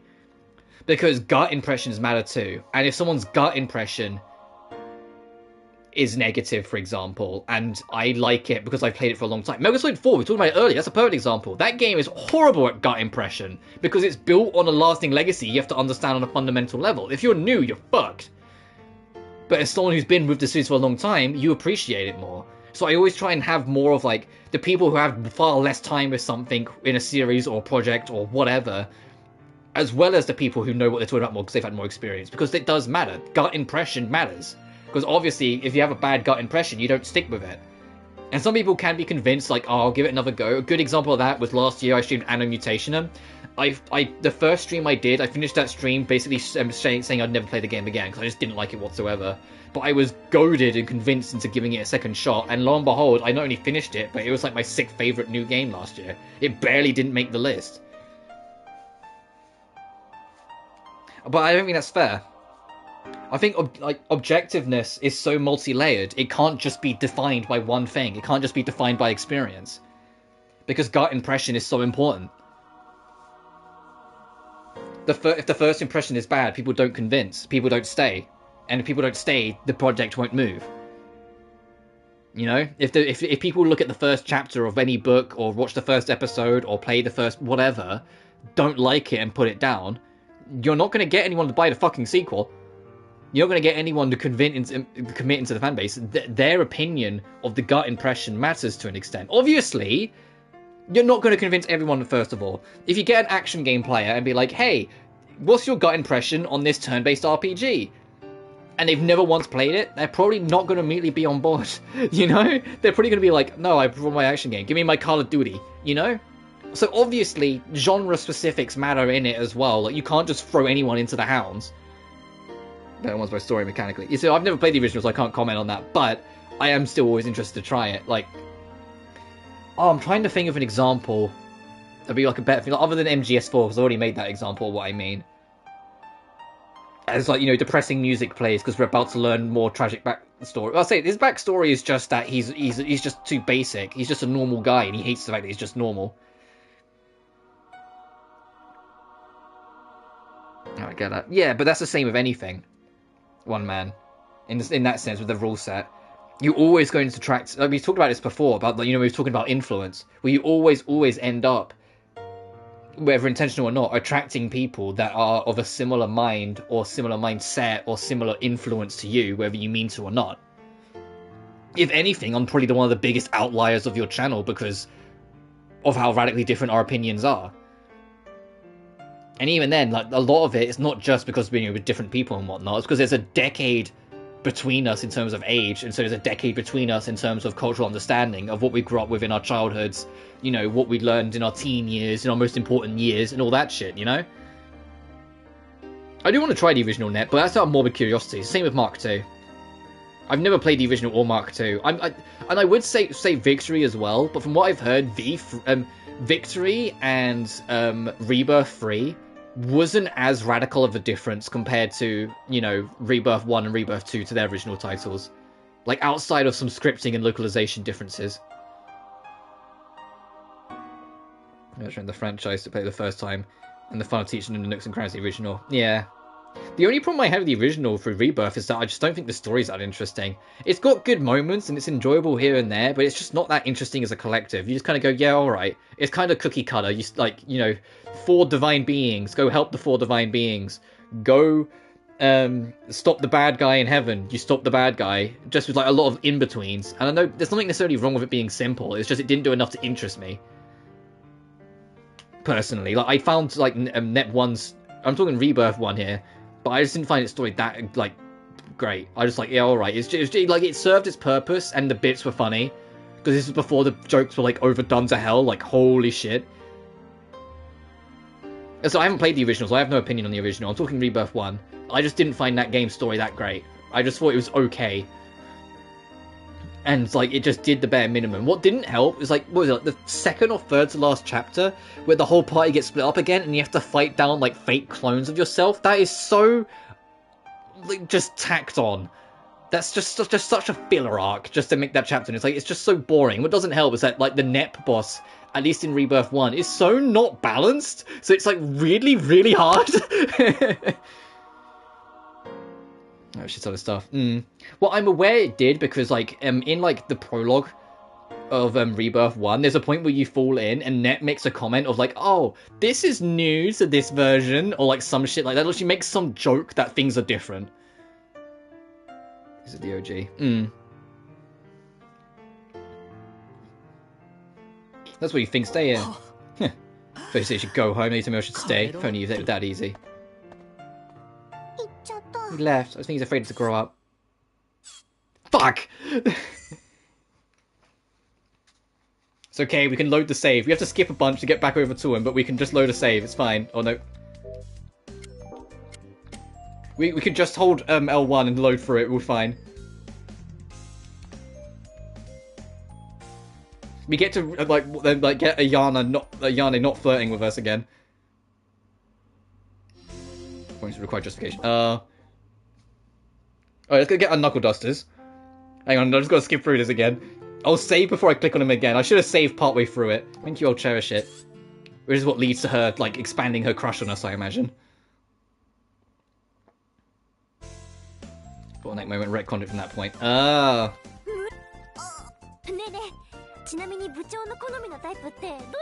Damn it, I skipped too far. I wanted to get that line.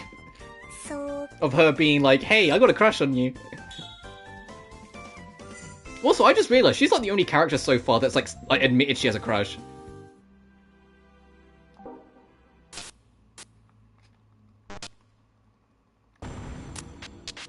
Like, none of the other characters have like said anything like that to us. She's like Ayana's like the only one.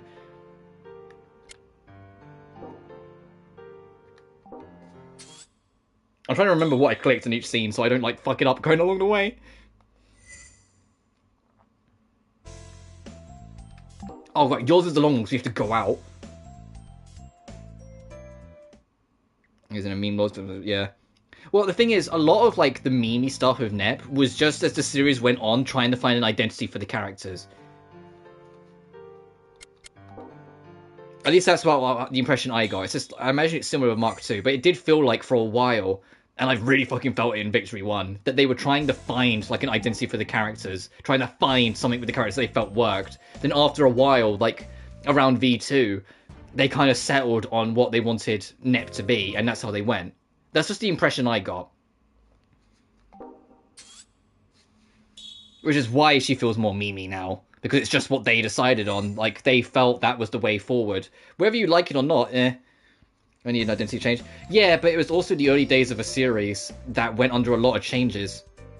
And so clearly, like, there's a reason why they did that. There's a reason why they felt that. Regardless of whether people liked them or didn't like them. You know, like, there's a reason OG had ridiculous depth, and I'll look forward to finding out when I get to it. But I think what also didn't help, if we're being real, is the original Neptunia, when it came out in Japan, just straight up didn't fucking sell.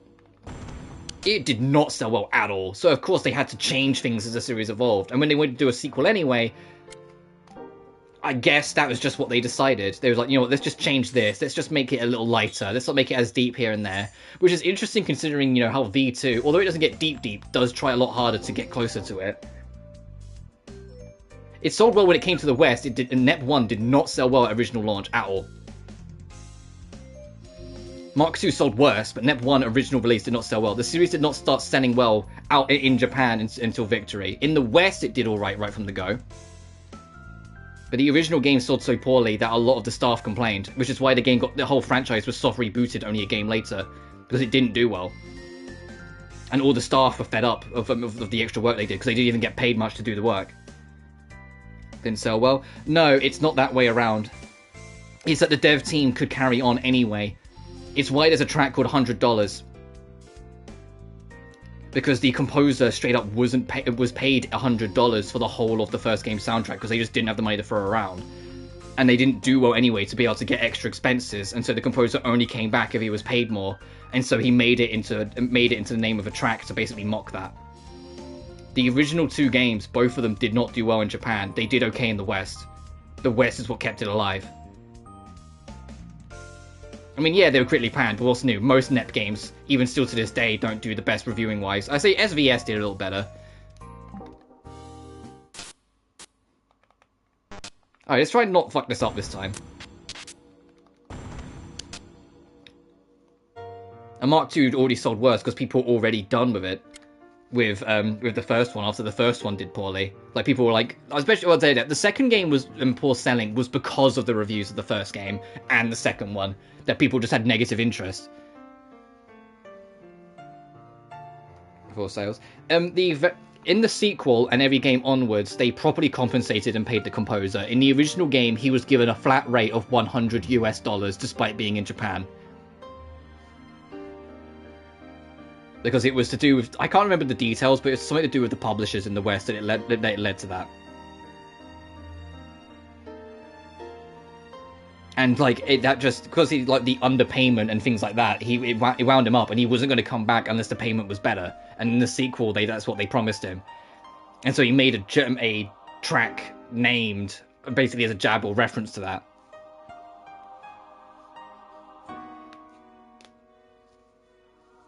That work.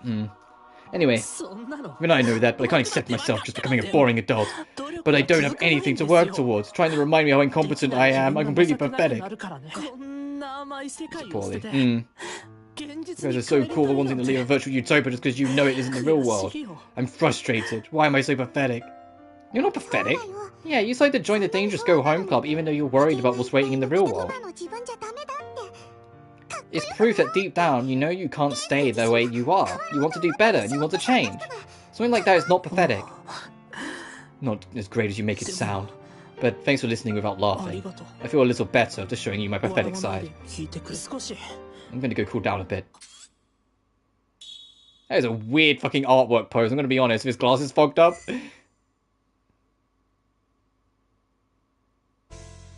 Alright, back to where we were. Senpai, I've been thinking a lot, but can't seem to think of a way to find my mum's copy. Maybe I should give up and concentrate on going back to the real world. Yeah. Yeah, probably, but I'll get to that when I get to that eventually. So I will try it eventually, it's just when. Hey, Sony. Hey, Sony. Hey, Sony. Hey, do you want to, like, maybe not make it just emulation only for the PS3 backwards compatibility? Hey, Sony. Hey, wouldn't that be fucking nice?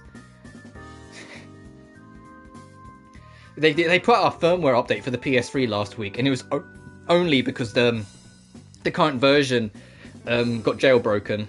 And it wasn't because people could get online and things like that, it's because people were just literally just making mod pack games, because it's an old PS3. They just make it like mod packs so they have all their games installed onto it. So they patched it out, they get rid of hackers and modders.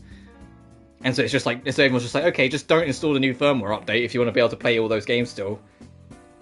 And that's it. That's all they could do to patch the PS3. It's like, yeah, thanks, guys. Right, so sorry, I got new urge to the OG NEP. I got to come around. Yeah, so at some point I'll try it. It's just when. I'm concentrating on going back to the real world. Don't give up. How about places you've been with your mum? Let's look there. Same with Mark 2. Even if Mark 2 is not as different as compared to Rebirth 2, according to what you said, I still want to try it out just to see what it was like. Like the follow-up to the original that like kind of soft rebooted so much to begin with. She's gone. We're never going to find her. We checked at restaurants, cafe, ice cream stands in every district, station and square. What's possibly even left? Probably communicated. Fair enough. Mifu, you alright? You look pale. Okay, I'm still shaky. You haven't eaten much, right? You need to eat. I can't. If I gain weight if I eat. You're going to end up in a hospital if you keep this up. No. Mifui, what's wrong? No. No, I hate hospitals. I'm not going. I just can't. I don't want to go in there.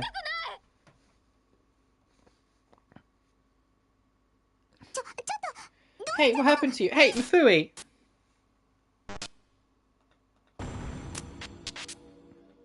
Alright, let's see what Mifui's trauma is.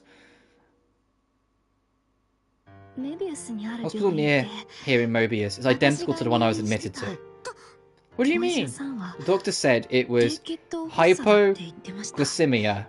My body was in shock from low blood sugar, and I would have died if I'd ignored it. Died? The more I was disgusted with my mother, the more I started thinking I was really fat too. Mark 2, we might revamp them. Yeah, but I think that's kind of splitting hairs at that point. Ultimately, more like Victory might have used Mark 2 as the formula setting stone, but that's like at the same time saying like, oh yeah, Final Fantasy 16 used 13 freeze system. It's like, well, yeah, technically you follow the trail back, it gets to it, but 16's is based on what came before and what came before that, and it's like it's just the new things they added. So like in that one, it's like Mark 2 might have been the origin, but they revamped and reworked whatever it was in Victory, and then that version was probably, and I'm only making a guess here, what they used as the basis for Rebirth 1. Because Rebirth 1, I think, wasn't that long after the original Victory, I think? I can't remember my release years, but it wasn't that long after the original release? After Victory 1 that Rebirth 1 came out? Because it was before V2, wasn't it?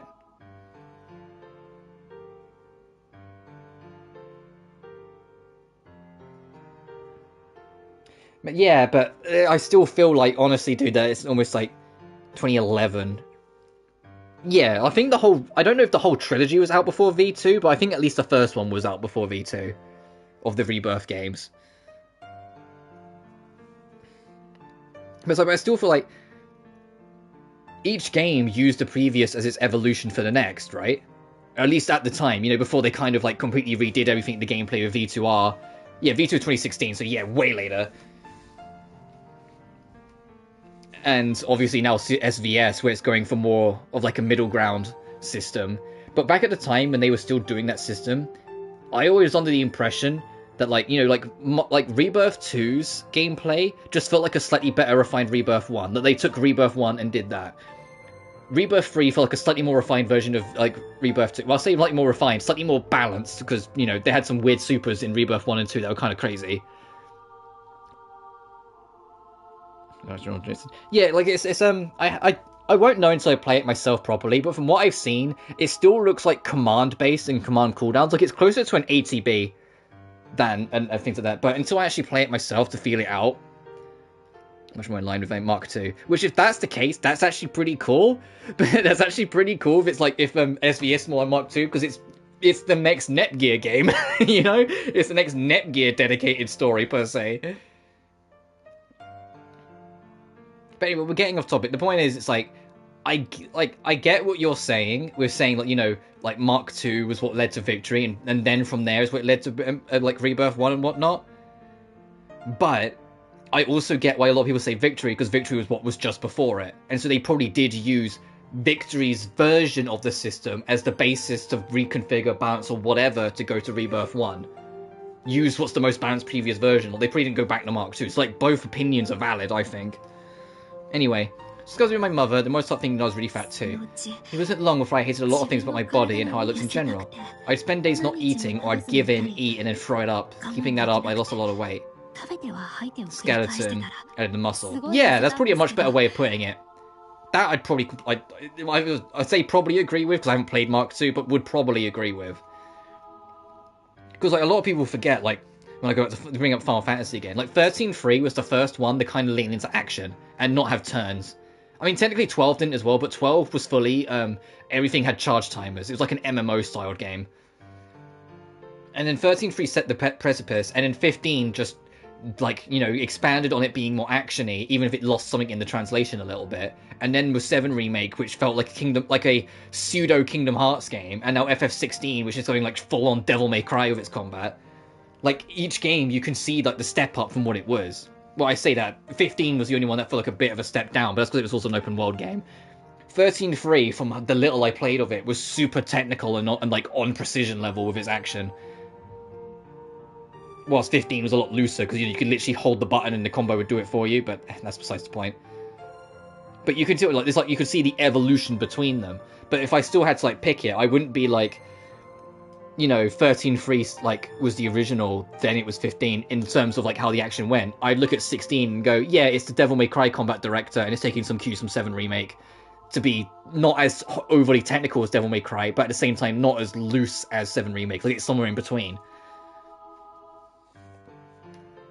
Speaking of 16, I never actually did get to talk about that 45-minute fucking preview that I wanted to at the start of the stream.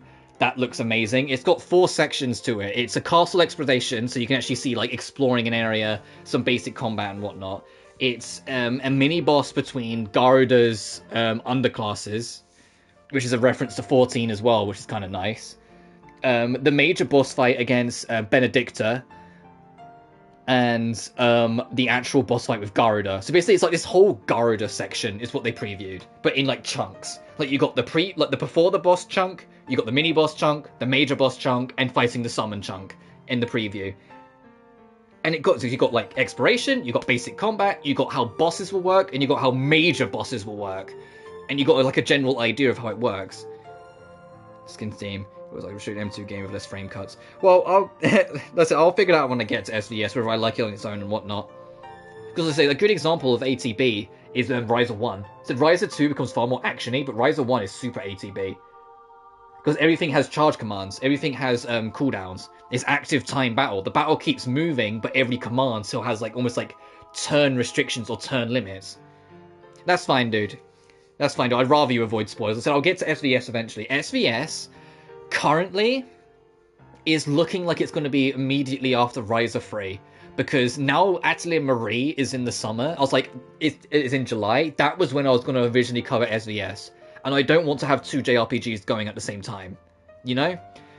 So I'll probably, after Ryza 3's out and we're done, probably then look into SVS. And then once we've done SVS, start going through the Arland series and Dusk series up until Marie's out. Do Marie, and then go back and finish off all them if I haven't by then.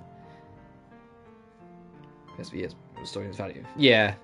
And so I'll get to that when I eventually get to it. But that's the general gist. So like mid to late April, maybe early May is when I'll probably tackle it. Because obviously fucking June's going to be Final Fantasy. My brain's going to be Street Fighter 6 at the start of the month and Final Fantasy 16 at the end of the month. It's going to be, my brain is going to be preoccupied with other things I'm interested in. I said SV6 is still an unknown whether I'll get it on the day or wait till later. It's honestly just a we'll see what it is. But FF16 is an absolute. That's happening. Speaking of FF16, Yoshi P confirmed there's going to be a demo for the game that will come out 2 weeks before release, and will have the ability to carry over data into the main game. I will not be covering that demo because I want to go into the whole game when it comes out like completely blind. It will be difficult because I really want to play it, but I want to go into it completely fucking blind. I want to have no, outside the previews and trailers and whatnot, I want to go in as fresh as possible, so I won't be playing that demo. I want to have the whole experience when the whole experience is there for me to play, if that makes sense. Like I said, from this point onwards, like, the previews were cool to watch, and the trailers so far were cool, and the Yoshi P interview is great, but that's kind of like the limit I'm going with. And I don't mind trailers, because it's all non-context. The only trailers I do mind, and it's to do with Square Enix, and it's why I'm also making this point, it's final trailers. Square Enix are hideous with their final trailers. Like, oh my god. I've mentioned it before, but Square Enix are genuinely the worst with their final trailers because they spoil everything. Like, they will literally have, like, the final dungeon and the final boss in the last trailer. I'm like, no! Why would you do that? And it's, like, every single game. It's like Final Fantasy 15. They show the 10-year time skip. In KH3, they show the final dungeon and the fight against Xehanort. Like, I'm like, stop it! In 7 Remake, they literally show the fucking, I forget what it's called, like the Harbinger of Fate getting formed in at the end of the game. It's like, no, that's the big twist. Stop it. So I just don't watch final trailers of Square Enix games ever now. Like, I watch them after I beat the game and then go, wow, really? They spoil that? Huh? And I know it's like not just Square. Capcom have done it a couple times. Like, Devil May Cry 5's final trailer originally was also pretty bad. That straight up spoiled I mean, we already kind of knew Virgil was in it, but that like super spoiled Virgil's inclusion.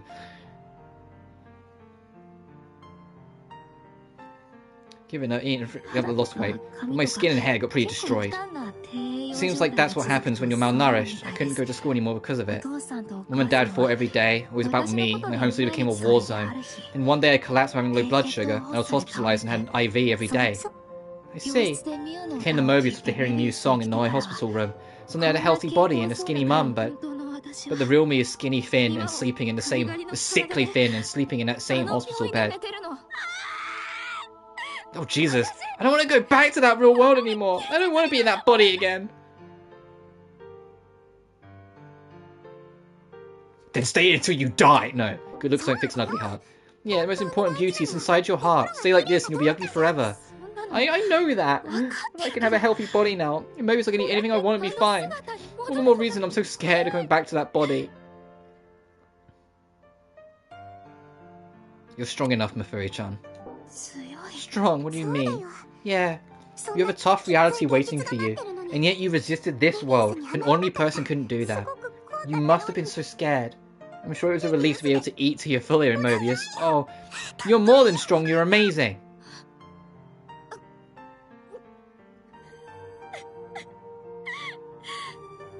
I'm gonna do it.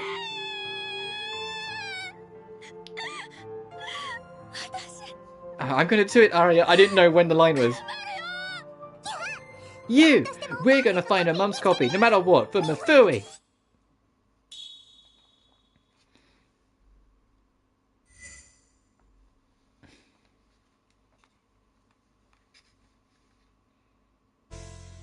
I mean, it's cool, Final Fantasy 16's demo, it's cool that you'll be able to carry over progress into the main game, but if anything, that's more of a reason for me not to do it, because it's like, oh, this is like, it's not even like, you know, like in some demos where it's like a self-contained mini area that like, is like super out of context, or scenes are removed, or whatever.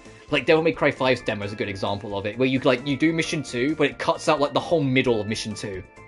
But you go through the game and realize there's a whole interior section of that mission that you just don't do in the demo. Things like that, so like it's still... Those demos I'm like, sure. But the fact that it's going to be progress carries, that means it's just going to be like the first chapter of the game. Like as is or something. I invited Naruko-senpai today. She said she'll eat with me. Okay, let's go to the usual spot. Go, go!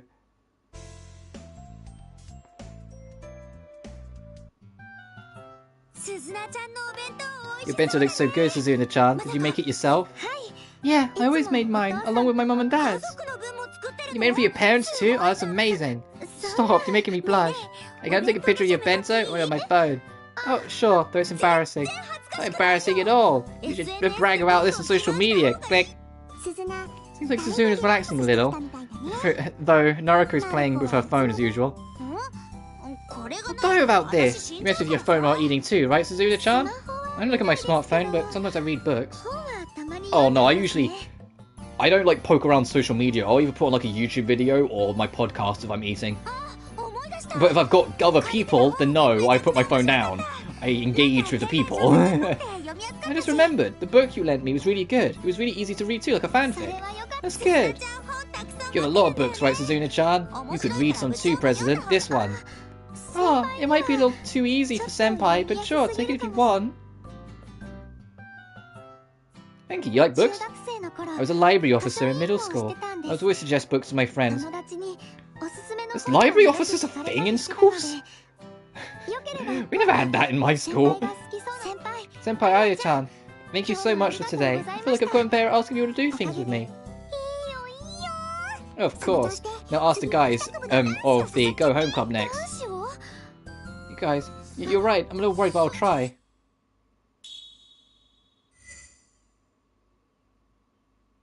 Well, I say that in my school we had the prefects, so that was kind of similar. Where it was like a select group of like 20 students at most. Would get instead of getting the usual like color of your house tie, because each year was split into 8 houses and each house had a color, and you wore the tie of that color. You had these like elite group of like 20 students who were basically like the safeguarders that were chosen to be like the hall monitors or the basically if they were needed and they were trusted, they would be in, and they were called the prefects, and they had like pitch black ties. And so we had something kind of similar, but instead of it being like, you know, the library guy or the music club guy or things like that, it was just like the 20 odd people of a year group that could be trusted to be the extra help if any teacher asks for it. Like basically they were doing work basically. And when I first got into secondary school, I was super excited about that idea. Got to the position where I could have been offered, and like 5 years later, I was like, nah, I'm good. That sounds like too much work. I could have got a black tie and everything. I was like, nah, I'm good. Senpai. How was it, Suzuna? Were you able to invite any boys? I invited Kotaro Senpai, but he said no. What? Oh, how dare Scaredy Cat do that? Disappointing, huh? But it's boring to be around a depressing, uncool girl like me. I thought I'd get to know everyone, guess I was wrong. I'm sure Mifuri and Naoko Senpai just forced themselves to hang out with me.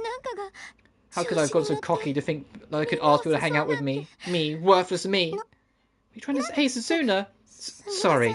Let's just stop doing this. I'm really creating trouble for you, Senpai. Alright, let's dive in. Alright, let's find out what depression we're going to get inflicted with today. You're overthinking it. It's not true. Everyone said I was uncool and a downer. Who's everyone? My high school classmates in the real world. When we introduced ourselves, it sounded like reading in Glee Club. They laughed at me and they called me a disgusting nerd. Then they're not your friends. I wanted to do Glee Club in high school, but they convinced me not to. And I really had nothing left. It's the first time you met them, right? Why'd they say something like that? I don't know. No one from my middle school went there, and everyone was so trendy and stylish. I knew that I had come to a school I didn't belong in. I always ate lunch alone after that, and I would hear them laughing at me, mocking me for being alone all the time. And that's why I started eating in the bathroom stalls. Senpai! You forced yourself to hang out with me, right? It's always fun being around me. Maybe. Why would you say that? It's fun being around you. That's a lie! It's true, Suzuna. It'd be a little hard to deal with at times, but neither of us are forcing ourselves. Hard to deal with, But it's endearing. I want to be alone. Is that the wrong option? Oh, I didn't say enough. Okay, that was correct. She just got to deal with it. Fuck, I thought I said the wrong thing. Alright, last person, and I'm probably going to wrap up because I need to get ready for work soon. You're going to make me do something with you again today. Of course, can't leave you alone after seeing how helpless you are. Let's go shopping today.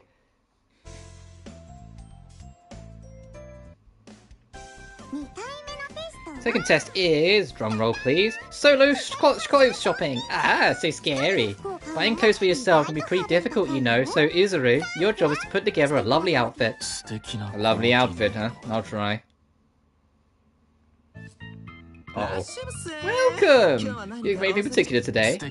A lovely outfit. Ooh, I see. How about this shirt? It's totes cool. It's the last one we have. You're so good looking. You're totes so cool if you wear it. You're so thin and totes fit. Like, oh my gosh. How about this flashy one? It's totes you. Oh my gosh, you're like totes annoying. Excuse me. Oh, he ran away.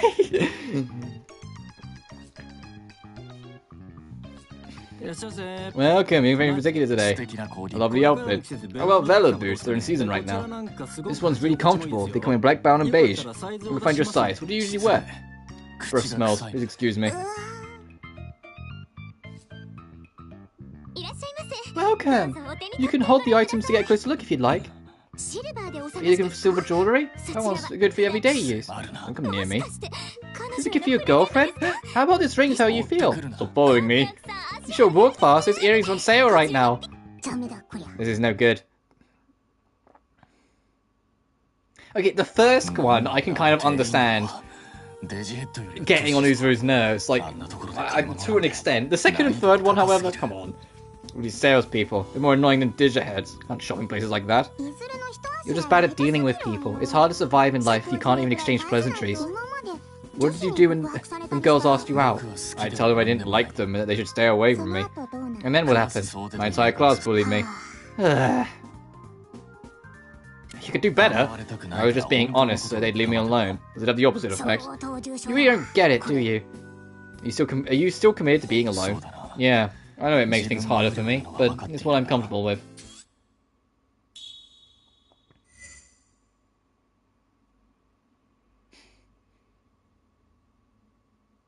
Now, I could at least be surface level nice. Where are you going to take me today? Don't worry, today I'll take you to a place you can enjoy by yourself. You're going to need to practice surviving on your own, so come on, go, go! I knew she was going to say it in English, I had to wait. Ari always says random English.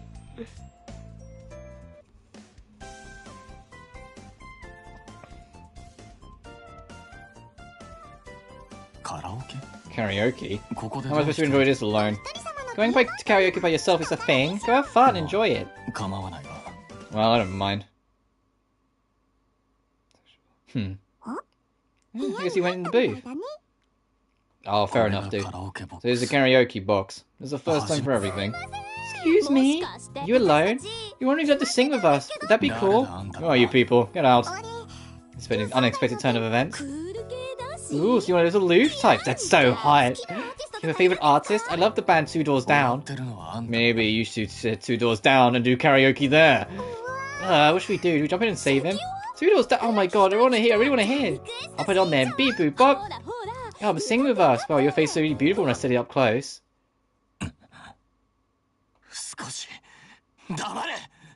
Uh-oh. There's no chance. Ugh. What's wrong?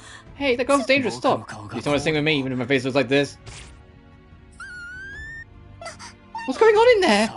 No value left, leave. Get out. Cut your own face, are you insane? Get out of here.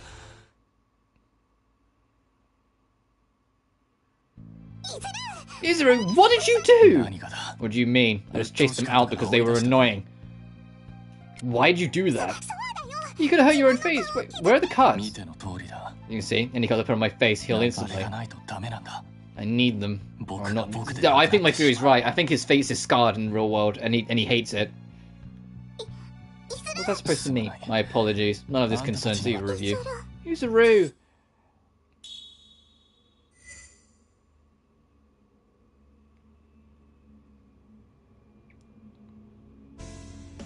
Oh, and that's it. Okay. Man, that was a sour fucking note to end it on. Hey, do you want to go on a date, babe? Do you want to, like get up and get me away from this shit? Please. I'm going to save and wrap up here. So...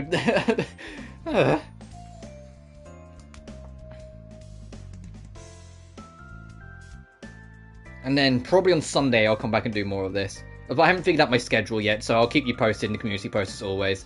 But I think that's going to do it for me. So... Yeah, exactly. So, as always, I know we got a bit chatty, but like I said, it's been a little bit, and a lot's happened, so I wanted to talk about a lot of things. So, it is what it is, but we'll get more actual plot done next time we stream this game, I promise. We got a dungeon done, I suppose. But as always, thank you so much for watching. Remember to like and subscribe if you haven't already. It genuinely really helps this channel grow. We're so close to Hades, our first sub goal. And if we hit it, I do have a little announcement I want to make about what I want to do with 500 as well, but one thing at a time. I've already alluded to it and like mentioned it a couple of times, but I want to make it official about what I want to do at 500. My Twitter and Patreon can be found in the description of every video if you feel so inclined. And I will see you guys on Sunday for whatever I decide to stream on Sunday. We might do Danganronpa If first and then go to this, because If won't take that long. But I also might want to do that on Monday or Tuesday. Like, I haven't decided on the schedule yet. But until then, thank you so much for watching, and I'll see you guys next time. Peace!